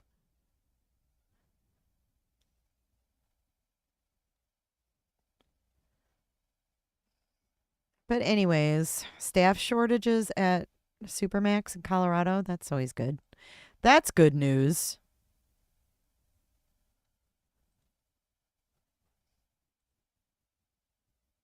All right, guys. Well, a lot of people have dwindled off. It's been a long stream, but you know what? We had a lot of fun today. 99. She could get up to 99, my 3 sons. 99 years for Kaitlin. Up to 99 years. And they're still deliberating. So I'm going to get off of here and... Oh, me too. The clear phone. I loved that thing. All right, guys. Let's dance it out. Thanks for joining me today. I had a lot of fun. We went over some random stuff. Hopefully, Steven will see all of your comments and we can maybe get Steven on the show and have a little talk-see. When the sentencing comes back, I'll try to go live. Yes. Okay, let's do a quick poll. What do you think she's going to get? I didn't even ask you guys that. Actually, you know what? Why don't I just keep this up for the thing? Because I don't think it's going to be that long. Why don't we just go like this? I'm going to go off camera. I'm going to go get some shiz done. And we will just leave this up so we can stream the verdict and then go from there. Or stream the sentencing and go from there. How about we do that? I'll leave this up and then I'll get the chat so you guys can, YouTube and Facebook, you can see the chat box on your screen. You guys are all in chat together. Together. I'll just leave this up. Y'all can chat. Vacuum music, absolutely. Absolutely. Let me head over to this. Hang on, I got to switch screens so I can see what that song's called. Hold up.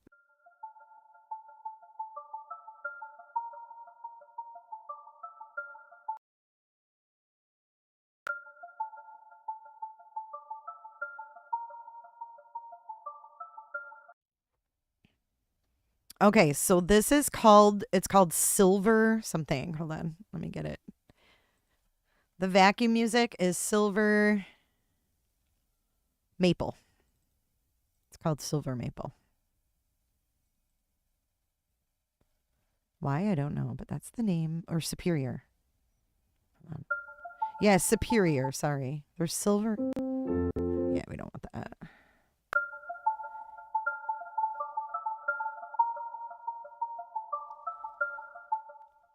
Okay, so there's that. And then I'm going to put a little message on the screen to let everybody know what's going on.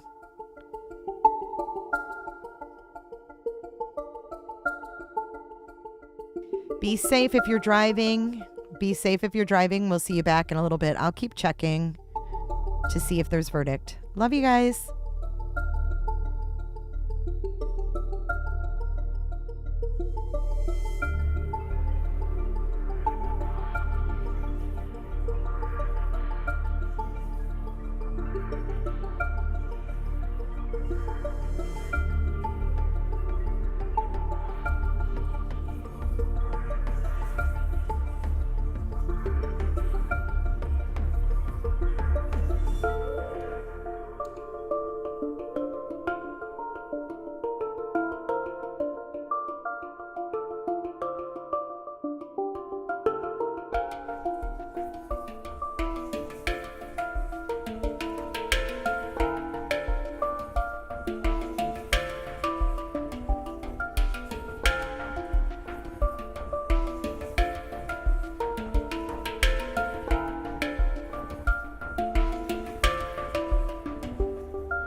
I think we need a poll.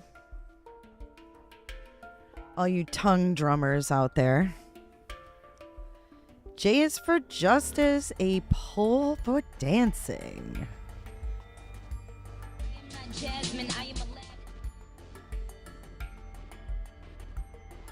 Gosh, I didn't realize, you guys, that the range was between 5 and 99 years.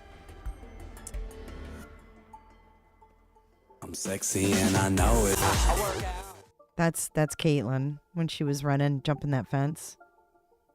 I'm sexy and I know it. Guys, I have the worst headache. My food isn't here yet, and my head is pounding.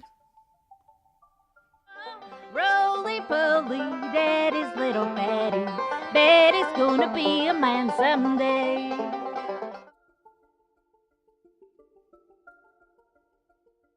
My tongue be drumming. All right, so let's see. It's so cold in the D. How the fuck do we supposed to keep peace? Kaitlin's sentence. Will it be? Let's see. What should we make our choices? Max.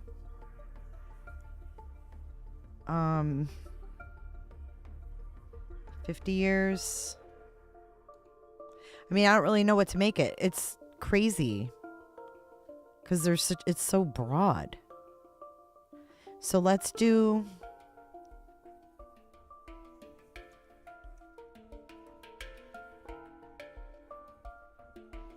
max. We'll do 50 years. Flo, I thought you were shopping. What are you doing? 30 years. 20 years. No. How about less than 20? Because I think she's going to get the max.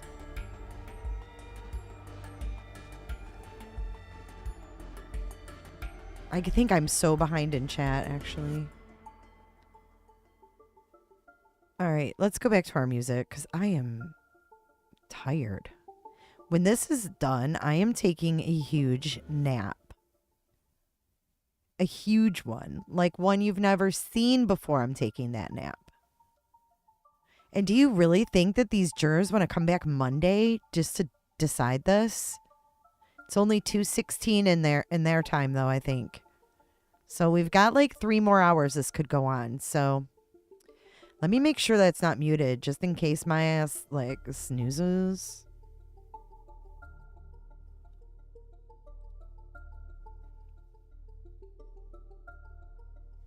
Oh, it is muted because we have that buzz. Oh, hell. All right. I won't fall asleep on you, I promise. 3 hours and 27 minutes.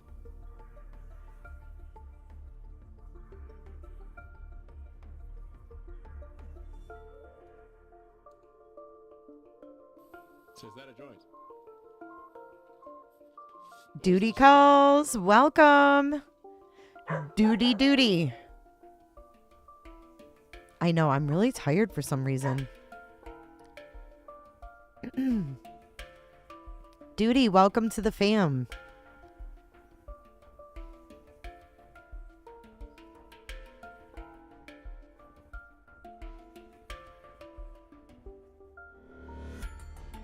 I'm curious what she's going to get, though. 38% say max, 50 years, 38, 30 years, 25. No one thinks she's going to get less than 20. Interesting. Kit Kat was a new member as well. Thank you for becoming a member. Why can't you see the polls?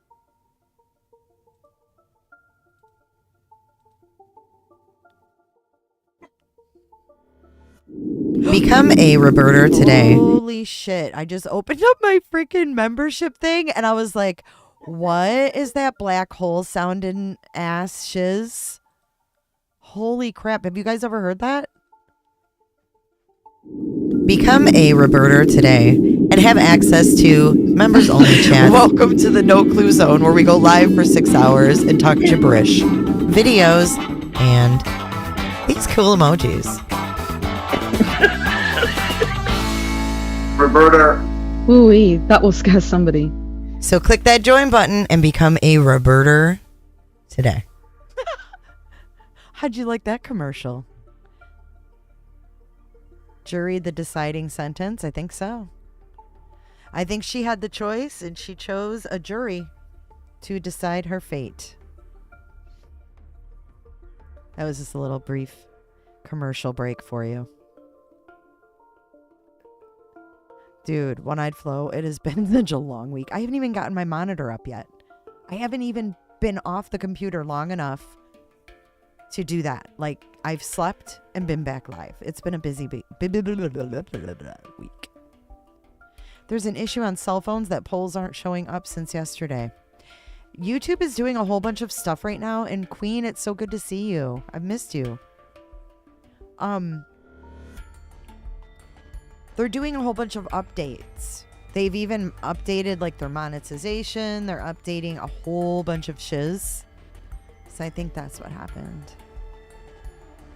Flo, you're scared after yesterday about the sentence?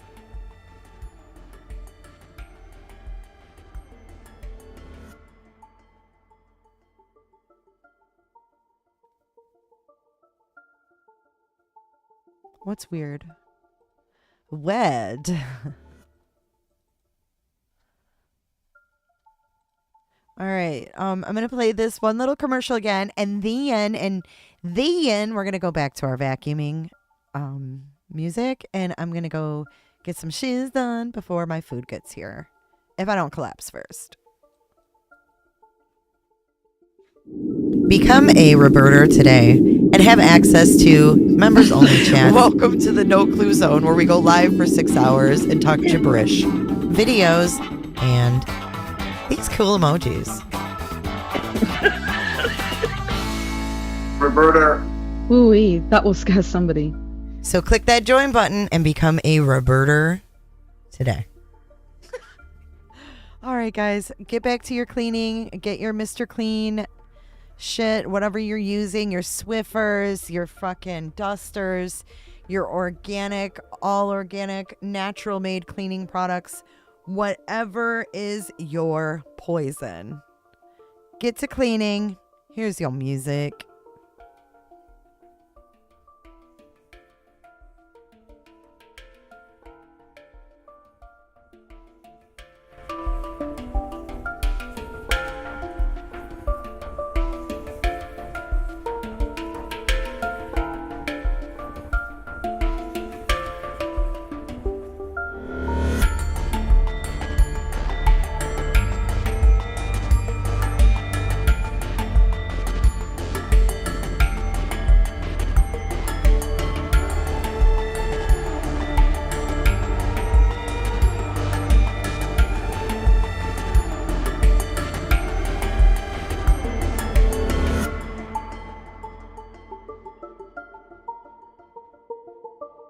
Can you guys even hear me? What's going on? Queen Virgo, can you quit your job? I cannot be the answer of that question. Ask again later.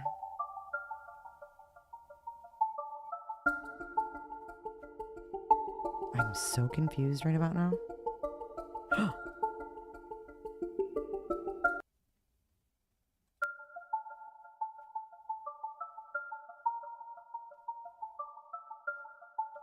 Okay, good. You could hear me? Oh, I was so worried I was muted that whole time. I was literally going to go take a nap if I was.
fetal position.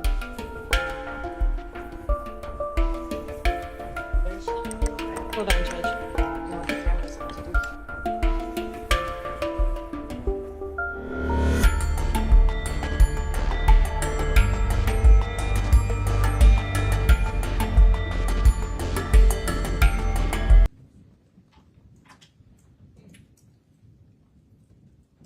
Then start.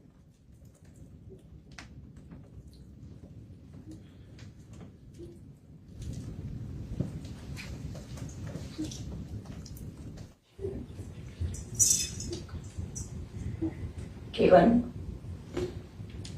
I want you to know that I fought for Mo with everything I had that night.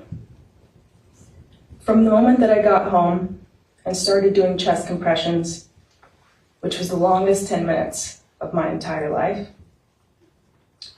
I remember feeling so relieved when the police arrived, that help was finally there, people who really knew what they were doing and who could help me care for her.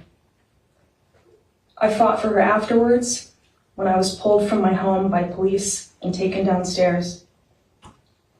I initially refused to go to the police station that night because I didn't want her to be alone. In one of the body cam videos, I say something along the lines of, "I can't leave her. I'm the only one she has here." I couldn't understand why they weren't bringing her downstairs to the ambulance so that they could rush her to the hospital. I asked one of the officers why they weren't bringing her down. And that's when he told me that she unfortunately didn't make it. That was the first moment that night when I realized that there was no coming back from this. I think I had just assumed that as soon as she was taken to a hospital, that she was going to be okay. It never actually crossed my mind in the chaos of that night that she wouldn't be alive, that she would die, that she was already dead when I arrived home. I was questioned for almost 3 hours that night. They finally let me wash the blood off my hands in the police station bathroom. And I'll never forget that moment in the bathroom. Watching the sink turn red and wanting to put it back on my hands because it was the only thing I had left of her. Your actions caused that pain. I remember waking up a few hours later in my dad's bed with my sister and realizing that it wasn't a dream, that it was all real. I'd asked the detective over and over again the previous night when and how they were going to notify Mo's family. For what felt like an eternity the next morning, I waited for her mom and dad to call me. Finally, Karen called me, and it was the hardest phone call of my life. She was wailing, screaming. She wasn't speaking words at first. It was raw and guttural. It was the vocalization of grief. Her world had stopped. She was confused and in disbelief. She kept saying over and over again, "Who would ever want to hurt my baby?" Her mom asked me if I thought she had been raped. I told her no. She asked me if I thought it was quick. And I said yes, I thought it was quick, even though I didn't know. At no point in my life did I think I would ever have to tell someone's mother that I thought their daughter's death was quick. Your actions caused that pain. I've watched Karen sink to the floor in her kitchen because she was sobbing so hard and could no longer stand. I've watched her experience her first Mother's Day without her daughter, surrounded by wildflowers and her children's friends. I've watched her put lights and pumpkins on Mo's gravesite. I've watched her ride her bike and pedal harder because that's what Mo would have wanted. I've watched her in the darkest days not be able to get out of bed because she had nothing left. I watched her grieve for her daughter, who she will never get to see grow up anymore, get married, skyrocket in her career, inspire others further, have children. I've seen her open her heart to others through this loss and share her vulnerability and deep well of wisdom. I've seen her sit in this courtroom every single day with her head held high and bear witness to what happened to her incredible daughter. I sat with her as she visited my house for the first time and laid on the floor of the bathroom in a fetal position, stroking the ground, sobbing and crying out loud about how much she missed her. She turned onto her back and laid right where Mo had laid and taken her final breath. And my God, does Karen and Mo look exactly alike. I've watched her become friends with all of my friends and celebrate their accomplishments and my own. I've watched her continue to be the best mother, even though I can't imagine how painful the days must feel. I've watched her smile and laugh and still somehow find joy in life. I've witnessed her strength through this all, and I've been inspired by her daily in this slog that we've called life recently. It has been exhausting showing up every day here in court, listening, watching, reliving every moment from so many different angles. It feels so real all over again. I go home every night to my house after watching video after video of it all day here, and there's Mo's ashes sitting on my bedside table waiting for me. I'm struck by how much this has affected so many people. I've watched your parents in court every day, not once smiling or interacting with anyone, just waiting to see what happens to their daughter. I've watched my own dad struggle to look at the videos and the audio throughout the trial. I've seen Colin take the stand, unable to even sit fully upright as he answered question after question about the innermost pieces of his life, a man whose life has also been turned upside down by this tragedy. The ripple effect is almost incomprehensible. It's also unbelievably sad and painful any way you look at it.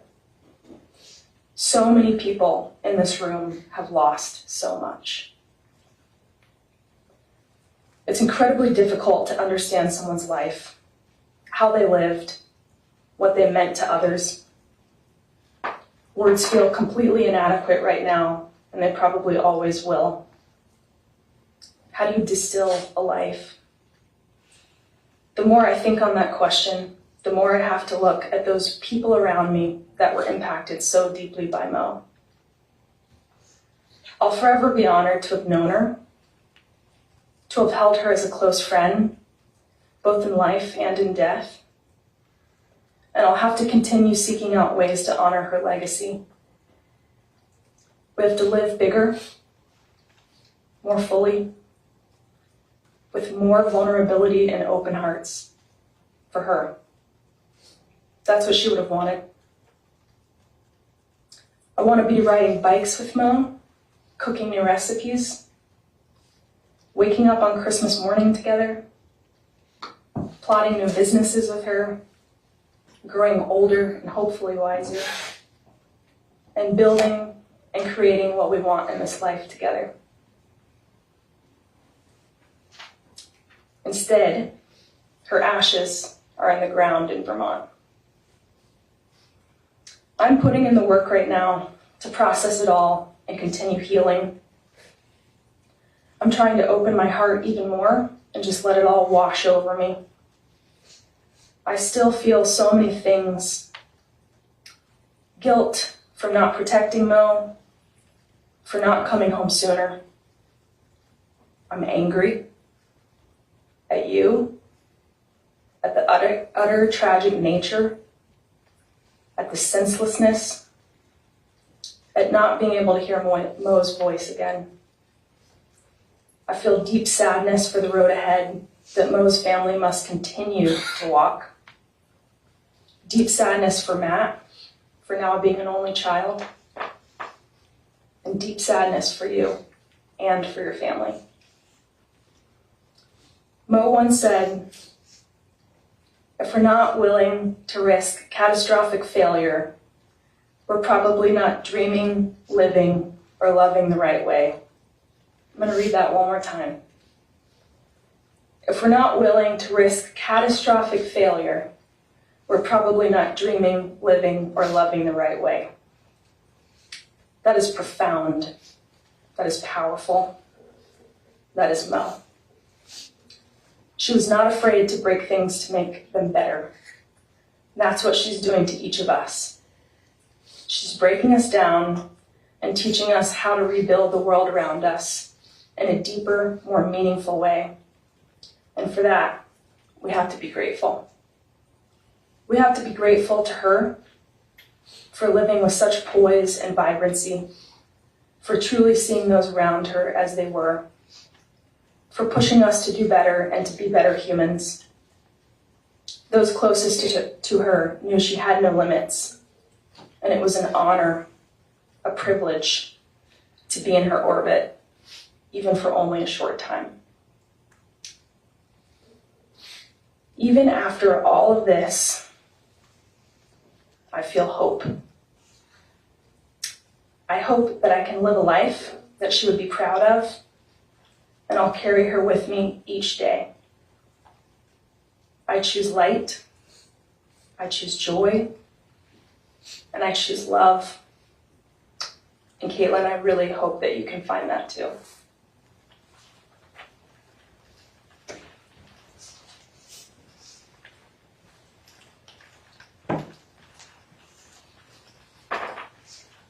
Karen Wilson, Your Honor.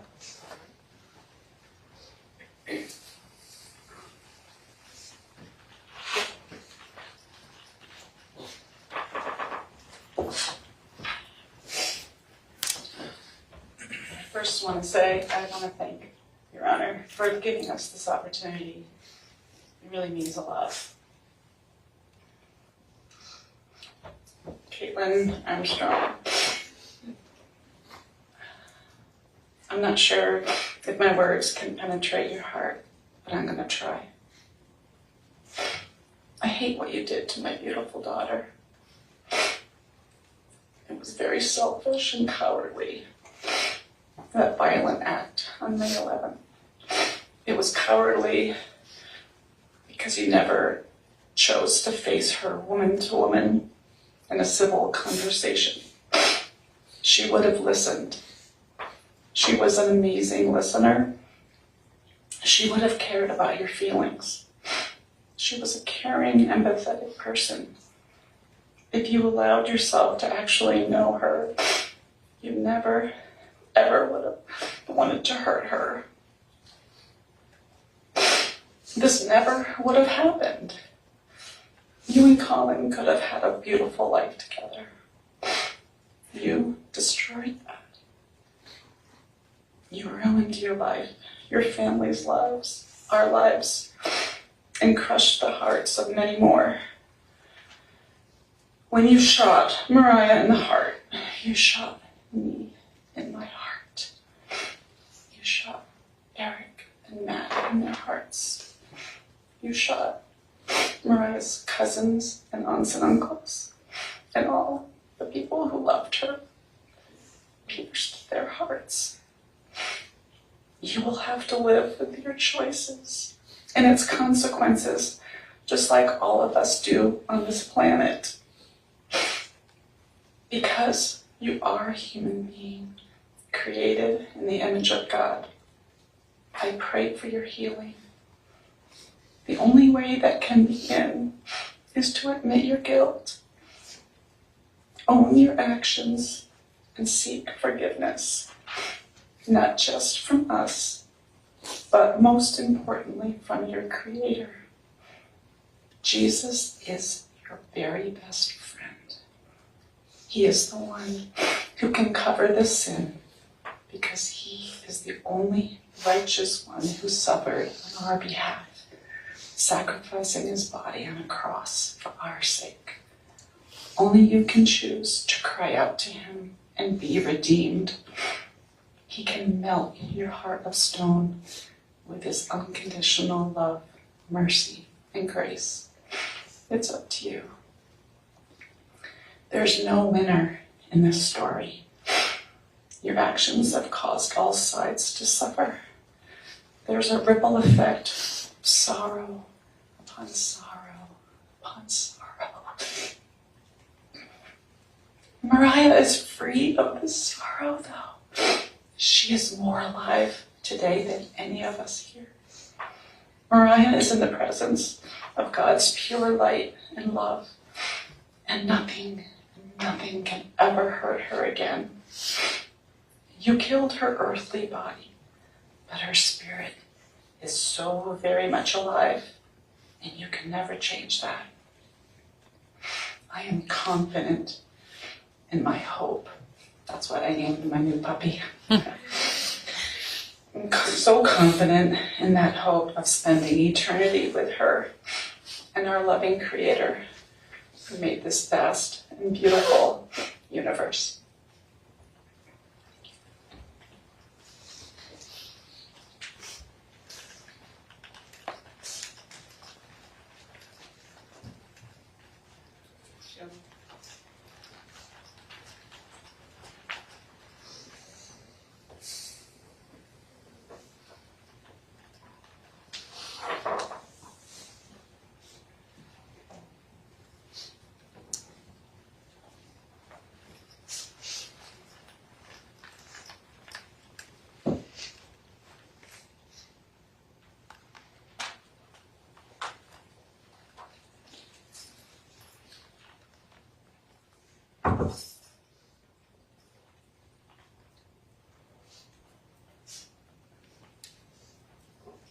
State, does that conclude the allocution? Yes, sir, that concludes the allocution. All right. The defense will please rise once again.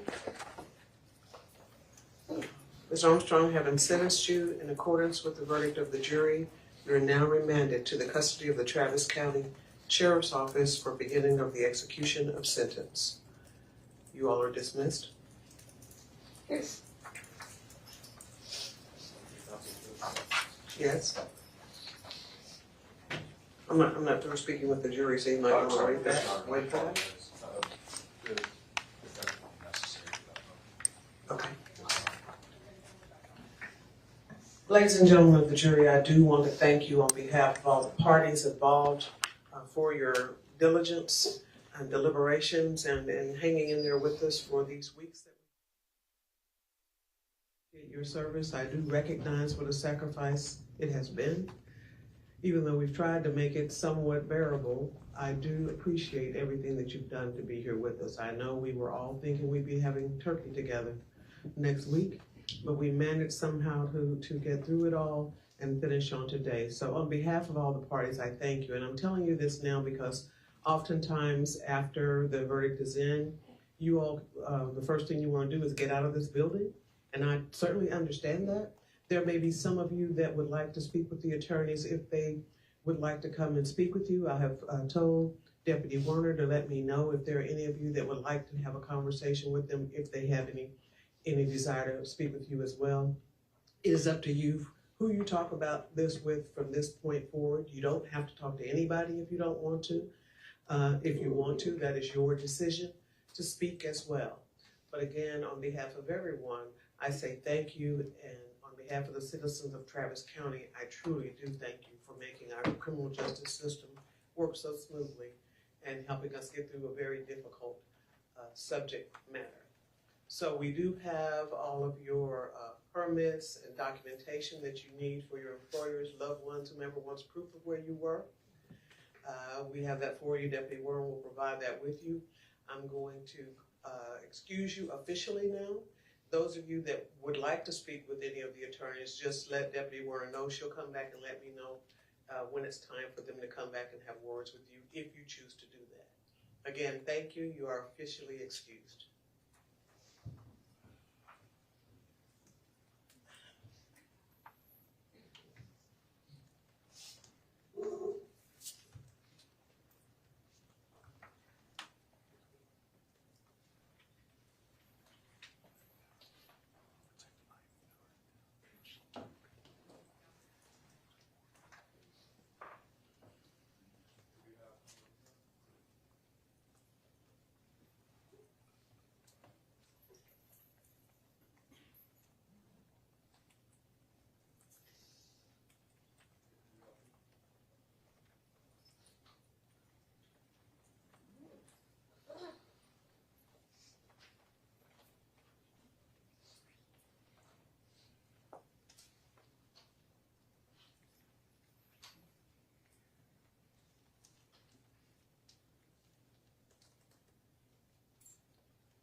After the escape attempt, they just let her walk non-cuffed?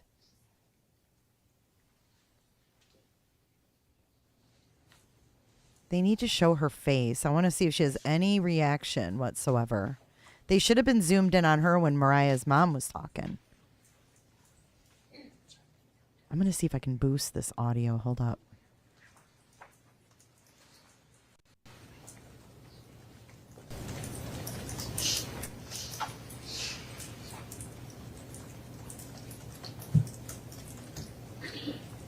Why are they showing them?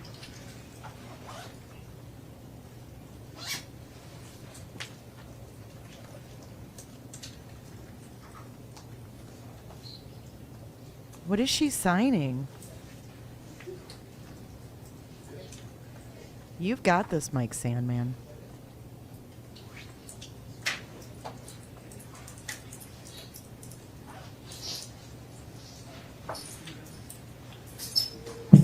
This cause officially is in recess. Thank you. Weird.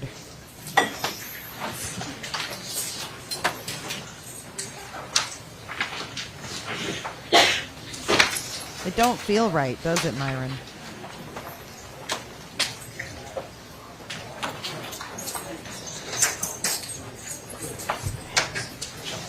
Oh, the boyfriend? I don't trust him at all. Yep. I agree with you guys. I think he's gotten away with a lot here. But you know what? Had she not run, there we are. Max Headroom. Again, had she not run, she would have had a good chance. A really good chance, in my opinion, of flipping this right on Colin.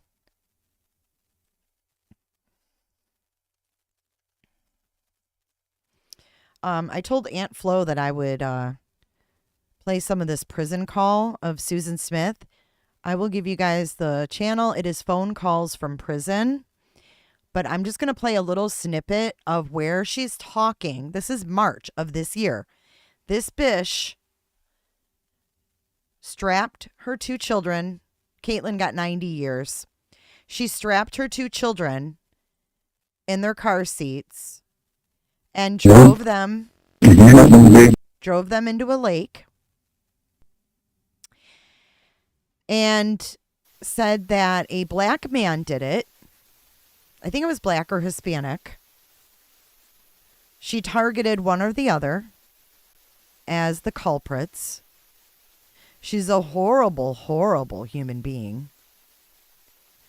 And in March, she got on the phone with her, I guess, boyfriend, who's just waiting for her to get out. But this is really gross.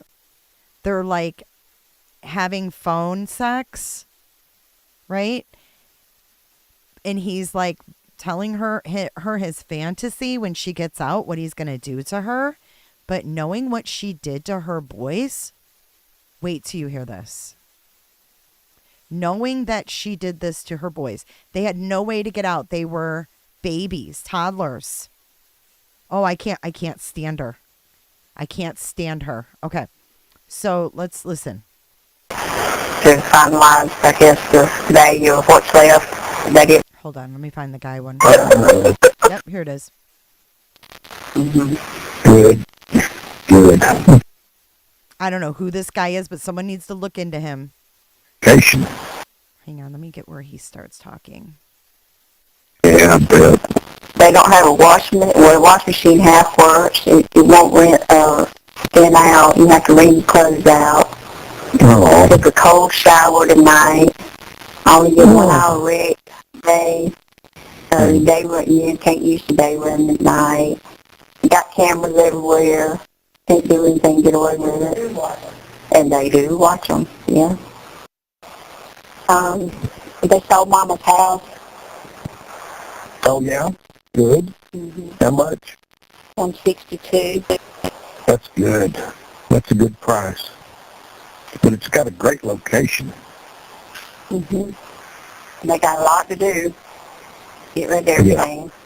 Yeah. They've already gotten, a lot of it out and moved. they got a liquidator coming in to finalize, I guess, the value of what's left they didn't want.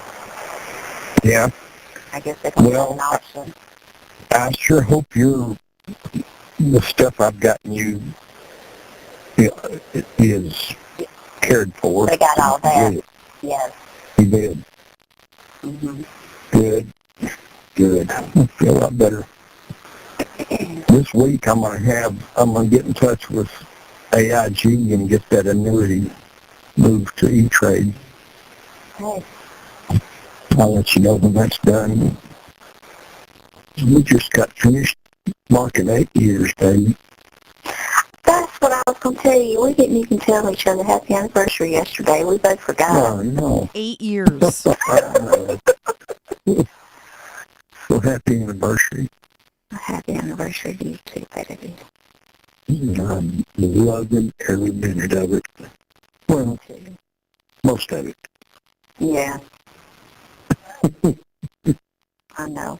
You're about to hear the more intimate side to Susan and this particular gentleman caller. The next set of clips were all taken from the same call.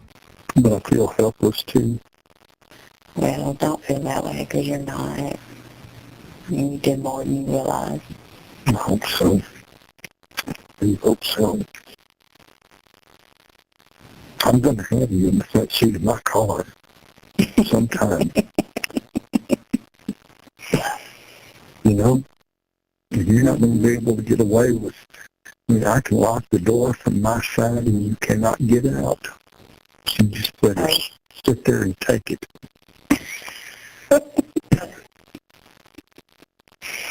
You go hold me hostage. Yeah. Okay. I could. Would you tie your hands behind you? You stand right there and I'm going to tie your hands behind your back. Your hands would go back there behind your back so fast you might tie them yourself. Wouldn't they? Mm-hmm. Sure. No, you can't talk about that. That's not going to be a subject we'll breach again, I don't think. You never know. I just got my shower. Just got your cold shower. Mm-hmm. Those nipples shriveled up, didn't they? Mm-hmm. They sure did. I like making you talk when you got somebody else in the room. I know. You being bad. It's supposed to rain tomorrow. Yeah, we got rain coming Friday. You've been caught out in the rain and you just got soaked to the bone. Oh, yeah. I mean, where you can't, there's not any place you can go to keep from getting more soaked. You just forget, there's no more dry spots in your region, so you just forget about it. Yeah. Like when you're wearing a white shirt and no bra and you're soaked. Uh-huh. Mm-hmm. That can be fun. Yeah. That is fun. It would be kind of like a t-shirt. You're doing it again. Talking about your boobs? No. What? Making you talk in front of Cassidy? Well, are you getting embarrassed? Are you getting blushed? No. Well, we'll just turn that up a notch. No.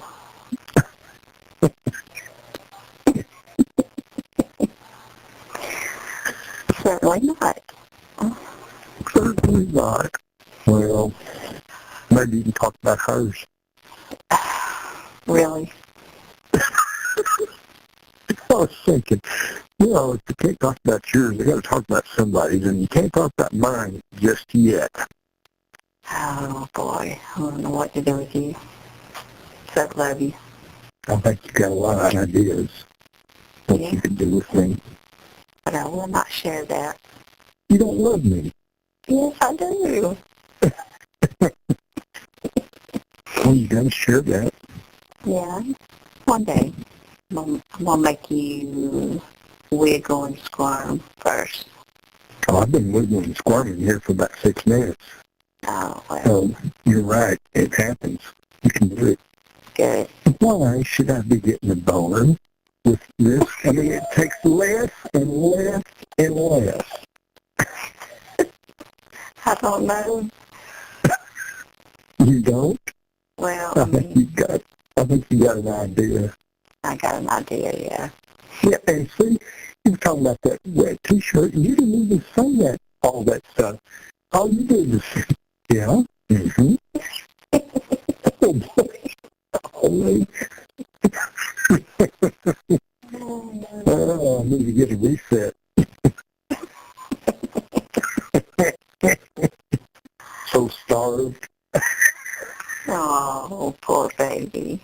The next set of clips with the gentleman caller take on more of a religious tone. This man. So this is from Phone Calls with Prison. If you want to listen to the whole thing, it's about an hour and a half long of her different videos. But yeah, Flo brought her up. She is actually up for parole this month. And hopefully they don't let her ass out because she is evil. Hi, Selena. What's happening, Selena? Selena. Oh, Selena. I like your name. It's pretty. I like the way you spell it. But let's see what else we have. Oh, I have a surprise for you. First, I want to play some body cam. You guys want to watch a body cam? Let's watch a body cam. Want to? First, let's watch this video. This is a clip from, this is the senators fighting. We were talking about this in Discord last night. You want to do it now? I'd love to do it right now. What? This is our American government. I'd love to do it right now. Bernie Sanders to the rescue. What's going on here? Come on.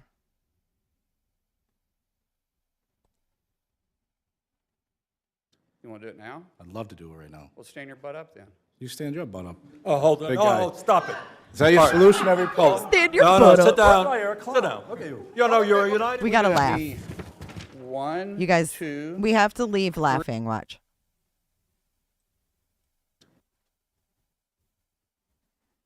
You want to do it now? I'd love to do it right now. Well, stand your butt up then. You stand your butt up. Oh, hold on. Big Oh, guy. oh, stop it. Is that your solution every poll? No, sit down. Sit down. Okay. You know, you're united. Tweeted at me 1, 2, 3, 4, 5 times. And let me read what the last one said. It said, greedy CEO who pretends like he's self-made. Pretends like he's self-made. What a clown. Fraud. Always has been, always will be. Quit the tough guy act in these Senate hearings. You know where to find me. Any place, anytime, cowboy. Cowboy! Sir, this is a time, this is a place. If you want to run your mouth, we can be two consenting adults. We can finish it here. Okay, that's fine. Perfect. You want to do it now? I'd love to do it right now. Well, stand your butt up then. You stand your butt up. Oh, hold on. Big Oh, guy. oh, stop it. Is that your solution every Look poll? at the lady in the back. No, sit down. Sit down. Okay. You know, you're a United States Senator. Sit down. Active. Oh, okay. Sit down, please. All right. Can I respond, Mr. Hold Chairman? it. Hold it. If Hold we on. can't, no, This is I have what the he mic. said. I'm sorry. This is Hold what it. he said. You'll have your time. Okay. Can I respond? Oh, no, you can't. This is a hearing. And God knows the American people have enough of contempt for Congress. Let's not I don't make like it worse. thugs and bullies. And that's what- I don't like you because you Hold just it. described yourself. Hold it. Like you. Hold it. You challenged me to a cage match, acting like a 12-year-old schoolyard bully. Excuse me. Hold it. No, excuse me. I will say- we're not here to talk about physical abuse. You brought. We're not him talking in. about. Of course, And, I and let me show you his hearing because I want to expose this thug to who he is. And If you don't point at me, that's disrespectful. I don't care about respecting you at all. I respect I don't people that respect you at all. respect. So All right, hold it. let me Hold it. hold it. No, Hold it. You're one of No, 100 of the most hold elite it, people please. acted. Please. All right. This is a. Excuse me. This is a hearing to discuss economic issues. We all know I'm training to be a cage fighter. Oh, holy hell, that is funny stuff. All right, we've got another video. This is a sweetheart of a video. You want to do it now? It's I'd love to do it right now. 35 Stand your butt seconds up long. then. You stand your butt up. This is the canine from the Danilo Cavalcante search. He's going to be honored at a national dog show. One of the dogs involved in the search for escape murder, Danielo Cavalcante, will be honored. State police say Rom and his handler, Trooper Dan Reed, were one of the most heavily involved canine teams in the search and were in it from the very beginning. Rom will be actually honored at the 2023 National Dog Show, and another trooper will sing the national anthem at the opening of the show alongside the PSP Color Guard. So you can watch the National Dog Show right here on WGAL. Of course, that'll be Thanksgiving Day at noon. Look at that picture of him. Isn't that awesome? Oh, man. I know when Bernie Sanders saves the day, right? So funny.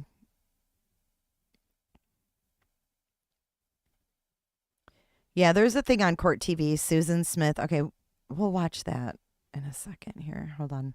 Let's see what this says. This morning, we're shining a spotlight on the case of Susan Smith. She was convicted back in 1995 for the murders of her 2 young boys. And next year, the murder mom is up for parole, but her family is not offering much support, saying they're not interested in helping her. And her ex-husband, David, says he plans to file an affidavit urging the parole board to keep her locked up. Wow, she's not getting support from her family. The ones that used to love her, well, she's got lots of folks that love her. Oh my gosh. Let's see. She's been a bad girl in prison too. Come in to the case. She had the relations with the guard and was also they had a drug possession incident, disciplined in a couple times, but you know, she's been in a while. To what extent is this behavior, I guess, pull out the sex with the guard part? Yeah, she's been screwing guards, getting drugs, but let's see if Nancy Grace back in the day, what she had to say about Susan Smith. That will be our telltale sign.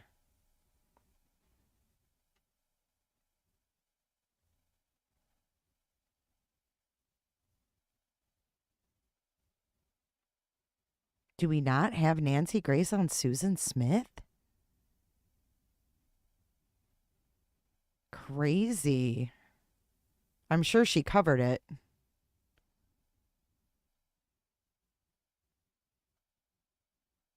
I'm surprised I didn't see a bunch of videos come up. But there's a lot of videos on her, on Susan Smith, that you can watch. Here's her ex-husband 12 years ago. David.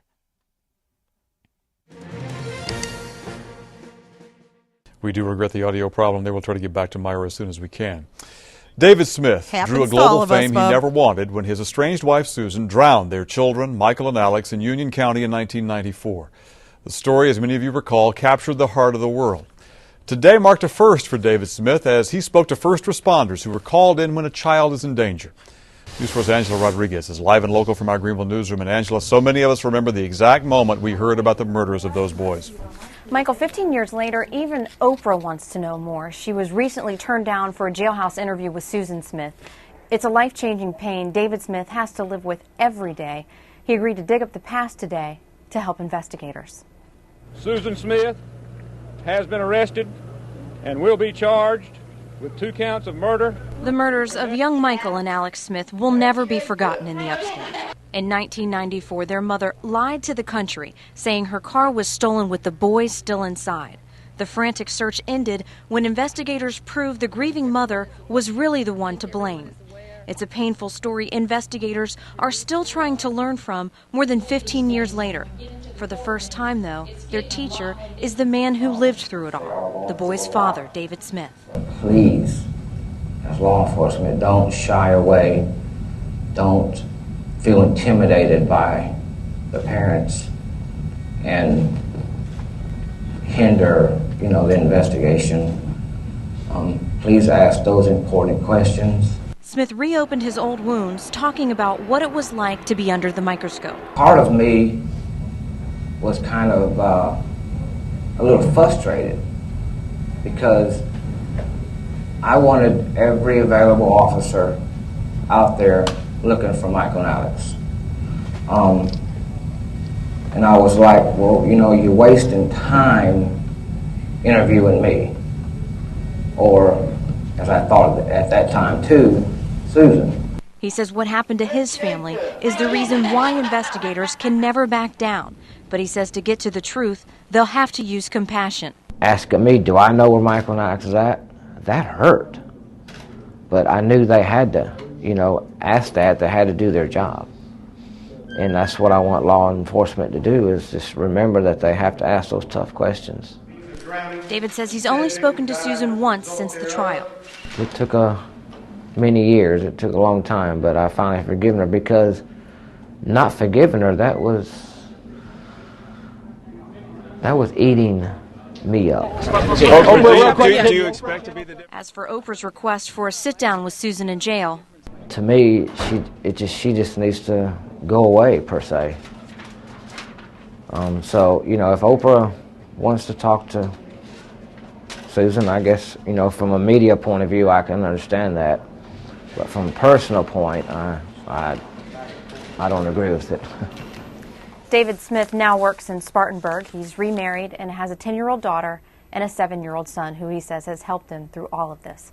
Angela Rodriguez. Wow, he has 2 children. I never knew that. I never really knew what happened with him. Horrible. Oh, I know. That was a horrible, horrible story. She told so many lies. She's the evil, evil person. For sure. For sure. She put her husband through hell. All for a guy, because her man didn't want her kids. Idiots. She's an idiot. And she should never, ever get out. So let's watch a body cam, shall we? It's short. This will be our last video of the day. But this threw me through a loop. Y'all might have seen this. It came out last night. Law and Crime brought it out. This is an ex-daycare worker. Come on. These fucking dogs are going to bark like motherfuckers. This is an ex-daycare worker. I don't know why this keeps going to this low bit rate. Accused of hurting a toddler, right? So, hang on. Where'd my description of this video go? YouTube is so weird right now. You guys literally see I don't have a description. Look, it's black. There's no description on this video. What's going on here? Isn't that weird? I can't even read the title anymore. It's like gone. Oh my gosh, I sounded like Candace. She was just gone. There's no fucking description on this video. I'm tripping out right now. This is so weird. Okay, so here, this is where the dad comes to the door. Sure. Hang on just a second, baby. Okay, sure. Awesome. Are you taking her somewhere? He asks, so the cop asks. Hey, how are you? Your dog's not going to get out, is it? Get out, Wade. Hi. Can we speak to Michaela? Sure. Hang on just a second, baby. Okay, sure. Awesome. Are you taking her somewhere? We just need to talk to her real quick. Okay. Okay, so notice how they say, are you taking her somewhere? They ask for this girl. Hi, Michaela. How are you? I'm Officer Bailey. All right. Am I stepping outside for a sec? This is Michaela. You go ahead and turn around for me. Can you turn around for me? Thank you. Put your hands behind your back. Meet Michaela.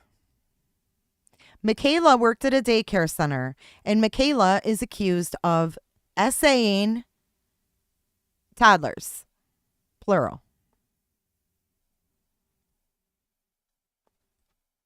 Michaela. Wait for it. Okay. Let's go down over here, okay? I'll chat with the family real quick. Would you? Annie, can you grab my shoes? Yep. Let's grab shoes right now. Can we get shoes? Yeah, sure. Okay. We're just going to hang out down there real quick. I'll explain walk down. Yeah, I'll explain everything to you, okay? You just want to walk real quick? Do we have slides or slippers? My Hey Dudes are downstairs. Hey Dudes. The Hey Dudes? Okay. My Hey Dudes are downstairs. Hey, let me try to refresh this to get the description. I don't want to speak out of turn. Hi. I'm Officer Bailey, Fairborn Department. Is your mom? Description's back. Body cam footage shows a former Ohio daycare worker being arrested for allegedly assaulting children on the job. Fairborn police said the suspect, Michaela Grayson Curry. Oh, I guess it was an essay. My bad. That's why I wanted to read this. Grayson Curry was allegedly caught on video smacking toddlers on the head and pushing them to the ground. Curry was charged with assault and child endangering. So here we go. Can you turn around for me? Thank you. Put your hands behind your back.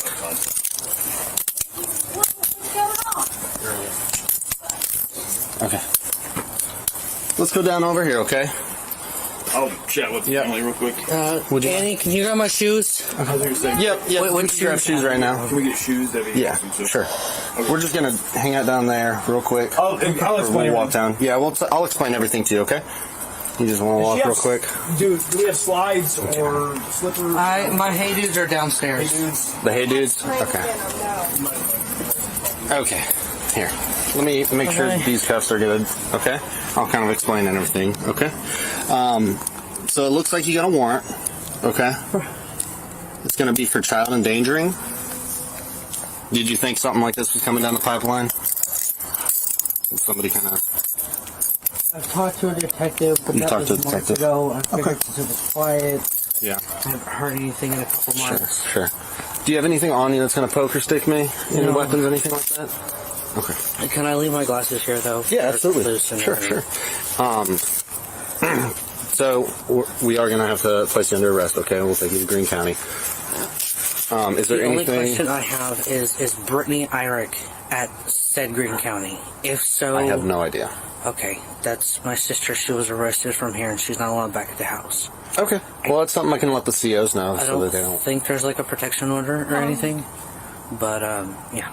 Okay. Well, I'll talk to the COs. I'm sure you'll talk to the COs too. I'm sure they'll make room for it and make sure that that's not going to be an issue. Okay. Okay. All right. I'm just going to quickly make sure you don't have any weapons on you. I'm not doing a full search or anything like that. Okay. I've only got 2 pockets. You only got 2 pockets. Okay.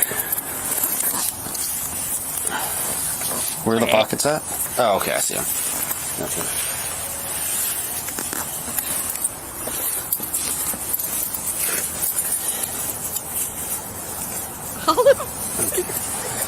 All right, you got nothing else on you? No. Okay. So I'm just going to warn you right now, if you do have anything else on you and they find it at Greene County, because you're going to have to go through like a scanner and all that, if you have anything on you, that's going to be an additional charge. If you do have something on you right now, we can just deal with it. We can squash it right here and now, okay? No, there's nothing else. Nothing? Okay. Is there anything else you need from inside? I know he's going to go get your shoes. Do you have a phone or a wallet or something that you need?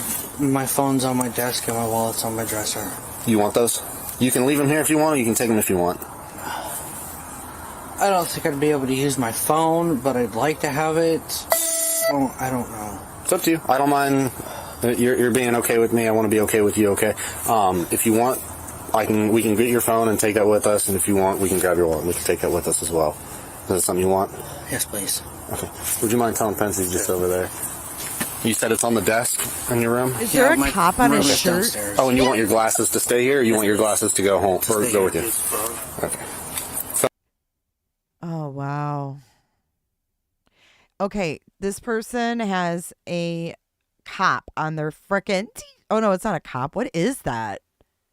Ramen noodles? It's some anime shit. Yeah, my room is downstairs. Oh, and you want your glasses to stay here, or you want your glasses to go home or go with you? Okay. Phone and wallet, and then could you take these inside? Thanks.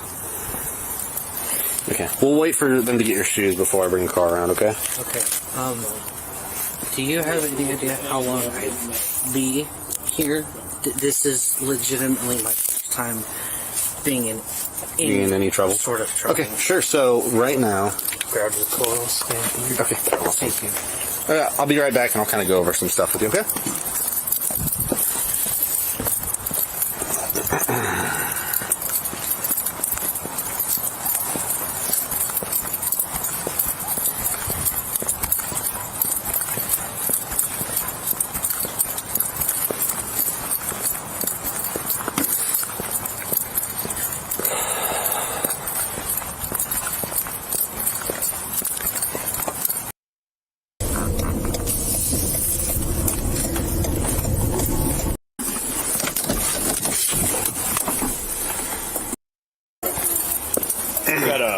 bag. They got prescribed meds and stuff like that. Evidently, Wait for it. Wait till you see all the meds. he is racing. Okay. Okay. Driver's license says. That's right. This is the identifying ass thing. Gotcha. Okay. That makes sense. Yeah. So, notification to the jail on that one. Hey man, that's cool. Huh? Yeah, that's cool. Well, then his dad comes out and he's like, is he going to go to the female or the male side of the prison?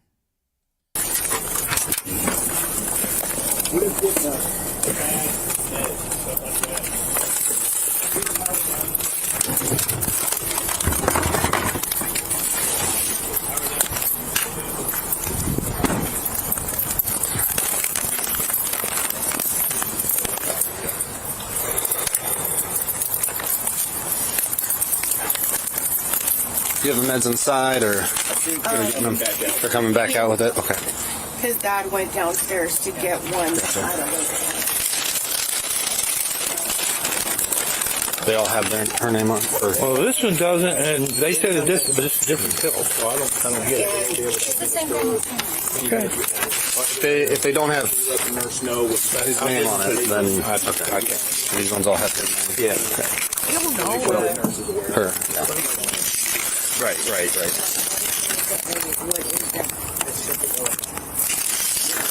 There's a Musk pill.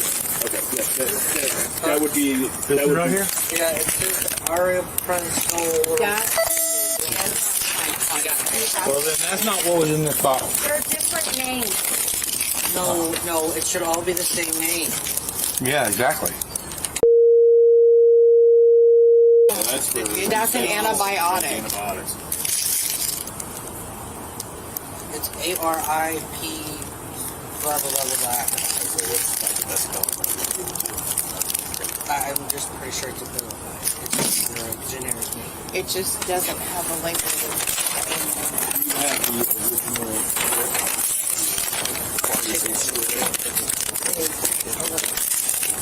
Yeah, see, this in order to possess it, you have to have. They send in 90 days. So this is 875. Yeah, here, baby. You want to take the bottle with you? Okay. See, that's just a weird thing because because the state of Ohio doesn't recognize it.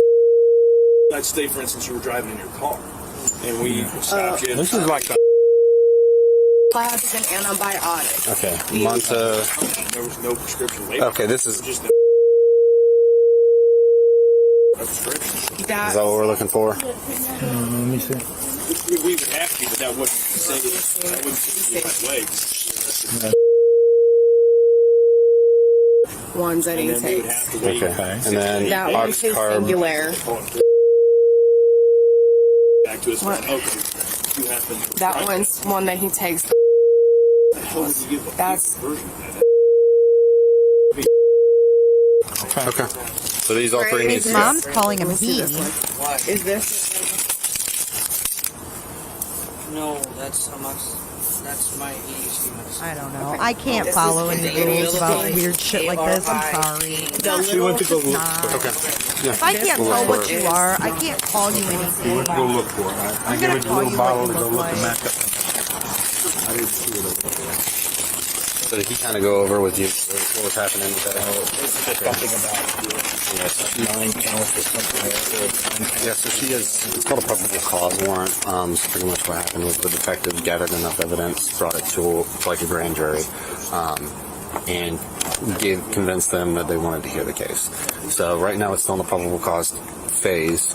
Right, which is we take her to jail. There's a warrant out for her. We take her to jail, and she's probably going to see a judge for bond or whatever on Monday. Okay, right now. Over the weekend. Yeah, she doesn't have bond right now, so there's no bond right now until she can see a judge. Okay, but on Monday, She gonna go in the women's section or the men's section? probably gonna have to go in the women's section. Just because, I mean, I don't know what the jail's policy is. Okay, that's not Fairborn what we determine. but I think, if I'm not mistaken, and I'm not 100% sure on it, if I'm not mistaken, if legally, like her legal sex is still female, or his legal sex is still female, then by law. 10 parts. Yeah. So unfortunately, like he would not be allowed to be in the male sex. Teresa? I'm here, bud. Yeah, I know. Not it. That's the one that we had. Yeah. I was a detective. Okay, here's the background on this. This person worked at a daycare center, and hit toddlers.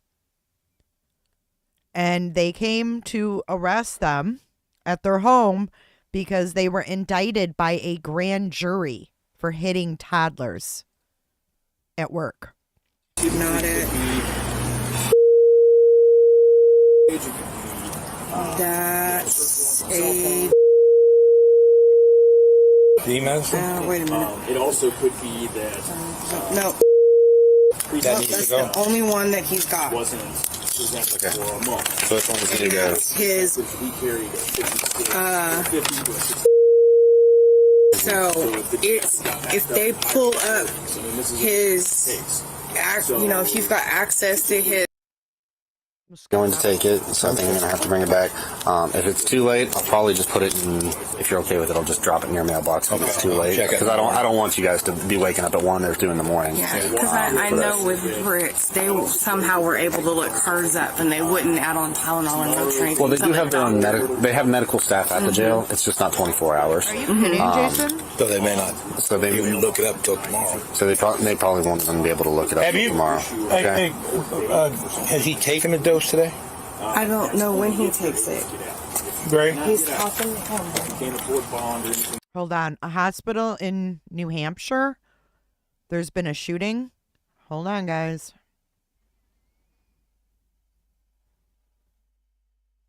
WNUR. Thank you, Jason. Jason's our news guy.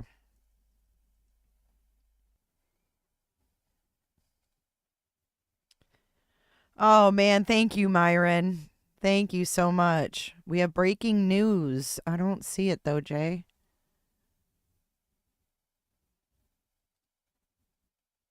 One thing I would suggest is to keep an eye on time today. I don't see it, Jay. WMUR. Let's go to their website. At a frickin' oh shit! At a hospital.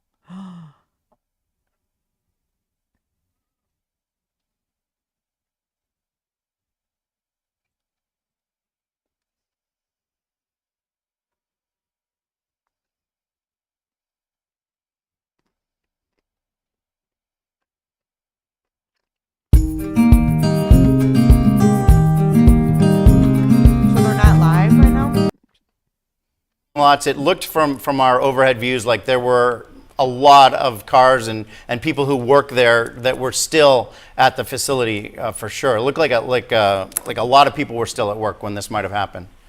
Right, and you have a lot of different administrative buildings nearby here that share this area in the state complex.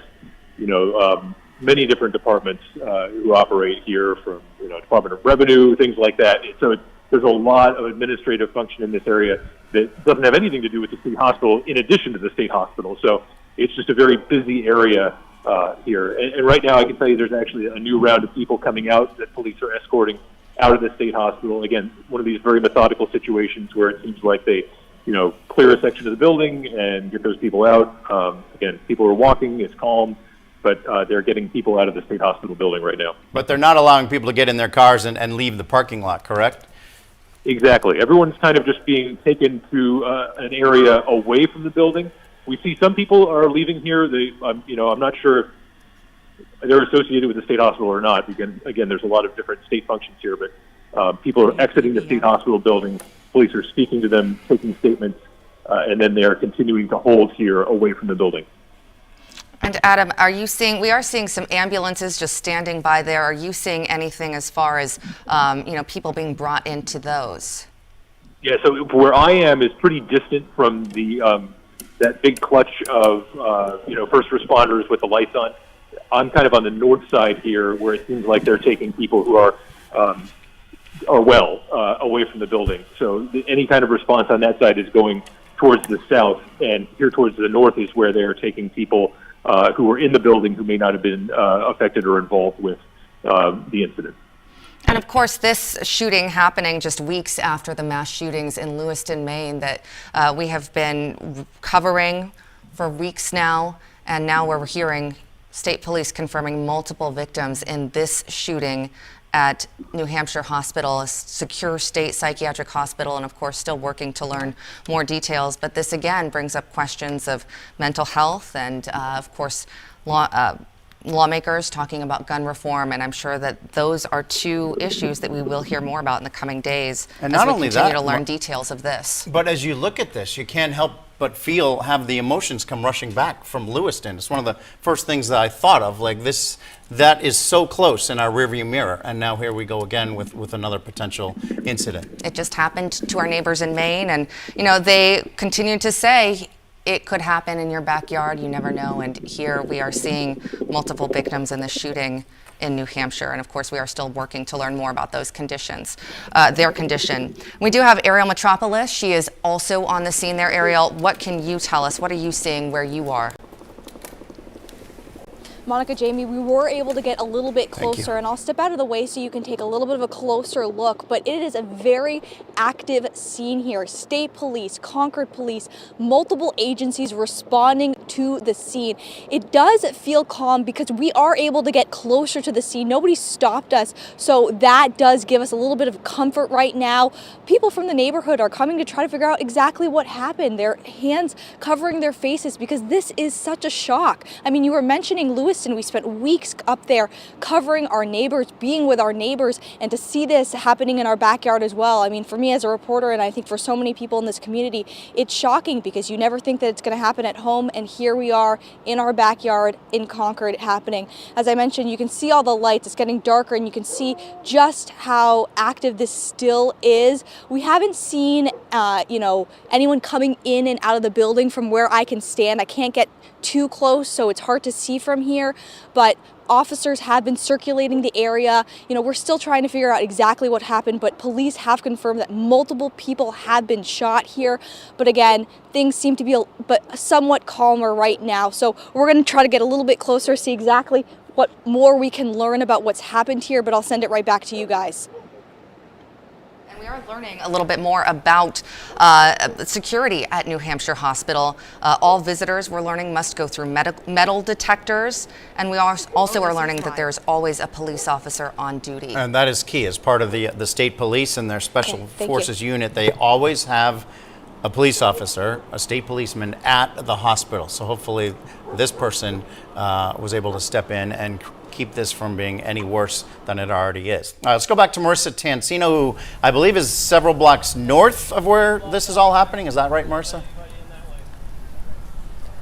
Yes, so we are standing on the corner of South Spring and Clinton Street in Concord, and just to give you an idea of how chaotic this situation at least was when we arrived, police are here with long guns directing traffic, and if you were with us for our last live shot on air, you may have heard what sounded like a large bang. That was a car accident that happened because of all this traffic diversion going on. It seems as if the people are okay. That's unrelated to the situation, but just something to keep in mind as police are telling people stay away from the area. They're redirecting traffic. It is a very tense, chaotic situation right now in some parts of this scene. So back to the situation at hand here, we do have police officers with long guns standing here redirecting traffic. Again, this is the corner of South Spring Street and Clinton Street in Concord. You can see cruisers have blocked off this stretch of roadway. A little bit further down is where the hospital is. Now, when we arrived here just after 4 o'clock, we saw several police vehicles on the highway. On our way here on I-93 is what we took to get here, just speeding towards the scene. And then after we got here, it continued for probably 15 minutes. It was just vehicle after vehicle after vehicle, armored cars, large armored vehicles, police vehicles that went through this blockade and towards the scene. A little bit further down this road, a few minutes ago, we did see an ambulance with its lights off, turning down one of the streets over here. Where it was going and if anyone was in it, of course, we don't know at this point, but police have blocked off many streets in this area, and it is a very active and fluid situation.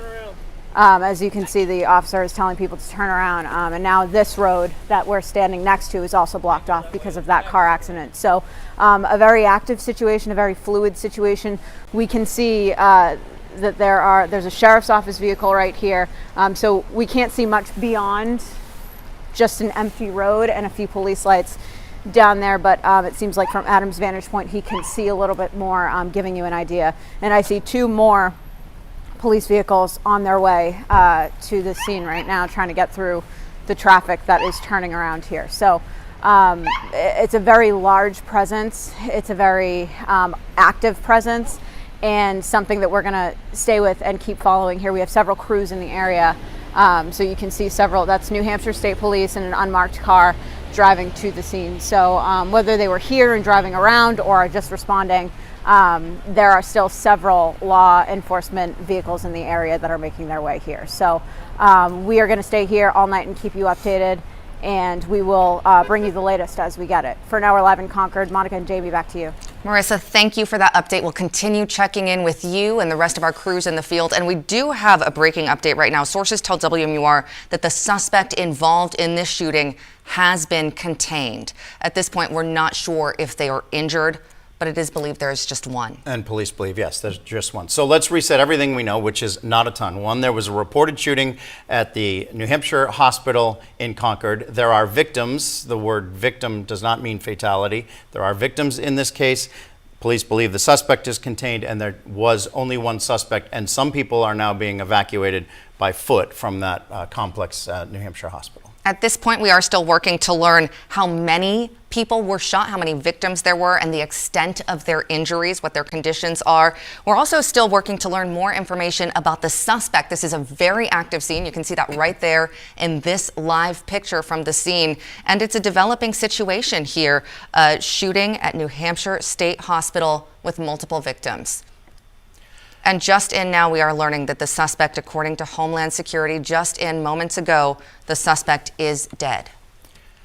Okay, so that's a major development. Will hopefully bring some people a bit of sigh of relief, but until we start knowing who the victims are and what the nature of the injuries are, there is great concern here. But there is no danger anymore, at least in terms of that shooter who has been killed. Homeland Security reporting that. And there are thousands of people that go through this massive campus every day. This would have happened right when so many people were getting off of work for the week. And I'm sure a lot of families across the state are on edge right now, wondering, is my family member affected? Is my loved one affected by this? And many people still bracing for that information right now. Yes, I'm sure the cell phones are going crazy. Hopefully people are in touch with their loved ones. We do know 3,000 to 4,000 people on a daily basis work on that campus. It's a large campus. Not all those people are at New Hampshire Hospital, but is a very tight, condensed campus. Again, it's right across the street from Memorial Field. If you've ever been to any of the athletic events or community events that are held there, it's a massive area right across the street. There's really only 1 or 2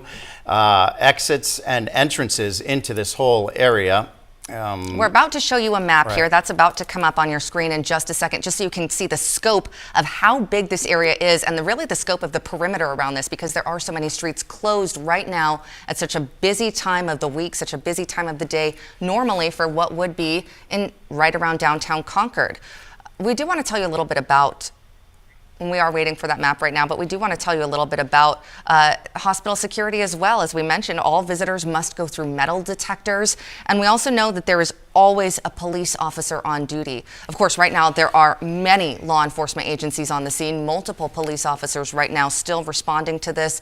And as we told you earlier, people being evacuated from that hospital. Our Adam Sexton could see several dozen people being evacuated. He said they were calm. Which is good news. Yes. Yeah.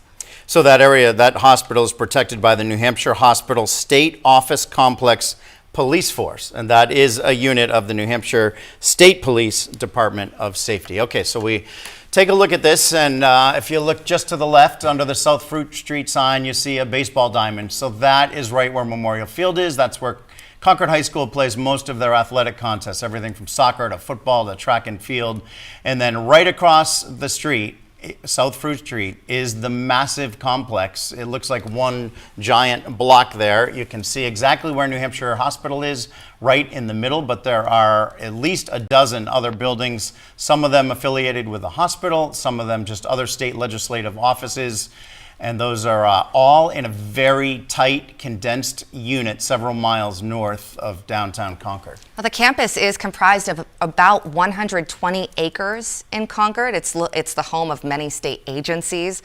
And from what we're learning from our Adam Sexton on the scene, he says that the law enforcement activity and the evacuations that he saw were focused on the main state hospital there. We do know that it has 184 staffed psychiatric beds as well. And again, we are just seeing this huge campus. We're seeing multiple streets around that area blocked off right now as law enforcement continue to respond to this and investigate. And if you look at the very top of that map, just to the left of the top, you see the light gray or even white rooftop. That's Concord High School. So that gives you an idea of just how tightly condensed everything is in this area and how close the hospital is to all those high school students. Luckily, between sports seasons right now, between the fall and the winter sports season, so there likely were not a lot of Concord High School students walking around in the area. But normally at 4 o'clock on a weekday, when we're in season for sports, there would have been a lot of high schoolers just in that area and walking all over the place. But this was after school was out, and hopefully no students were anywhere close. We do want to go back to our Marissa Tansino. She is there live on the scene. And Marissa, what are you seeing right now? We know it's a very active law enforcement presence around you. Well, Monica, Jamie, we have reported that the suspect in this case, according to the New Hampshire Department of Homeland Security and Emergency Management, is dead, but the scene is still very active. I asked one of the officers here on scene a little while ago, should people stay inside their homes? What should they know? He says the situation is contained, but it is still, as you can see, a very active and ongoing situation. There are still several, I have been saying this throughout the course of the last hour, there have been several law enforcement vehicles that have sped through the blockade here, in several times in the last hour, even knowing that the situation is contained. So these officers are working, and they are trying to do so quickly. So that is why it is so important to heed the blockades, heed the warnings from police that you should be finding an alternate route if you have to come anywhere near this area as they continue their investigative work. So this is the section of the scene. We are standing at Clinton and South Spring Street. So at this particular intersection, no cars are able to get past the South Spring Street where it meets Clinton Street. So the hospital is further down this road, and we can see a few more police vehicles down at the traffic light that's further down the road, probably about a quarter of a mile from where we're standing. So police are working here to now investigate what happened, and we know that if you have to travel through this area, it's going to be a little bit chaotic. I told you guys about a car accident that happened while police were trying to direct traffic, and that speaks a little bit to just how chaotic it can get when roadblocks are going up and active situations are going on. So it is important to stay away from the area if you can. You can hear sirens are still ongoing, even knowing what we know about the suspect being deceased.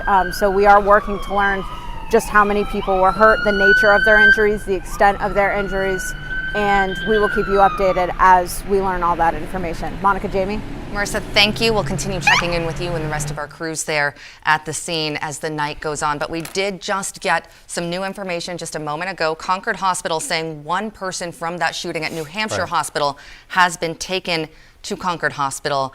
But they are not releasing their condition at this point. And of course, we are still working to learn more about just how many people were shot there. We are hearing multiple victims from state police and what their conditions are. So many people just getting home right now, perhaps tuning in for the first time, whether you're with your kids in afternoon activities or you got out of work and you're just got home. So Monica, I think it's important that we continue to run down exactly what we know. There was a reported shooting at the New Hampshire Hospital building, the main building in Concord, and police have confirmed there are victims. Multiple victims. At this point, again, we still don't know their conditions. We don't know how many people were shot, but we do know that at least one person has been taken to Concord Hospital to be treated for their injuries in that shooting. We also know that multiple people have been evacuated from New Hampshire Hospital. That is a state psychiatric hospital with 184 staffed beds. And we can tell you Homeland Security has told us that that suspect is confirmed dead. So that takes away any danger of any more shootings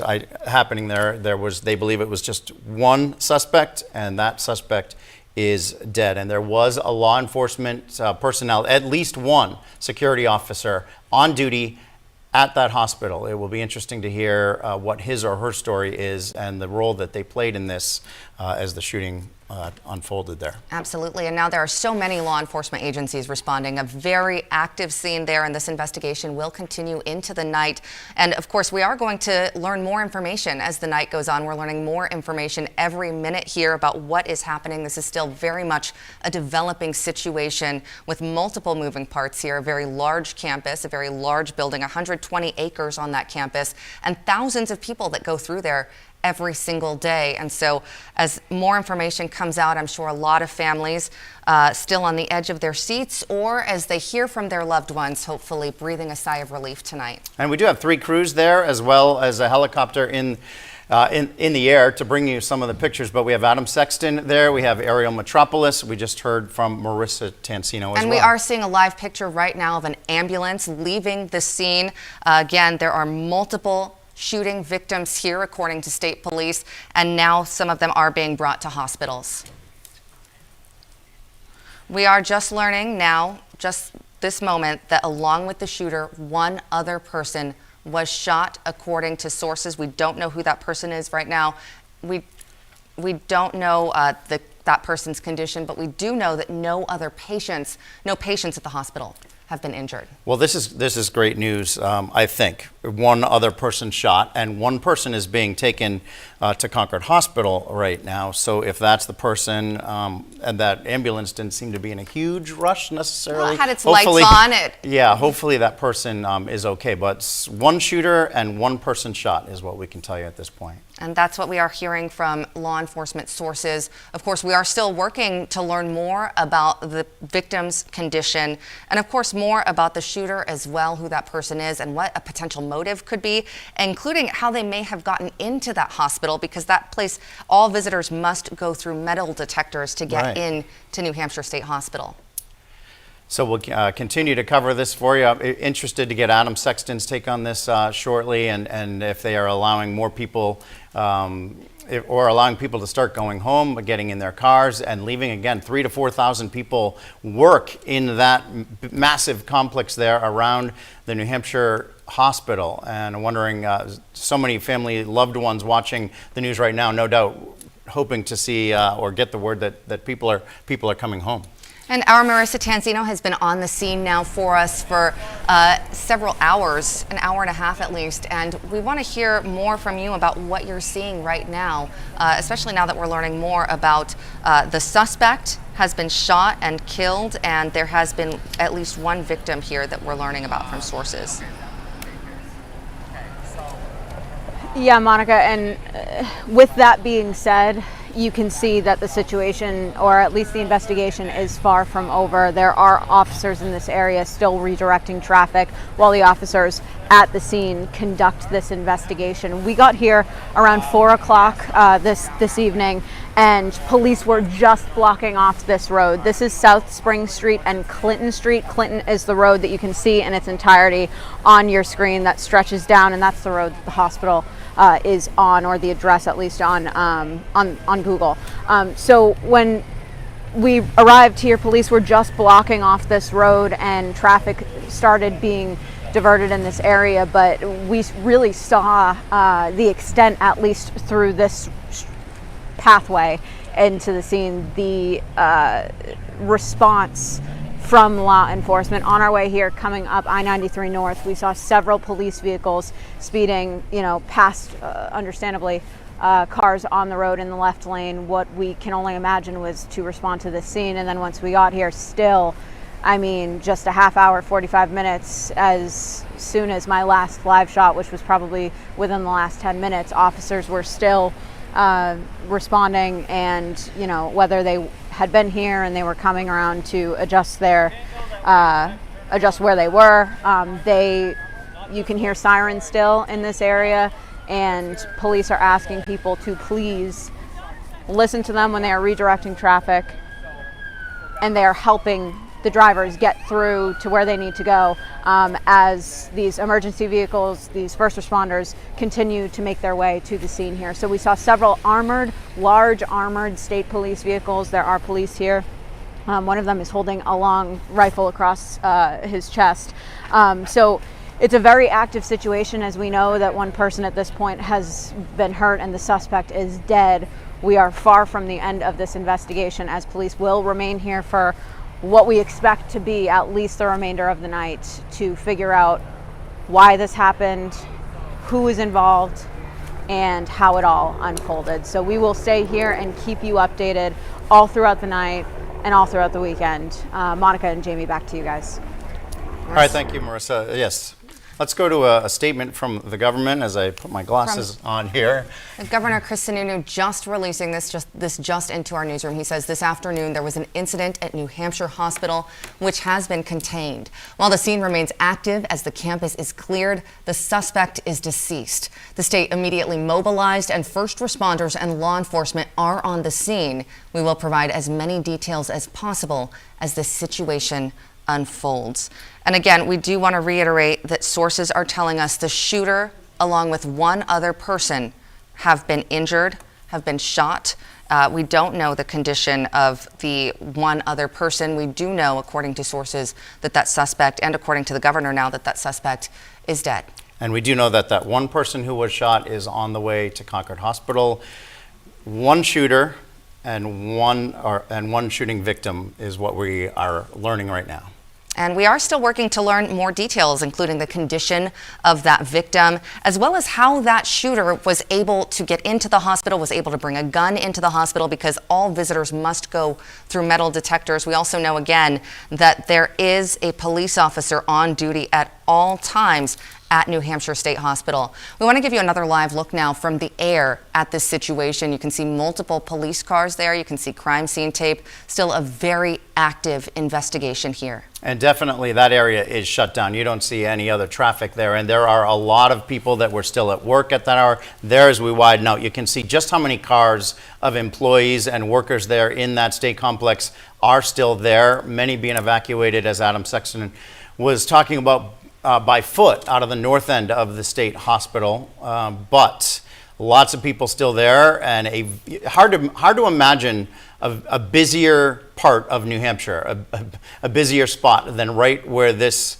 New Hampshire Hospital is, right near Concord High School. Very condensed area of Concord, and super busy on a Friday at just before 4 o'clock in the afternoon. And this image really gives you an idea of just how big the scope of this scene is. You can see those flashing lights there from law enforcement and first responders. Dozens of them. Dozens of them. And you can see just how big that scene is. We're talking about a campus that is 120 acres.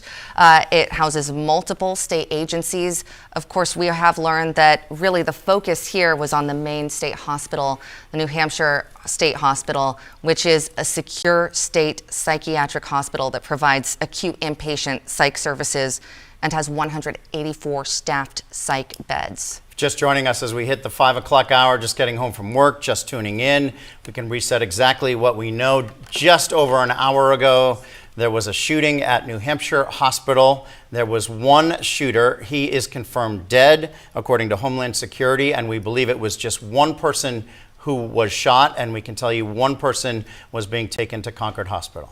We're still working to learn that person's condition. We're still working to learn exactly what led up to that shooting, exactly what happened. Of course, that investigation is still underway. Law enforcement still trying to figure out those details right now. It is still very early in this situation.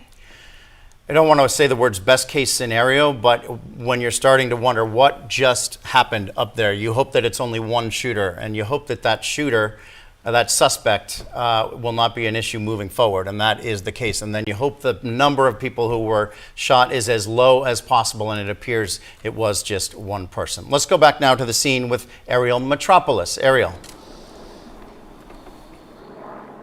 Jamie, Monica, we've been here for about an hour now, and things are still very active, but they are pretty calm. Police have pushed us back a little bit further. We're actually waiting for a press conference from officials to learn a little bit more about what's happened here this afternoon. But our team has learned, sources tell News 9, that one shooter, that person responsible, has died, and we also know that one other person was shot. We don't know who that person is. We are told that no patients at the hospital were injured, so that is very good news and very significant here. You know, it's been very active since we got here. There are police from all across the state police. You can see above, I believe you're looking from a helicopter shot from above.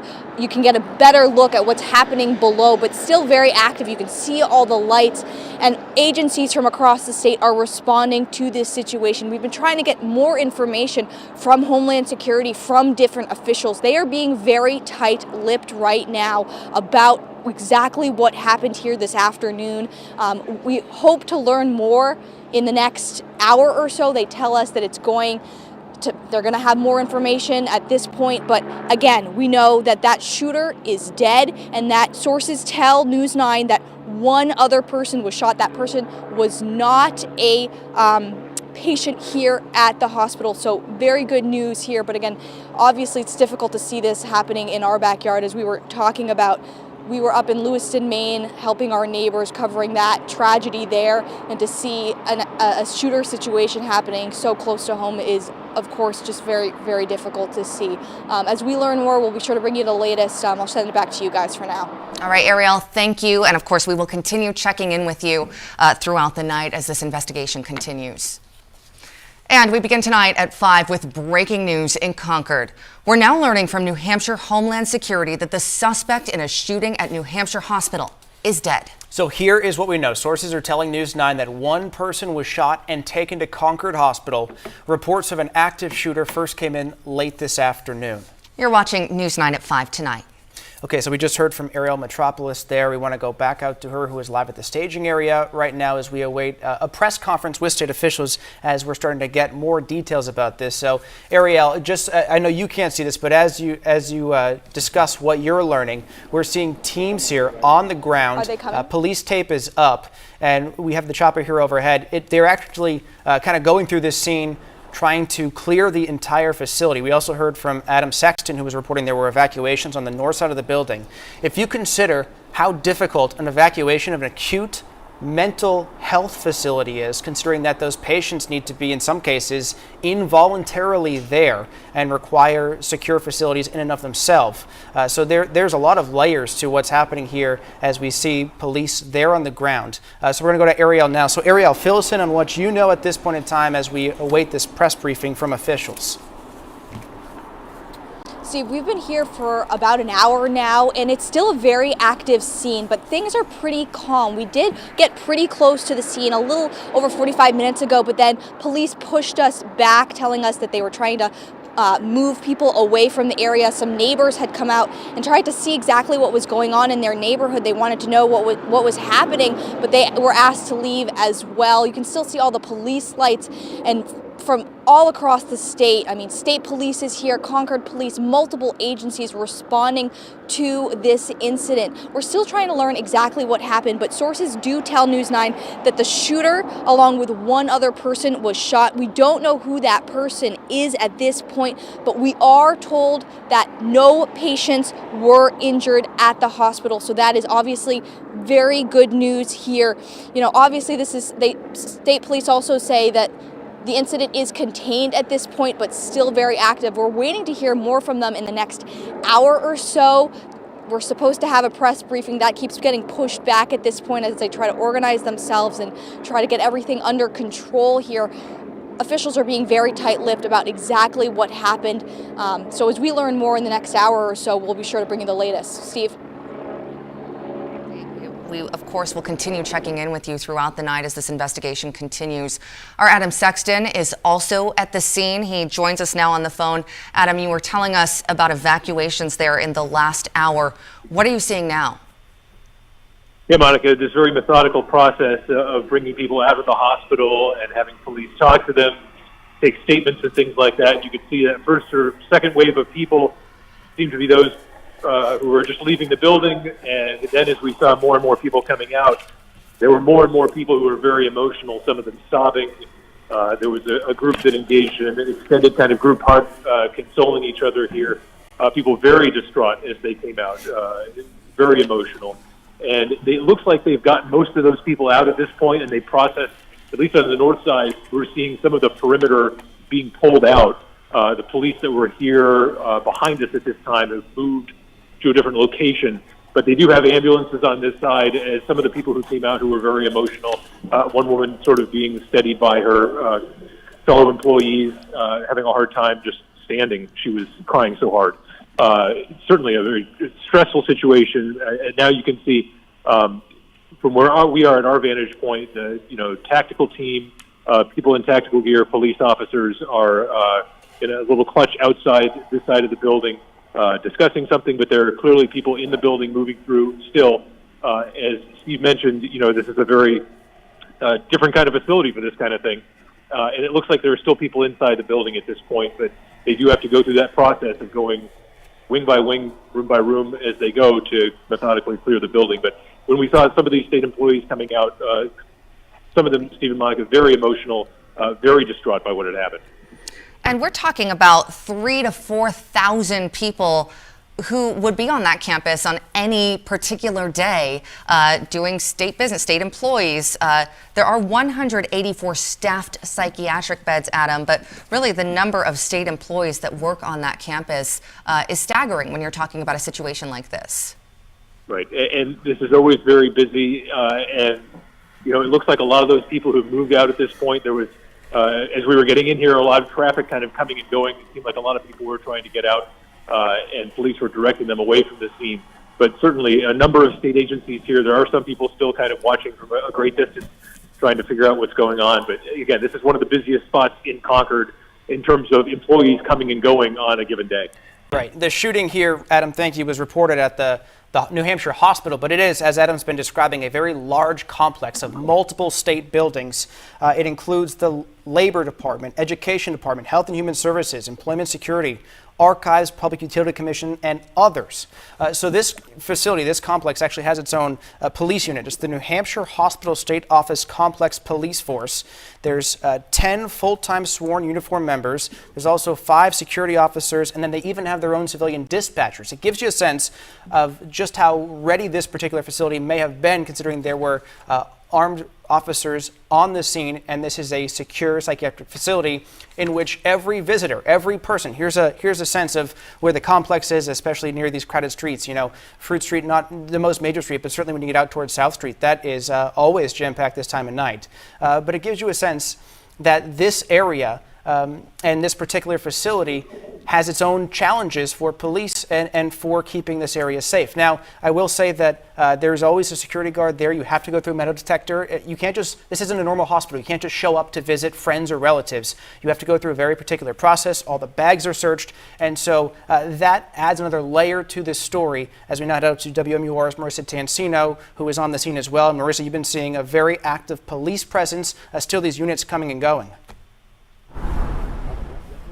Steve, that's right. And Adam just spoke to it from an employee perspective on the actual campus. It's a busy situation. Well, it's Friday night in Concord, and there are people getting off of work. There may be people going out to dinner, families going out to dinner, and this is a very busy part of the city. There are blockades in this area, and they are turning cars around as they try to get through here, and you can't because they have the road blocked off. This is South Spring Street and Clinton Street, and police are standing here. They've been here. They got here and blocked off this road right around 4 o'clock when we were arriving at the scene, and they've been turning around cars since. It was very chaotic when we first got here. There are police standing here with long guns, and they pulled in an extra cruiser to block off this Street, South Spring Street right here, which just an hour ago had a car accident on it from all of the traffic that was being detoured in this area. So it's a very busy time of day and a very busy area. So you can see traffic turning around still at this point. When we arrived here just around 4 o'clock, we saw several police cars making their way to the scene, several armored vehicles that were still getting here, and there have been several that have come and gone just in the last hour that we've been here. So you can see a little bit further down the road, there's a little bit more of a police presence where it looks like they are diverting traffic on that end of things. So a very active situation. I did ask the officer on scene, what should people be doing? There are people that are coming out, of course, curious, trying to figure out what happened. And at that point, it was probably 20 minutes ago, they said, after we had learned that the suspect was dead, that the situation is contained, and it's never a bad idea to stay in your homes when something like this does happen, but it doesn't appear that there is any threat beyond this situation right now. So police are here. They are continuing to turn traffic around for what we can only imagine will be the foreseeable future.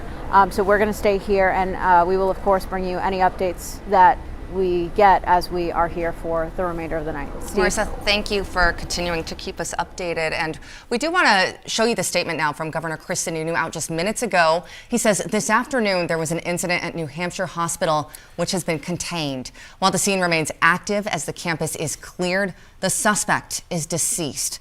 The state immediately mobilized, and first responders and law enforcement are on the scene. We will provide as many details as possible as this situation unfolds. And we are waiting for a press conference really in the next foreseeable future here. Ariel Metropolis is joining us live. She has been on the scene since we learned that this was happening. And Ariel, you are waiting on that update from officials, but what can you tell us right now?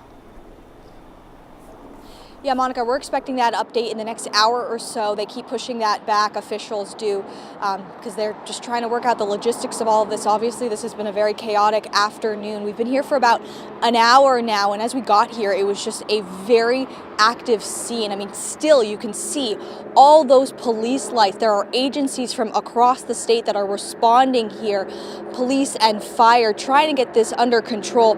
As we've mentioned multiple times, information at this point is still limited, but we do know that shooter is dead. We also know that one other person was shot. At this point, we don't know who that person is, but we do know, this is according to sources who tell WMUR, that no patients were injured in this incident. So obviously that is very good news here, but the logistics of something like this happening at New Hampshire Hospital is obviously, we can't miss, because anything like this happening at a hospital is obviously going to be very chaotic. At this point, we're still waiting to hear more from officials. As I've mentioned, they're being very tight-lipped about exactly what happened here, who that shooter is. We still don't know. Very, basic information that we're still trying to learn here. We should know a little bit more in the next hour or so, but we're still waiting, and as we've talked about, we spent the last month or so covering the tragedies over in Lewiston. So many people, we've been seeing neighbors walk around this area, their hands covering their faces. Obviously, it's just very shocking to see something like this happening in their backyards. We see it on TV, we cover it, but to see something happening so close to home, I think is very jarring for so many people, including all of us in our community. So we're still, again, waiting for that press conference. That should happen in the next hour or so, we're told, but as we learn more, we'll be sure to bring you the latest. We'll send it back to you guys in the studio. And Ariel, stay with us here. Want to get your take on this. We've been hearing from Adam Sexton that the tactical team appears to be leaving the facility itself. I know you can't see it there in the ground, but we're currently taking a live look at overhead, where there is just an incredible number of flashing lights, police resources. We know what happens here. Initially, there is this flood of resources from all over when the initial call comes out. And then, as you were just talking about, unfortunately, we have experience from Lewiston. It then turns into an investigative phase once the active threat is over. Have you noticed that flood of resources pouring in has slowed over the last few minutes? And have you seen any crews leaving yet? Or what is the sense you're getting from your vantage point? Sure, we have seen some crews leaving, but you know, in the last probably 45 minutes or so, it has felt much calmer. Even in the first few minutes when we arrived, it did feel frantic and there were so many crews here. But even 15, 20 minutes after we got here, you could see that things were starting to calm down and it didn't feel like there was an active threat. We were able to even talk to some officers who were, you know, obviously serious but friendly and not concerned for our safety at that point. So just as a professional, that made me feel better knowing that those officers were calm and it felt like the situation was under control relatively quickly. And we can see, as Adam mentioned, some of those resources are starting to leave. So the investigative part of this incident is starting to begin as we learn more and try to figure out exactly what happened. All right, Ariel, thank you. And as you're taking a live look here, this is New Hampshire Hospital in Concord. That's the name of the facility.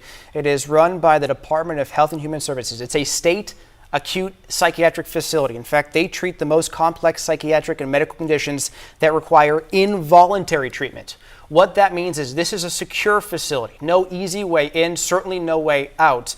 All visitors have to go through a metal detector. All their bags, their briefcases are screened, and they are guarded 24/7 by a police officer, by security officers as well. This entire complex has its own police force, in fact, because it's part of a much larger state office complex with 3,000 to 4,000 people there every single day. Well, we do know at this point, one person has been shot. That is what sources are telling News 9. The suspect in this case is dead. And we're being told now this is being, they're considering the situation contained, but they're considering the scene still very, very active, as our crews have been reporting, Monica. And you can see in that live picture just how active that scene is. You can also see the number of cars that are there from employees at that state hospital that are still there. Several of them evacuated. We learned that many of them that had been evacuated were sobbing. They were emotional. They were hugging, as our Adam Sexton reported. Certainly an emotional situation there. We also want to reiterate that no patients at that hospital were hurt, according to sources telling News 9. At this point, we are still working to learn so many details that investigators are working to learn as well. We're working to learn exactly what led to that shooting. We're working to learn more about that suspect, more about how they got that gun into the facility, because as Steve mentioned, it is a secure facility that everybody that goes into there must go through a metal detector, and that there is always a police officer on duty there to respond to any kind of situation that arises. As we widen out that shot, you can see just the number of law enforcement and first responders that are there, the number of lights there that you can see, and really the scope on a facility this large. This doesn't just house the New Hampshire Hospital, it also houses several other state agencies. The press conference is happening right now from officials. Let's go to that. Hear from Colonel Mark Hall with the New Hampshire State Police. This is a briefing at this time. We are not going to be taking any questions. We do expect to have another update shortly after this one. Thank you.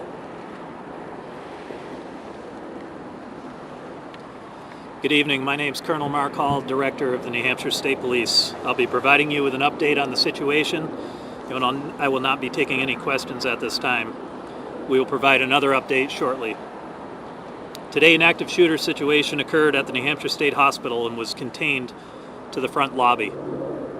There is no active shooter threat to the public. The scene remains active as one suspicious vehicle has been located.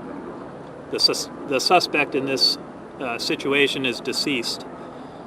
All patients are safe, and we are asking people to avoid the area as the investigation continues. That is all the updates I have at this time. We will provide additional updates shortly. Thank you.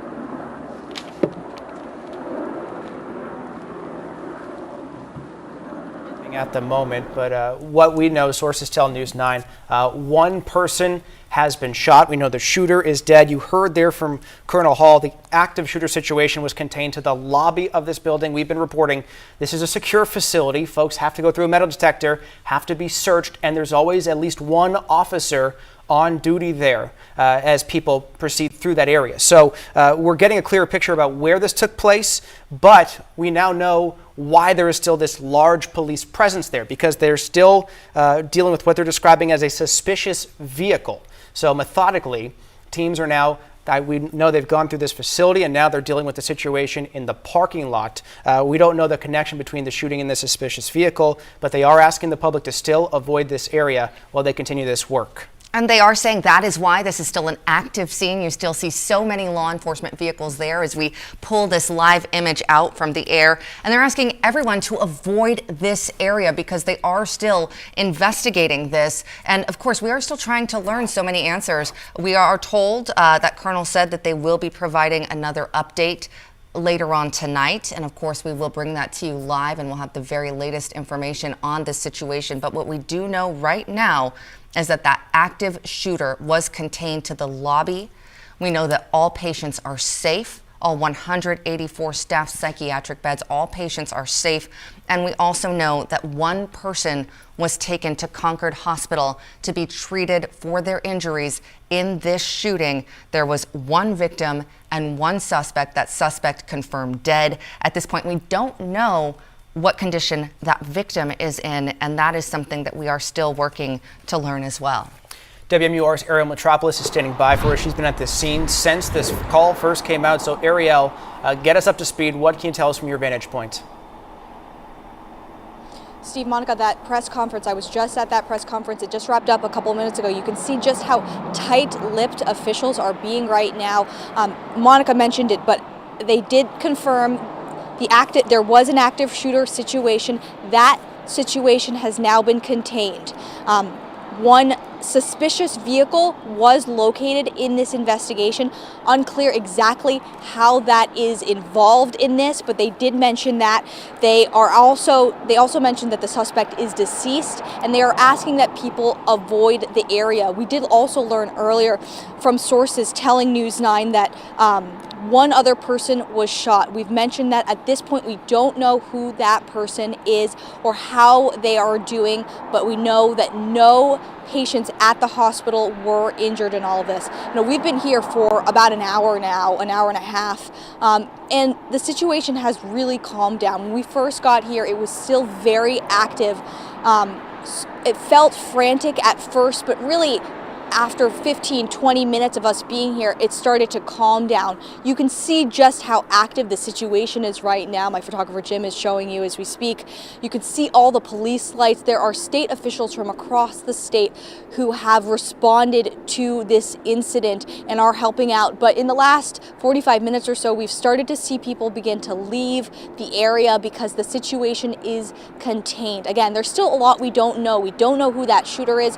We don't know what the motivation is. Obviously, that is something that is going to come as they begin this investigation in the next few weeks. But we're still waiting to learn a lot more information. They said that they're going to have another update in the next few hours as they continue their investigation. So we'll be sure to bring you the latest on all of that. But still just very active scene here, but pretty calm at this point as we know that the situation has been contained. But again, they are asking anyone in the area to please avoid coming here. They are trying to do their work and just try to get a handle on exactly what happened here this afternoon. So if you live in the area, they are asking you to avoid it. And Ariel, I do want to get a better sense of what you're seeing as far as potential road closures around you. I do see some cars that have been driving through a very busy area right now. I know police have asked people to avoid that area, but what are you seeing as far as road closures and just the amount of traffic around there right now? So we're on South Fruit Street right now by the Memorial Field, and this road is still open, so you can see cars, and it's been open this entire time that we've been here. For the last hour and a half or so. So this was never, from my understanding, at least from when we were here, this was never closed. But the road directly in front of the hospital, that is Clinton Street. Part of that area still appears to be blocked off by police. I'm a little further up the road, so I can't tell completely, but police appear to be blocking that area off, and plus the entire roadway up to the hospital is still very much filled with police vehicles. And actually, just as we mentioned before about different state officers and different officials leaving the scene, we just saw another ambulance leaving the area. So obviously things are really calming down here, and as they start to leave the area and get things under control.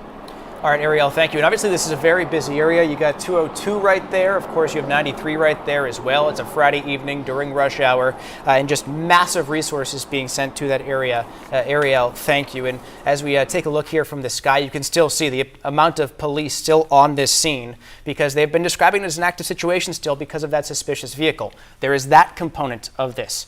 Then there is the component that there now has to be an investigation to take place about what is now being described by state police as an active shooter situation. They say the situation was contained to the lobby. We now know the suspect is dead. At least one person was shot, sources telling News 9.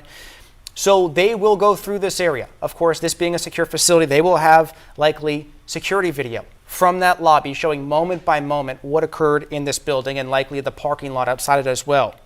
There will also be witness interviews. We know this from Lewiston. Anyone who was a witness to this will not be allowed to leave the scene right away. They'll have to sit with police and give a witness statement about what they saw, what occurred, and anything else they know before they're able to be released and go home or go to wherever they're going tonight. In fact, we heard from Adam Sexton, who was reporting that he saw police interviewing witnesses, some of those first people to be evacuated from that building. He said that initial evacuation that he saw, very calm, very methodical, and police spent some time talking with those people, workers there at that facility. Again, we do want to emphasize that according to police, no patients were hurt in this. And then they also have to account now for all the bullets. There's a forensic examination that occurs as well as they're going through this. And that is why there is still this massive police presence as we're coming through all of this.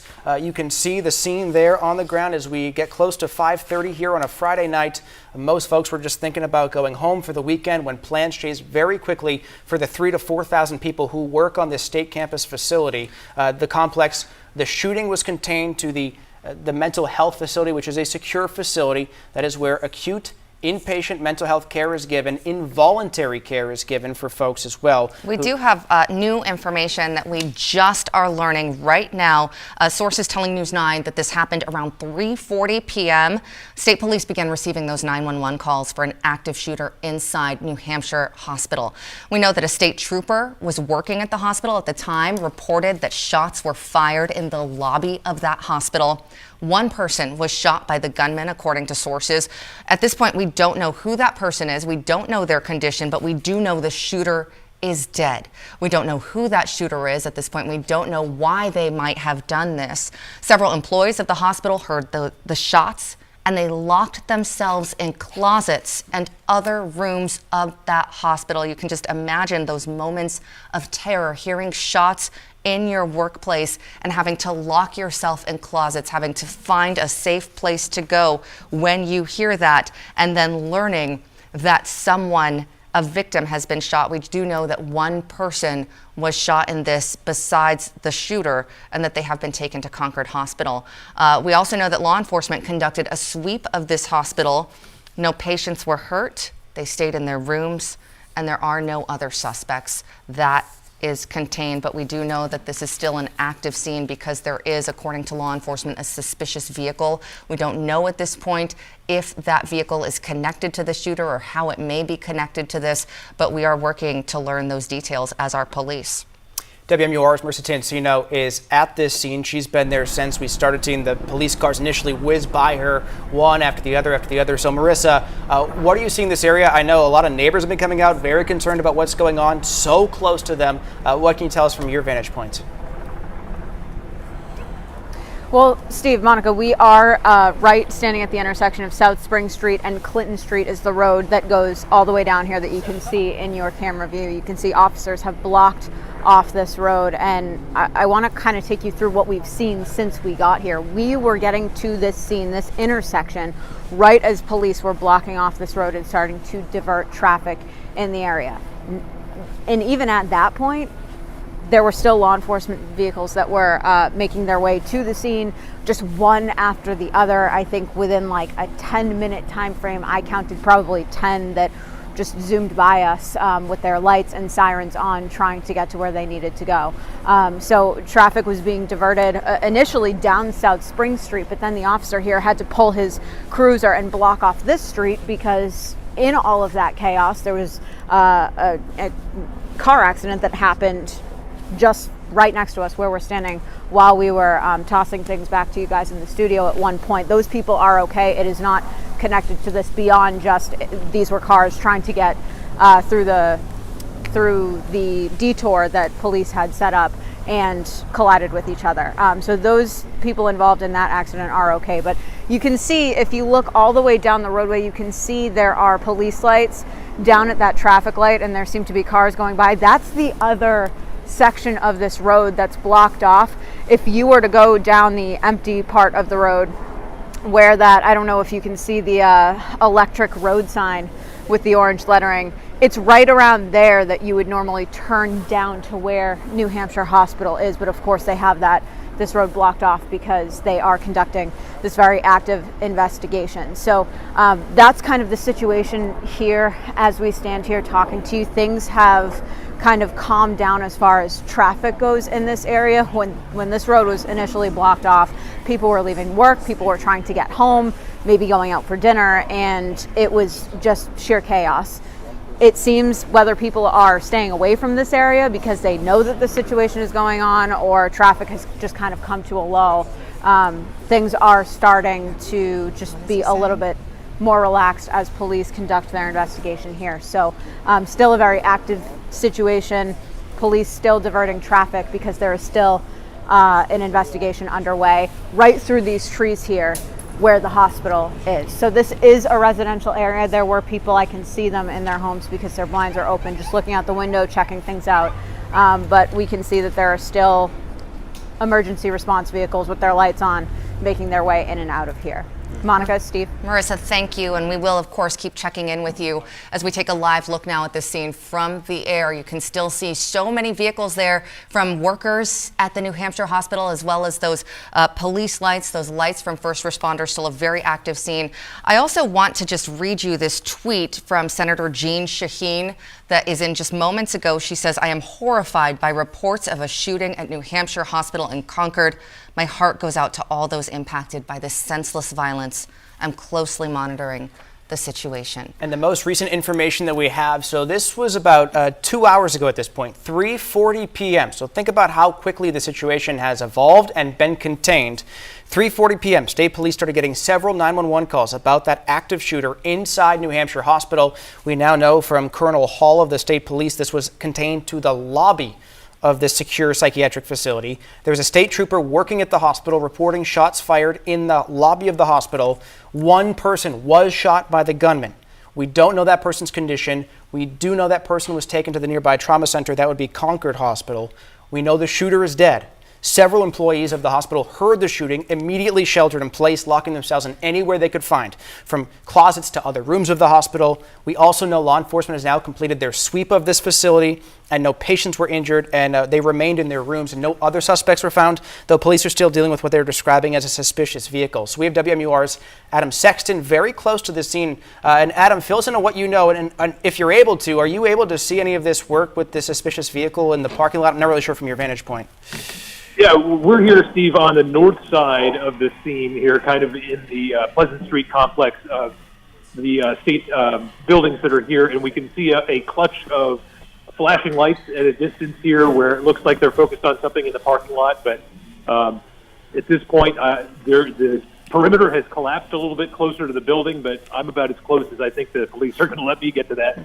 You can tell that they're focusing on something here, but right now that the presence of the law enforcement right here is getting much tighter to the building and focused on that one area of the parking lot, but I can't quite see what they're doing in regards to that vehicle right now. But certainly, as we've seen things develop here, it has gone from a very intense focus on the building and the people here to now a little bit more calm and controlled in terms of, and tighter to the building, as I was saying. But Steve and Monica, earlier, we were watching here as they were evacuating.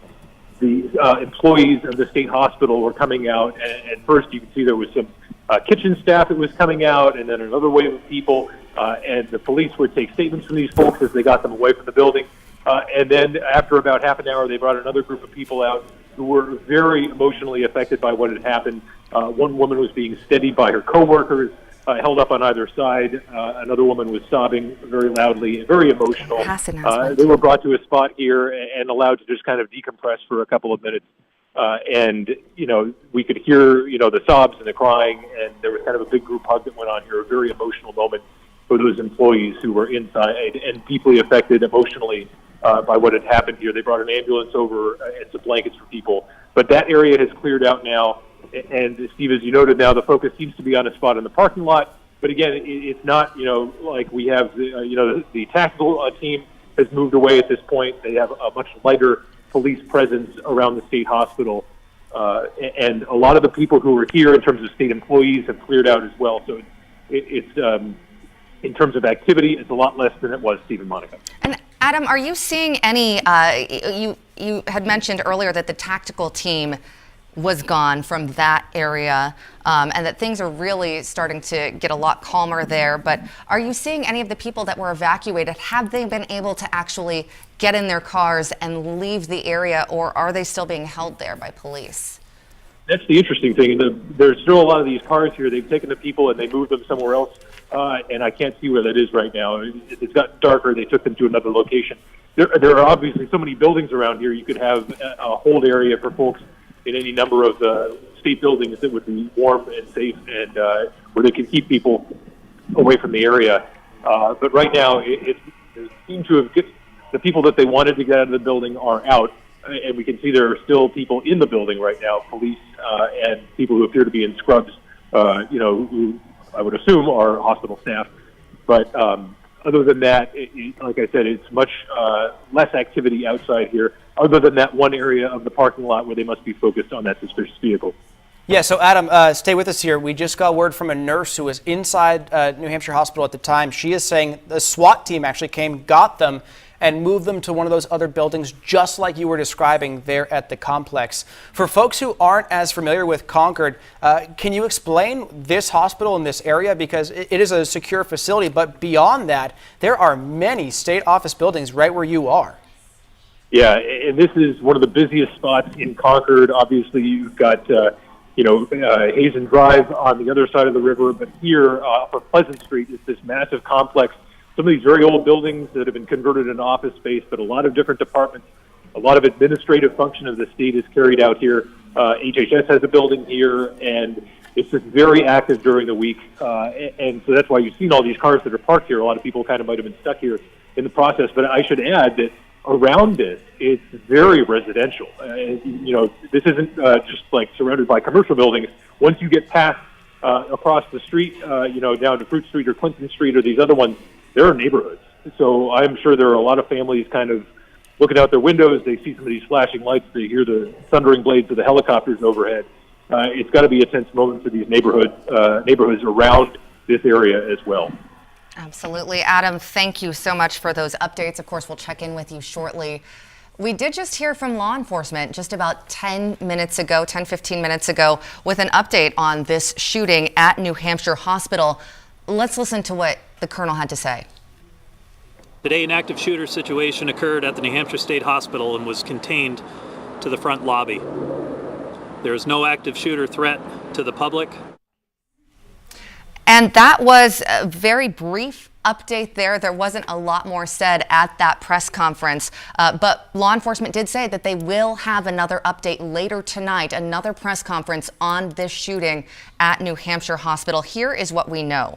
Right now, that scene's still active, as you can see in this live video from the air. You can see a number of law enforcement vehicles there, their lights on, and that is because of a suspicious vehicle that they say they found there in that parking lot. At this point, we don't know how that vehicle could be connected to the shooter, but we do know the shooter is dead. There is one victim. We don't know their condition right now, but we do know they were taken to Concord Hospital nearby. We do know that all patients at New Hampshire Hospital are safe, and that right now police still asking people to avoid that area because, as you can see right there, it is a very active scene. And Monica, we're getting in new reaction now from some of our state leaders. Representative Annie Custer saying this: the shooting at the New Hampshire Hospital in Concord is horrifying.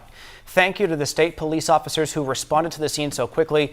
My thoughts are with the victim, their family, and the Concord community. We will continue monitoring the situation closely. That coming in from Representative Custer. We're also now hearing from Senator Maggie Hassan saying this, quote, grateful for the work of law enforcement and praying for those impacted by the shooting.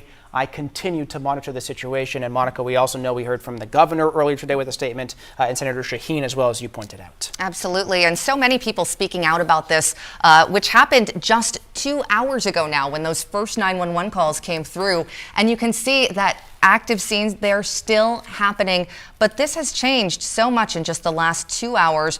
3:40 p.m. is when state police say they began receiving those 911 calls that there was an active shooter inside New Hampshire Hospital. That is a secure state psychiatric facility with 184 staffed beds. All those patients, officials say, are safe. We do know a state trooper was working at the hospital, reported that shots were fired in the lobby. One person shot by the gunman. We don't know who that person is at this point. We don't know their condition. We know the shooter is dead. And we know that several employees of that hospital heard those shots and locked themselves in closets and other rooms of the hospital. And you can just imagine those terrifying moments right before 4 o'clock on a Friday when so many employees were probably just getting ready to go home in this very busy area near downtown Concord.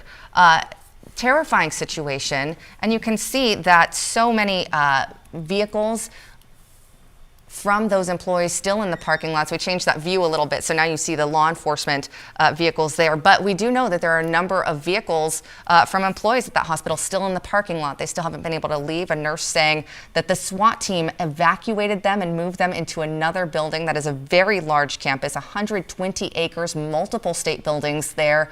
But the main focus here is on that main state hospital that you see right there in that image. And law enforcement, even though the shooter is dead, still there, still actively investigating, and a very active scene with that suspicious vehicle there that they are still working to get information on.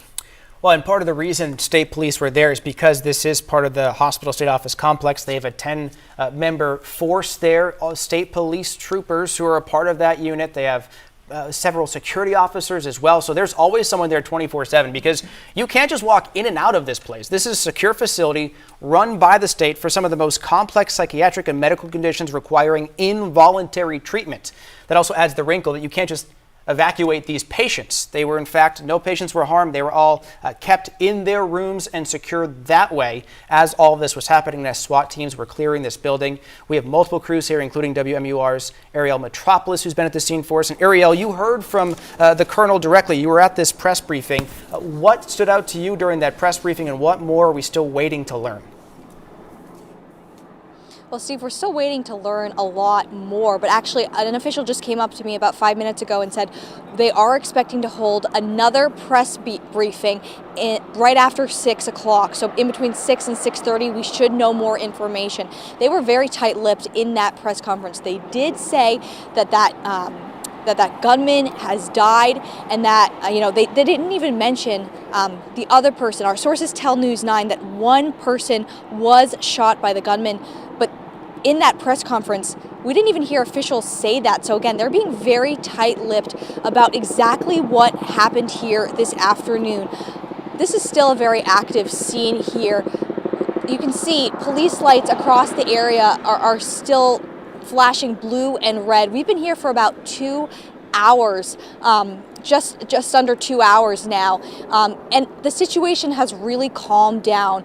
When we arrived here, there were so many police lights, so many officers, troopers from across the state who were responding to this incident, and it felt very frantic at first. Shortly after we got here, half an hour after, you could feel the situation start to calm, and you could tell that it was contained. We do know, as we've reported extensively now, that this situation is contained now. The surrounding is safe. We know that shooter is dead. But at this point, we don't know who that shooter is. We don't know who that other victim is. We're still waiting to learn more exactly who those people are and how that victim is doing at this point.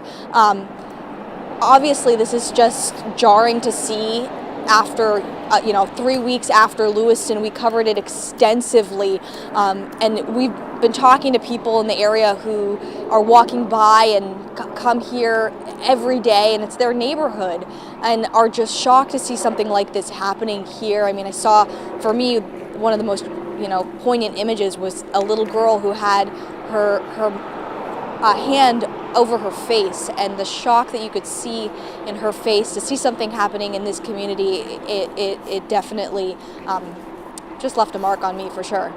And that little girl that you mentioned, Ariel, was she leaving that hospital? Was she just she lives in that neighborhood? What could you tell about her, why she was so close to that situation? She was just a neighbor. She was here with her. She was just a neighbor. She was here with her parents, and I think there were a lot of people who saw initially what was happening and wanted to know. There's the curiosity factor. You see all the lights. You want to see exactly what's happening. But I think she was just someone who lived here. But so often we see these incidents happening on the news, and it is hard to believe that something can happen so close to home, but sometimes it does, and we cover these things, but it's obviously difficult to see something like this, even though thankfully no patients have been hurt. We do know that it's still, no matter the size, it is difficult to see something like this happening in your community. Absolutely, and especially just a few weeks after the mass shootings that we saw in Lewiston, Maine. And of course, our neighbors in Maine, our hearts have mourned for them. Our entire state has mourned for them. And now to see a situation like this in New Hampshire, again, even if it is one victim, that's still one victim too many. And if we can show you the map of this area, thank you, the map of this larger area. Adam was talking about the fact that, yes, there is this complex here, the one you're seeing right now where all these police lights are. That's the area the police are still focusing on. Here it is here. So you can see where those police lights are. That's the kind of the entrance to this large parking lot as you're coming off of Clifton Street and off of South Fruit Street. So what he was describing is that, yes, there is this complex, 3,000 to 4,000 people show up to work every year. But then get right beyond that and you are in residential neighborhoods. You got people coming home from school at 3:40 p.m. when these calls came out. You got people coming home from work now in the last couple of hours as this response has all occurred. Coming into this area, police now describing it as contained, and if you are just one of those folks getting home, what we know is one person has been shot inside the lobby of the New Hampshire hospital. It's an acute psychiatric facility in Concord. We know the suspect is dead. We know a trooper was there in the lobby at the time this occurred. This was around 3:40 p.m. when the call came in. And within, by 2 hours, we in fact had heard that the situation was contained, and we'd heard from officials themselves about the situation. Obviously, we still don't know who this suspect is. Way too early to know about any kind of motive or even what kind of weapon this person was allegedly using as we work to get all those details from you, and officials have promised us that there'll be a second briefing, perhaps one where we can actually ask questions to get more details for you. We are working to clarify all of it because we know that the facts are really important here because there are so many people who live in this area. 3,000 to 4,000 people who work right here in this complex who are about to leave for the weekend, some still not able to because of where their vehicles are located. So a lot of people impacted by this, not to mention the fact that you got 202 and 93 right there, Concord, always a busy spot as you head toward the evening. And some of those workers, as Adam reported, had to be evacuated. They were sobbing, they were emotional, they were holding each other. And one nurse telling News 9 that the SWAT team came and evacuated them from the building and moved them to another building. And so still dealing with the emotions of this situation. We do have state leaders that are speaking out about this as well. We want to give you a statement now from Governor Chris Sununu. He says, this afternoon, there was an incident at New Hampshire Hospital, which has been contained. While the scene remains active as the campus is cleared, the suspect is deceased. The state immediately mobilized, and first responders and law enforcement are on the scene. We will provide as many details as possible as the situation unfolds. We're also now hearing from Senator Jean Shaheen. She says, I am horrified by reports of a shooting at New Hampshire Hospital in Concord. My heart goes out to all those impacted by this senseless violence. I am closely monitoring this situation. Our Marissa Tanzino has been there since we learned of this active shooter situation at New Hampshire Hospital. And Marissa, what are you seeing where you are? Well, Monica, right as I've been saying to you all night, when we got here, we were seeing police block off this street in real time. This is South Spring Street and Clinton Street and Concord, and Clinton Street is the street that you can see that stretches all the way down your screen here. And if you were to go a little bit past where that electronic road sign is that's flashing with the orange words on it, that's where you would turn into the street to get to the hospital. So you can see a little bit further down this road, there are more police officers that have that section of the intersection down there blocked off, and we've been seeing cars turn down one of the detours that they have set up over there. So at this hour, cars are still turning around, and you can see there are still law enforcement vehicles entering through where police have the street blocked off here with their lights on. So still a very active response, a very active situation. This officer here in the neon vest has a rifle strapped across his chest. And that has been the case for the last several hours since this all started to unfold right before 4 o'clock. The traffic in this area has since subsided since this roadblock went up. It was very chaotic right around 4 o'clock when we were getting here. Police were throwing out the blockades and directing traffic through this area down Spring Street, where a car accident actually happened because of all that chaos. So that gives you an idea of just how chaotic it was at the time that this was all kind of, unfolding, and police were trying to throw up roadblocks and get the situation under control. Around 4:30, I asked the officers here if there was any threat to the community, if people should be sheltering in their homes, what they should be doing. And at that point, right as we were learning that the suspect was dead, they had told us that the situation was, in the process of being contained at that point. So things have kind of calmed down, but Adam Sexton mentioned it earlier from where he is at the scene. This is a very residential area. So yes, the hospital itself is busy and is a hub for many different state offices, but this is a very residential area. You come right off the highway and there's a busy intersection here. There are businesses, and then there are residential homes. There are a bunch of side streets in this area. And so it's a very densely populated area with many homes and many people that were coming out to see what was going on.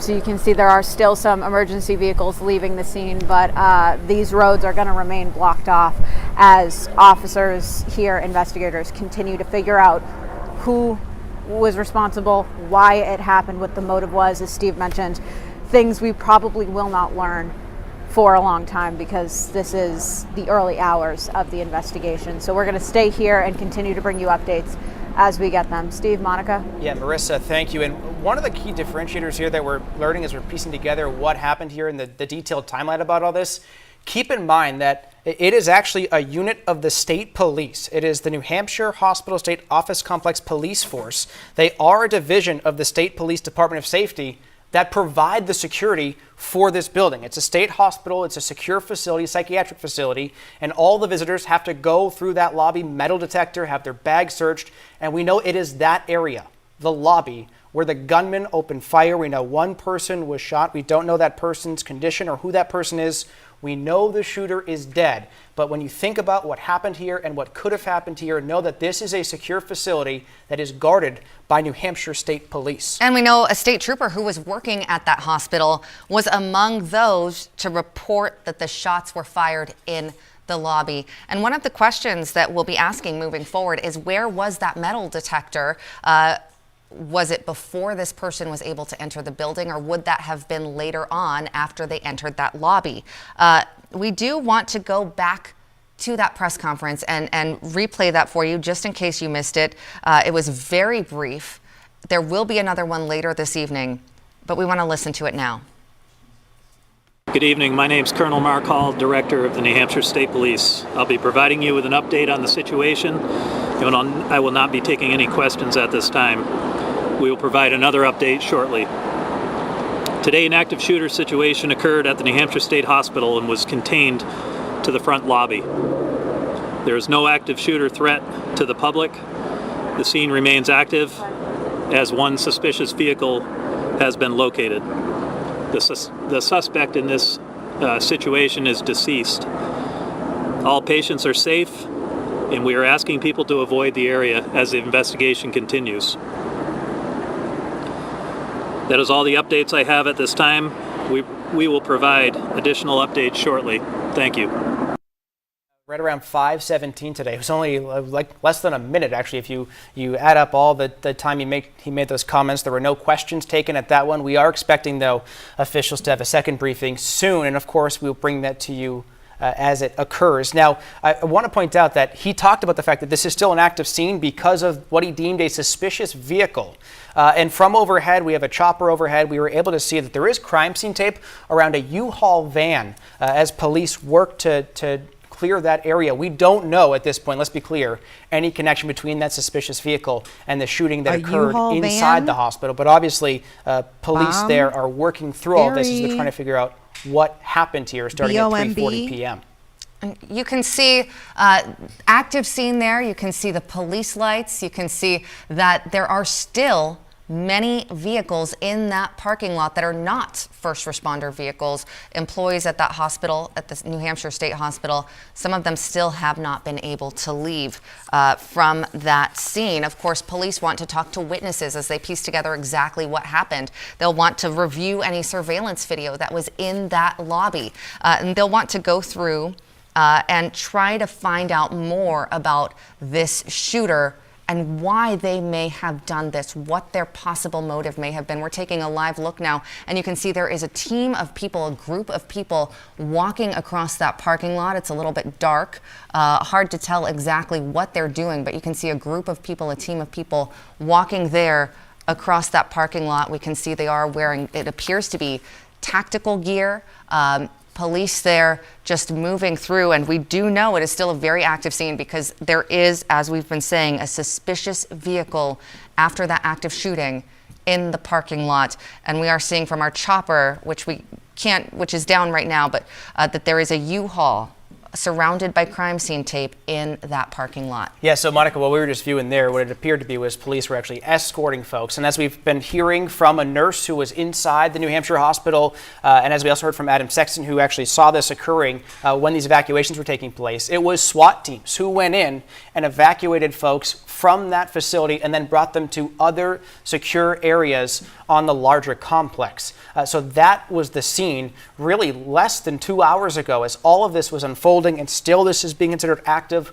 We know the state's Emergency Operations Center has been activated as police are still dealing with this on two fronts. One, of course, they have that suspicious vehicle and they're dealing with whatever that may be and containing that. And then two, they now also have to do a concurrent investigation about what they described as an active shooter situation inside the lobby of New Hampshire Hospital, the psychiatric hospital that is run by the state DHHS. And again, we know one person was shot. The suspect is dead. And of course, we are still trying to learn more about exactly what that suspect's motive may have been. This is still very early in this investigation. It could be quite a while before we learn that, but that's something law enforcement will be looking into as they look into this shooting, as they interview witnesses, as they try to piece together exactly what happened and why. And we know from Adam Sexton that he's been describing the police boundaries as collapsing as we get later and later into the night, and they move through clearing some of these areas and starting to let resources go back, because when this first got called out, you had resources flooding in from all over the state. You had tactical teams coming in from the state police and from other municipalities and cities and towns as well, sheriff's offices coming here. And now once they got a sense of what the situation was, that it was contained and what resources would be needed, they've been starting to allow this perimeter to collapse, but still there is that area around the New Hampshire hospital in Concord that is certainly locked down still. They're telling us all the patients are okay, none of them were harmed, and they've all been secured in their rooms at this point. And we know there are 184 staffed psychiatric beds there at New Hampshire Hospital. And again, all the patients safe, not hurt, according to law enforcement. And we do know that this happened around 3:40 this afternoon when state police began receiving those 911 calls about an active shooter inside the front lobby of New Hampshire Hospital. Again, one person shot. The suspect is dead. We don't know the condition of the person who was shot, but we do know that they were taken to Concord Hospital earlier this afternoon. And so as you're taking a look at these live pictures, as we are approaching 6 o'clock in the evening, you can see it is not just police there, but also firefighters. We've heard other EMS as well. As we begin this breaking news coverage, Jamie Staten. All right, breaking news in Concord tonight. One person shot at New Hampshire hospital. Officials say that shooter is dead. We are looking at live pictures in Concord. This is News 9 at 6. A spokesperson for Concord Hospital says that facility took in the victim. We are still waiting to learn that person's condition. State police say they have located a suspicious vehicle in connection with the shooting. We are hearing that there is a U-Haul surrounded by crime scene tape in that parking lot. All right, if you're not familiar with this complex, the New Hampshire Hospital, which is an acute psychiatric facility, it's an involuntary treatment location. It's run by the state. There it is there. You can see it's right where that dot is with the yellow, and then around it you see the large parking lot. That is because it is part of a larger complex in which there are a bunch of state offices, and some 3,000 to 4,000 state employees are there every single day. Shooting happened shortly before 4 o'clock. State police saying that shooting was contained to the lobby of this secure facility. But at this hour, many streets are still blocked off for what is a very active investigation. We are expecting another press briefing within the next half hour. Right now, we have live team coverage in Concord tonight. Let's begin with Ariel Metropolis. Steve, Monica, Jamie, we're expecting that press briefing to begin in 15 minutes. They just told us that. We're still waiting to hear a lot of information. They did hold a press briefing a little over half an hour ago, but very little information was given at that press conference. They are being very tight-lipped at this point in regard to information. They did tell us that this active shooter situation that happened just before 4 o'clock this afternoon was contained. We got here around 4 o'clock this afternoon, and at first it was a very frantic scene, but relatively quickly it started to calm down. We were able to get pretty close to the scene earlier this afternoon. We could show you some of that video from earlier as well. And officers from across the state police, different agencies have all responded here this afternoon. Many of them have started to leave the area we've seen throughout the last hour or so, but it is still a very active scene with lights flashing. As you mentioned, many roads are still blocked off across this area, but people who live here are able to get around relatively easily, is what people have told us. I think it's been just a pretty shocking afternoon for a lot of people just to see something like this happening in their community. We mentioned multiple times our coverage of Lewiston, and to see something like that happening to our neighbors was shocking, and you don't always think that it'll happen so close to home, but to see it happening here has really been, I think, jarring for a lot of people. Obviously, of course, to a lesser extent, but even just one person hurt is very difficult to see. So we'll bring you that press conference in the next 15-20 minutes or so hopefully we'll have some more information to share with you then. Ariel, thank you. We know from the last press briefing from the colonel of the state police, what you're looking at here is what appears to be a vehicle that they've been very interested in. You can see the police crime tape around it. It's a U-Haul, does appear to have its lights on as well. The back of the van or the truck, however you want to describe it, is half open too, it appears. So they've been investigating this. This may have been what the state police were talking about. They said to avoid this area, this was still an active scene because they were searching what they call Wake up. Spending a lot of time focusing their efforts on this vehicle in particular. And Steve, interesting you don't see a lot of police presence around that vehicle. Perhaps they've sent a robot in to check out exactly what might be in the back of that U-Haul or underneath. And our Adam Sexton has been on the scene since we learned about this active shooter at the hospital, that shooter now dead. Adam, you saw workers, employees being evacuated, some of them sobbing, some of them hugging, but the scene around you has calmed down now. Yeah, and in fact, Monica, I was asked to leave the location that I was at, so I'm trying to find a way back to where I can have a better vantage point. But yeah, that, as we watched right around, 4:15, 4:20, you could see this very methodical process of the state police moving people out of the building. We saw people in, kitchen staff attire, and then you saw some people in scrubs. And then at a certain point, they brought out some people who were very deeply emotionally affected by what had happened. One woman being steadied by her coworkers as she walked. Another woman sobbing. They all engaged in kind of a big group hug. A very traumatized group of people who had clearly been through something. And As we've seen since then, they brought people out of there and then brought them to another location. Doesn't look like a lot of people have left because there are still so many cars that are still here. And in fact, you can see if you've seen from some of the helicopter shots, the tactical group of law enforcement that was there initially walking in that line that they do for security purposes. Now they've broken into groups of 3, and they appear to be moving around the campus, and some of them are going back and forth between buildings, as we heard Steve talk about, that they have some of the people who are being held in these buildings, while they still sort out what's going on inside the state hospital. But, as we've noted, this was a massive police presence, these sort of concentric circles of law enforcement and perimeters. A lot of that has tightened up to the building now. We see this clutch of flashing lights where they are close to that U-Haul, but other than that, you have these roving teams who are going around, some security that's here, but the response itself has really hugged the building now, and they are obviously in their investigative phase right now. All right, Adam Sexton, thank you for your work there. Governor Chris Sununu has released a statement saying, quote, "This afternoon there was an incident at New Hampshire Hospital which has been contained. While the scene remains active as the campus is cleared, the suspect is deceased. The state immediately mobilized and first responders and law enforcement are on the scene. We will provide as many details as possible as this situation unfolds." Our Marissa Tansino is also there on the scene. We can see those flashing lights behind you. Marissa, it has been very active where you are as well. Yeah, well, Monica, we're standing at the corner of South Spring and Clinton Street, and when we got here, right around 4 o'clock, we watched law enforcement vehicles just collapse on this road and block it off, so no cars could get through. So we pulled over and jumped out of our car and started gathering from here because this was the closest point that we could get to. You can see that further down Clinton Street, there is another blockade at that other intersection. Okay, so we have an update from Suzanne. And I'm sorry, I never noticed your name didn't have a Z in it until now.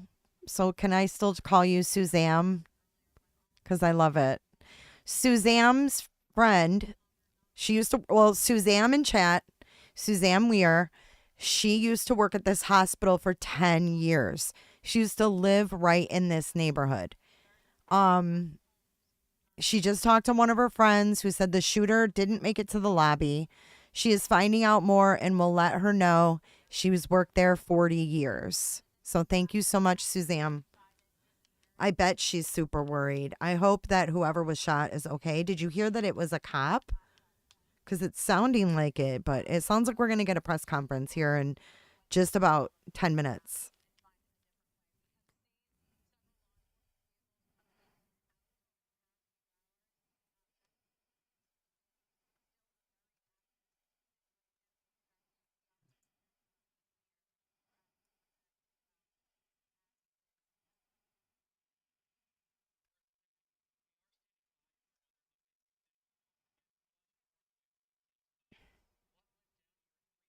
p.m. when state police started getting those 911 calls for the active shooter inside the New Hampshire hospital.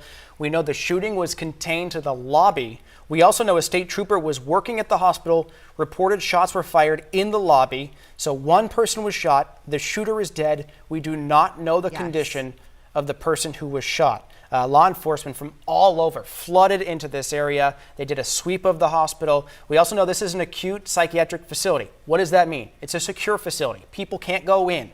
People can't come out. You don't just show up and try to visit loved ones who are there. You have to go at certain times of the day. You have to go through metal detectors, your bags, your person searched to get into this facility. We also know that it is in fact state police who guard and are tasked with the security of this hospital. The unit's actually called the Division of State Police SOC, or New Hampshire Hospital State Office Complex Police Force. They have their own 10-unit uniformed police force. They have their own dispatchers, and that is why within moments you hear about this state trooper who was working at the hospital reporting those shots fired from inside the lobby. We do know there is always an officer there on duty anytime there are any concerns. And again, that's why we had that state trooper report those shots fired so quickly. We also know this campus is huge. It is massive. It's comprised of about 120 acres located in Concord, and it's home to not just New Hampshire Hospital, but many New Hampshire state agencies, including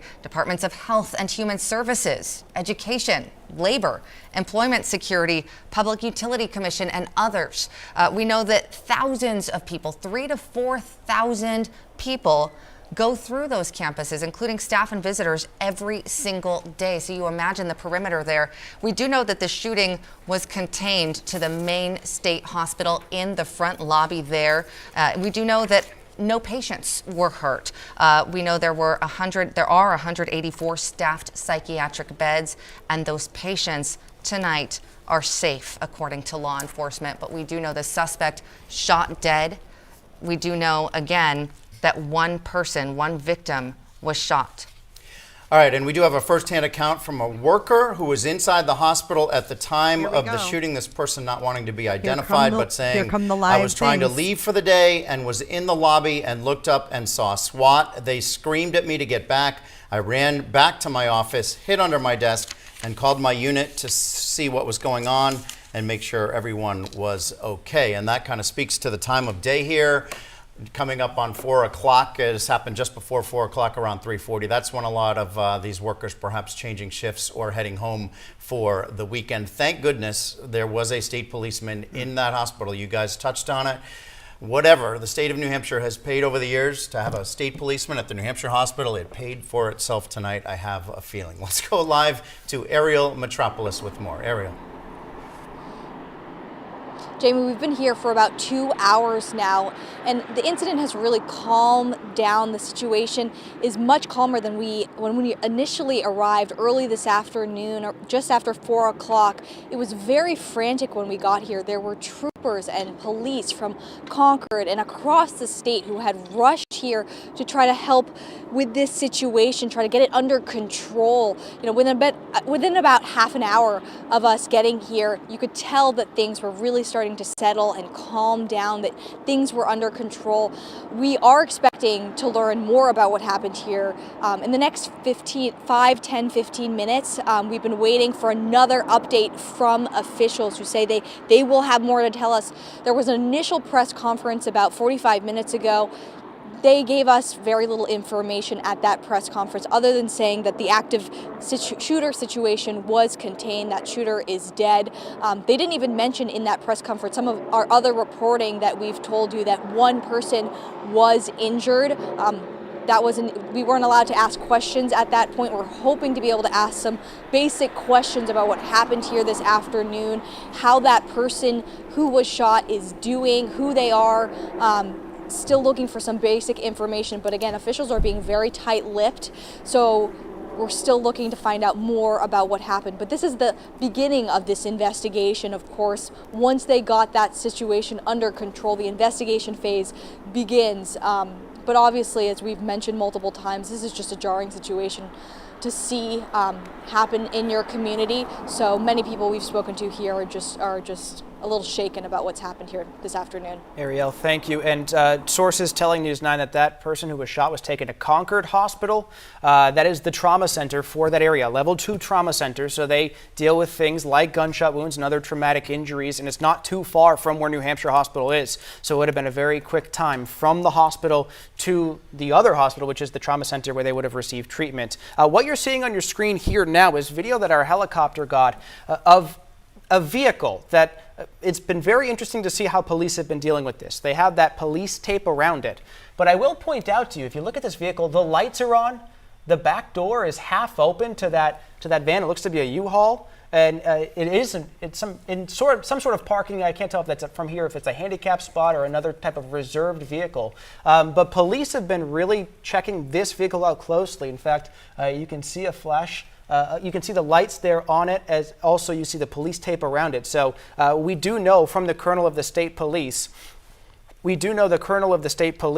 was saying that there was a suspicious vehicle. We don't know anything more than that. We don't know how, if at all, it was connected to the shooting inside the building.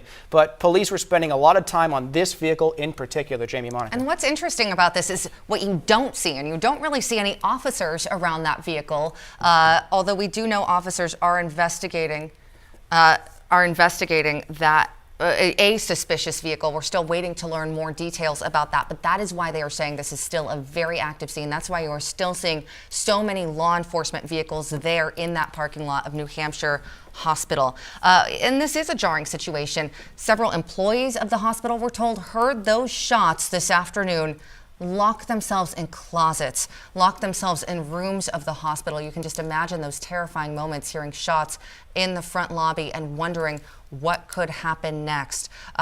Employees evacuated, some of them sobbing, emotional, as our Adam Sexton reported. And this is in a residential area. I want to point your attention now to these live pictures that we're seeing. Groups of police officers walking there in front of New Hampshire Hospital, and we are expecting an update from officials in a press conference just minutes from now. Noticeably absent in the last press briefing was any mention of the shooting victim. So it'll be interesting to see. And we have another press briefing could be coming up any moment now, so definitely stay with us for that.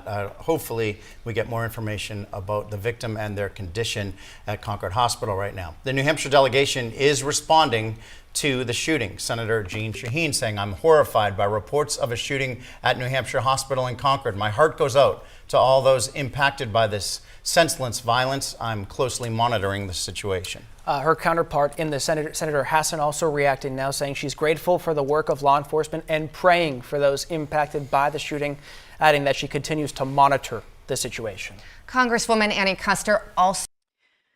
Okay, so take a look at this. Look at the U-Haul. I took a screenshot of it as they were going over top of it. But the lights, like the lights are on, the headlights are on, the door's halfway open.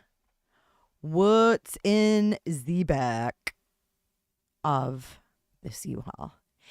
And, you know, these are the types of things, you know, like there's been no word, right? Not one peep of who the perpetrator is or who was shot. Nothing. And then we have this little sneak peek from the air of this U-Haul truck. And if we never see this U-Haul again, it won't surprise me. If we never see this U-Haul or don't hear what was in this U-Haul, or if we hear, oh, the U-Haul wasn't related, oh, blah, blah, blah. Hello, CEO. What do you guys think? I mean, I hope we find out about this, because this is a little bit sketchy, in my opinion. Because, you know, if you remember, the World Trade Center first bombing of 93 involved a rental van. And the Oklahoma City bombing involved a rental van. If I've missed anything, let me know. But we'll see. We'll see what happens.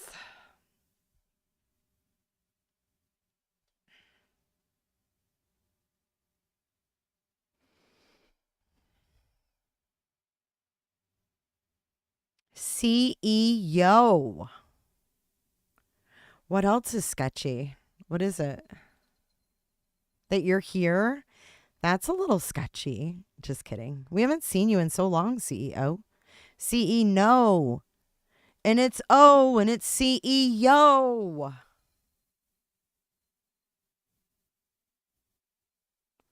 So we're expecting to get a press conference. I will BRB when the press conference begins. Evacuated from that hospital, first very calm, methodical, and then he saw employees still methodical being evacuated, but they were sobbing, they were hugging, embracing each other.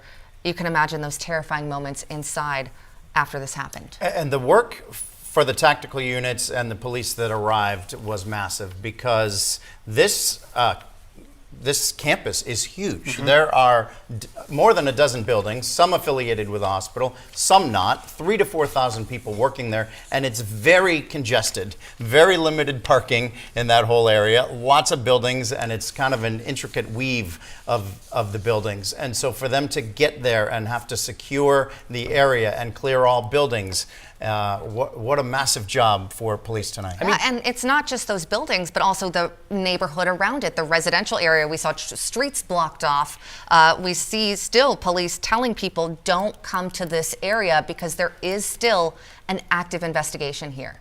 And Jamie, you were saying that there's a bunch of sports fields nearby too. Think about the day this was today. Highs in the 50s and 60s.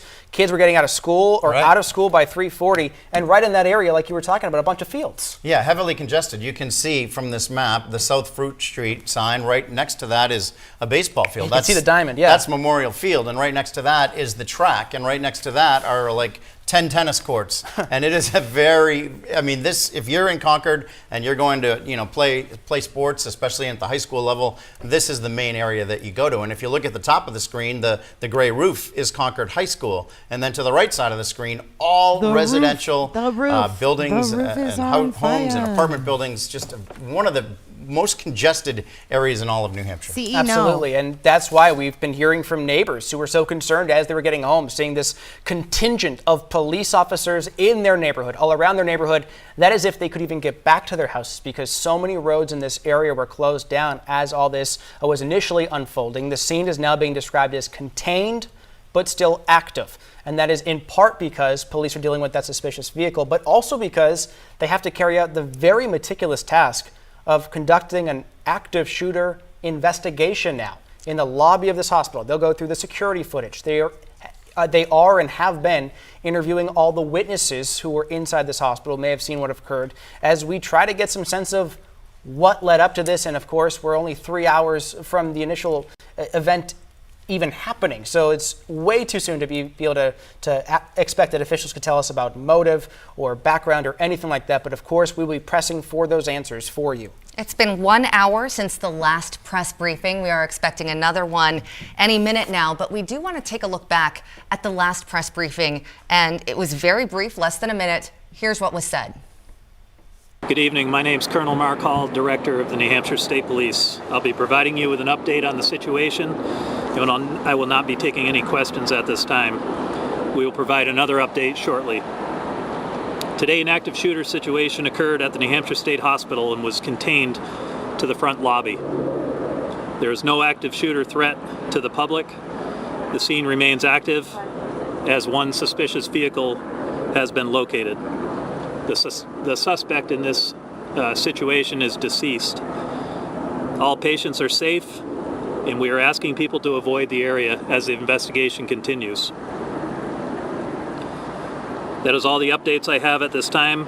We will provide additional updates shortly. Thank you.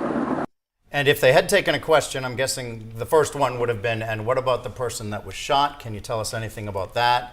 He did not mention the shooting victim. That ideally will be in the next press briefing, and we will hear more about that. Now, after that press briefing, we did get a first-hand account from a worker inside the hospital that said he was trying to leave for the day and was entering the lobby and looked up and saw the SWAT team. They screamed at him. Okay, so Potato has never seen National Lampoon. Who's got a Lampoon up in here? I got CEO up in here, and I said Lampoon. I'm just glad I wasn't on camera to say Lampoon. You didn't get me, folks. You didn't get me on camera saying Lampoon. John Wayne Bobbitt's penis. We're going to watch National Lampoon's European Vacation with Potato. Here's Marisa. Marisa's back. Hold up. Let's see what she's got to say. You can see that officers have blocked off this road. They're letting some people through for what I can imagine is if they lived down this street. But when we got here around 4 o'clock, we saw police cruisers just collapse in here and block it off completely because of this active situation that was ongoing at the time. So there is an officer standing here with a rifle, but we understand that at this point there is no active threat to the community and the situation has been contained. But just to give you an idea of how much chaos was unfolding when this all started, they were trying to block off these streets and redirect traffic. And if you can see the flashing orange lights on this side of my face, that's a tow truck towing a car away.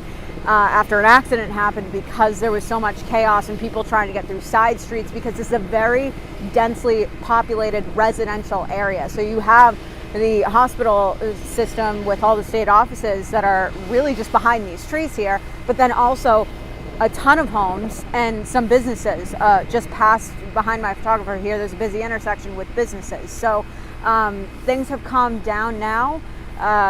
It appears that people are either listening to police, knowing that the situation is unfolding here and not coming towards this area, or traffic is just subsiding and things are starting to clear up here. So a very active situation that we will stay on top of and bring you more information as we learn it tonight. Steve, Monica? Marissa, thank you for that update, and we'll check in with you soon. We are waiting for another update from police any minute now. Of course, we will bring that to you live. Right now, we are showing you live images from the air. You can see police out there with flashlights. They are investigating this parking lot outside of New Hampshire Hospital because they say there's a suspicious vehicle in that parking lot.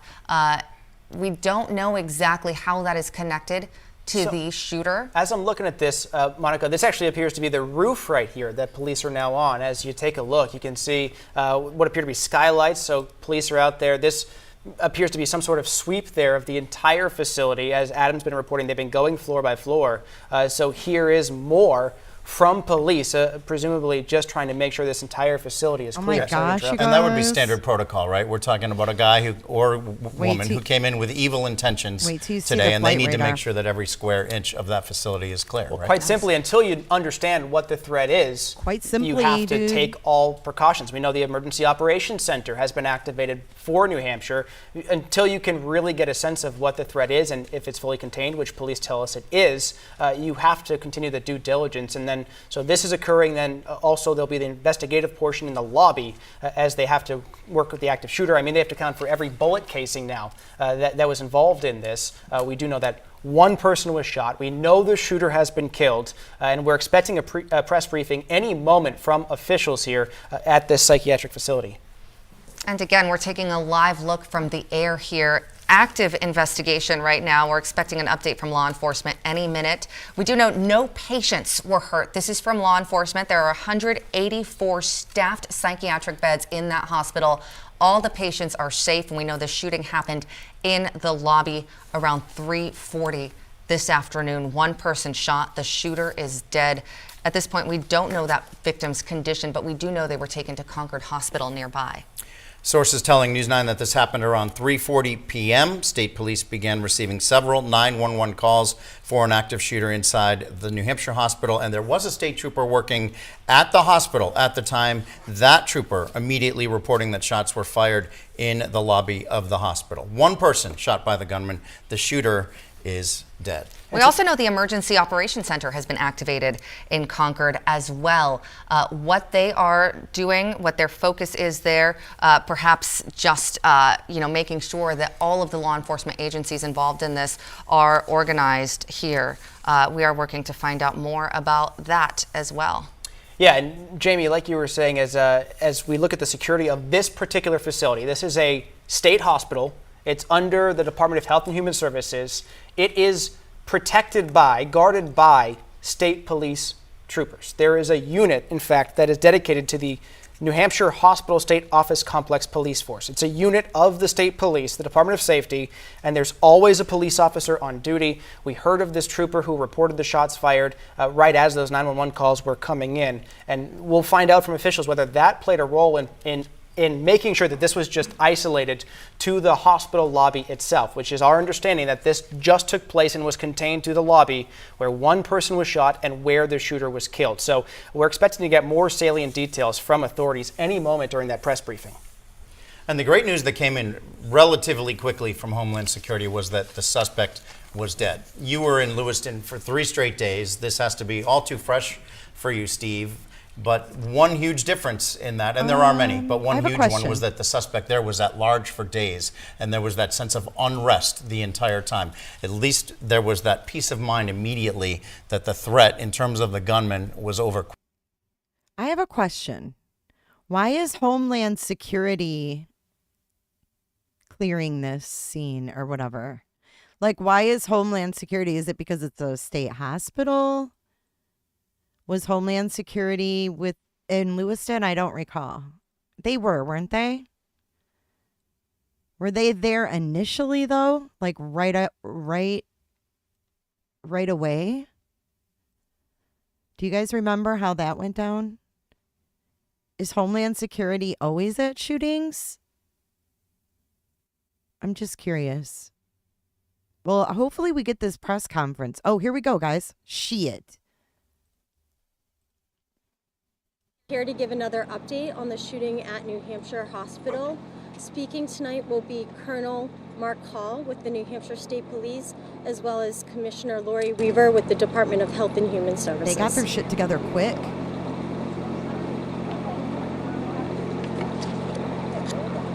Good evening. My name's Mark Hall. I'm the Colonel of the New Hampshire State Police. At 3:38 p.m., State Police Dispatch received a call of an active shooter at the New Hampshire State Hospital.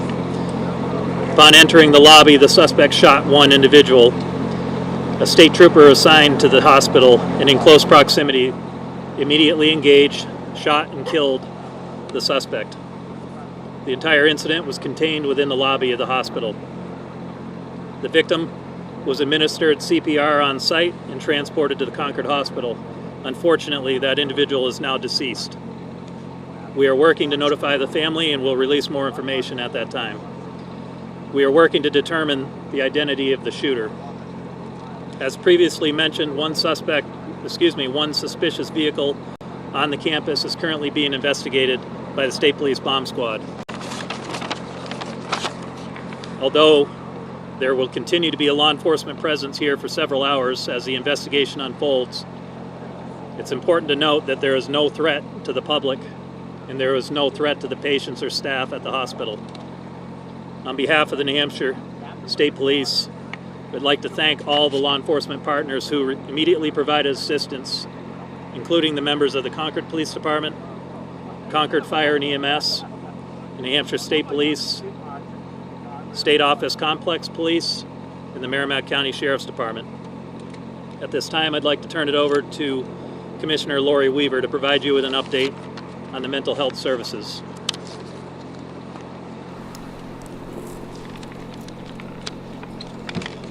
Thank you. We are shocked and saddened by today's incident at New Hampshire Hospital. All patients and hospital staff are safe.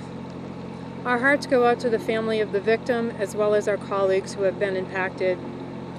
We have established a call center for families wishing to reach out to their loved ones, and we will be releasing that number shortly. We have teams providing support to patients and staff as long as needed as we work through this tragedy together. While the hospital remains closed to visitors, it remains open to serve patients, and our dedicated staff will continue to provide skilled and compassionate care as they do every day. We will notify families as soon as visitations can resume. This is a difficult and unimaginable day for our employees and for our community. We will continue to make resources available in the coming hours and days. Thank you.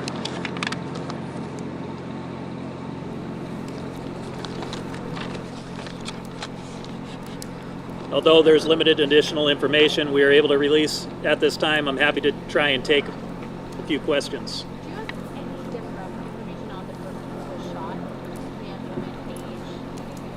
I'm not able to release that information at this time. I'm sorry. Was the person a security guard at the facility?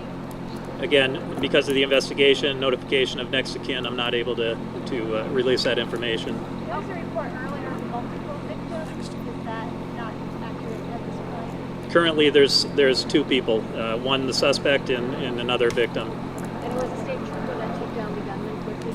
It was. State trooper was assigned to the state hospital on a shift and immediately responded. Was he in the lobby or was he running from somewhere else? I don't believe he was in the lobby at the time, but that's still trying to be determined through the investigation. That's information. I'm sorry, I can't release at this time. Colonel, do you know why the suspect opened fire? What was the motive for the shooting? Again, those are things we're going to find out during the investigation, but at this time, I'm not able to provide that. What weapon did the shooter use? That I can't release. I'm sorry. You don't know who that shooter is yet? You're working to identify that person? Is that correct? Investigators are still working to try and identify the person at this time, yes. Were there others in the lobby at the time? I'm not aware of that information, ma'am. Again, investigators are trying to determine those facts right now, but I don't have any information additionally to release on that. Police graduation at the academy nearby. Those additional resources allow a quicker response. There was a very quick response. Other than the trooper being on scene when the incident happened, additional troopers were here within minutes, and yes, you are correct, we did have a police academy graduation at the time. What do investigators believe may be inside that suspicious vehicle you mentioned? The suspicious vehicle is not occupied at this time, but investigators are trying to determine the circumstances around that vehicle. The well-being of that trooper who shot the suspect? The trooper is doing okay. He was not shot? The trooper was not injured during the event, no. And we don't know anything about the relationship between the shooter and the victim, right? I don't. We don't have any information on the identity yet, so I don't have that. Can you tell us what the victim was doing in the lobby at that point? I can't. That's information. I'm sorry, I can't release at this time. That suspicious vehicle, we've seen images of a U-Haul covered in police crime tape. Is that the suspicious vehicle? Can you confirm that? I can't confirm that right now. Investigators are trying to do some work on the identity of the person that was involved and the circumstances surrounding that vehicle. Gender of the shooter, victim? I can't release that at this time. Sorry. Clinical staff is still on scene, and patients are still there, and everybody's secure and safe at this time. And obviously, this is a very jarring incident to happen in our community, especially we saw what happened in Lewiston a few weeks ago. Any message to the community that you want to share? Well, we just would ask people to try and avoid the state office complex at this time. There was going to be a large police presence here, so we appreciate the public's support on this. There's obviously a hit to the community, and allowing the investigators to do the work that they need to do would be much appreciated. Do you have any sense of time frame for that investigation, or how long you urge people to stay away from the hospital? The situation is very fluid right now, and it's going to be several hours, if not days, for this investigation to take place.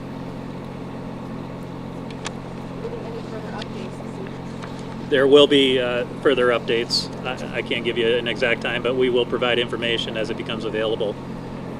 Would that be email or? I'm not sure at this time.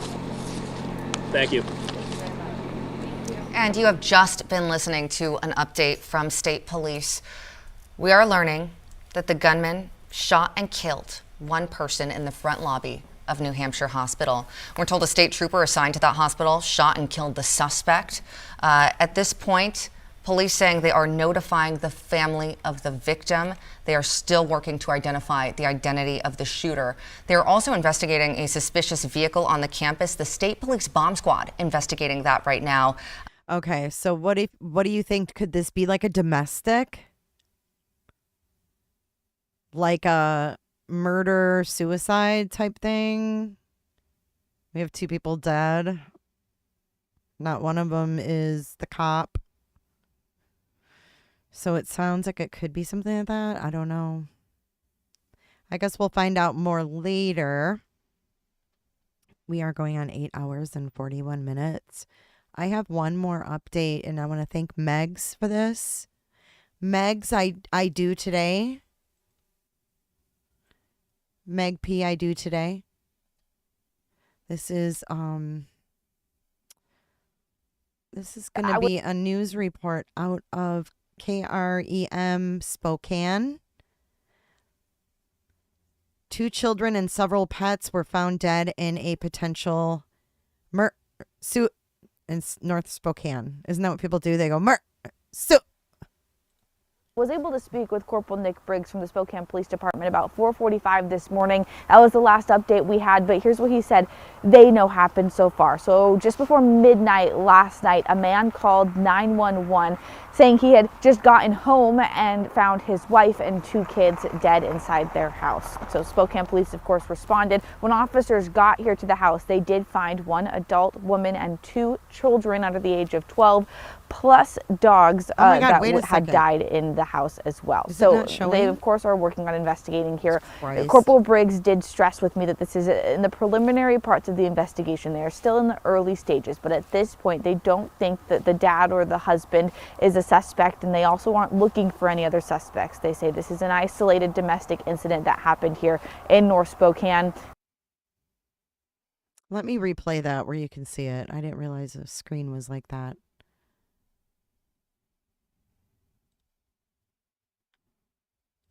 I was able to speak with Corporal Nick Briggs from the Spokane Police Department about 4:45 this morning. That was the last update we had, but here's what he said they know happened so far. So just before midnight last night, a man called 911 saying he had just gotten home and found his wife and 2 kids dead inside their house. So Spokane police, of course, responded. When officers got here to the house, they did find 1 adult woman and 2 children under the age of 12, plus dogs that had died in the house as well. So they, of course, are working on investigating here.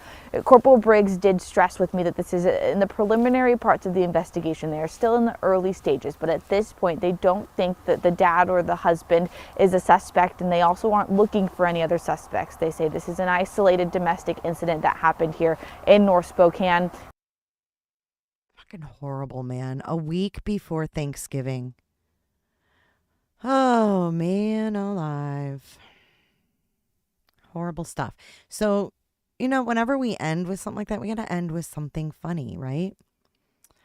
So, I know we watched that one earlier.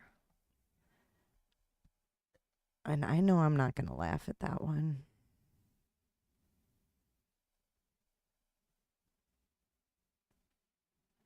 I know I have another funny we can watch because I can't leave on that note.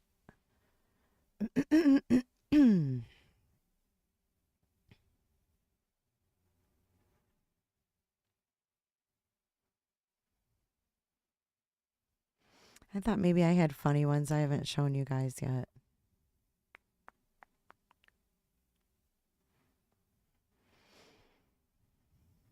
I always need that before I get up. You know, it's that or music or some shit.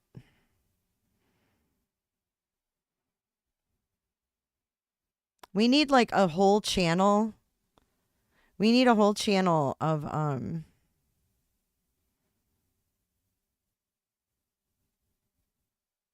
oh, here we go. We need a whole channel of funnies so I can just have them. Okay, here you go. I'm triggering all of you.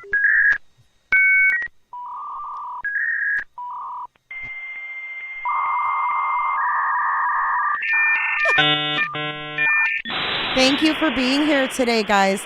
Thank you for spending 8 hours with me. Thank you for all your super chats. Your stats are down below. And Suzanne, keep in touch with me on Discord. You can DM me. And yes, Jason, update me, please. Would love that. Would love that. So let's dance it out and let's do credits. And bye, guys. Have a wonderful Friday. Love you guys. Get off the phone. I'm trying to get on the internet, damn it. Bye.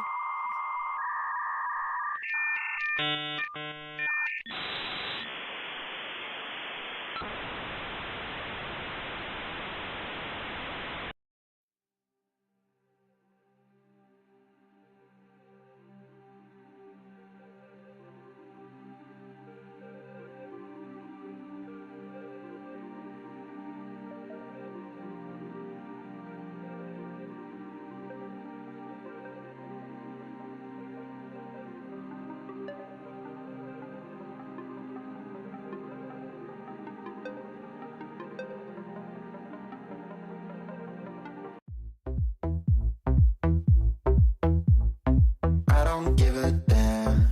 I don't really care about you and your problems. I don't give a damn. You talk way too much. I have heard enough.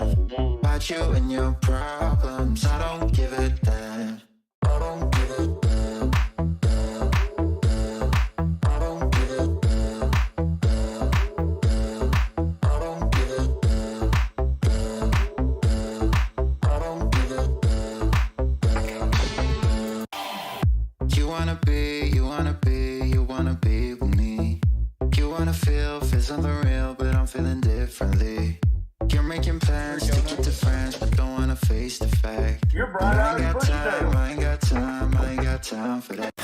Staying up late, sleeping all day, dreaming about Cadillacs. Buying new shoes, hanging by the pool, sipping on Coke and Jack. Calling my phone when you feel alone, but I'll never call you back. One Jennifer or two Jennifers? Thanks so much, Jennifer.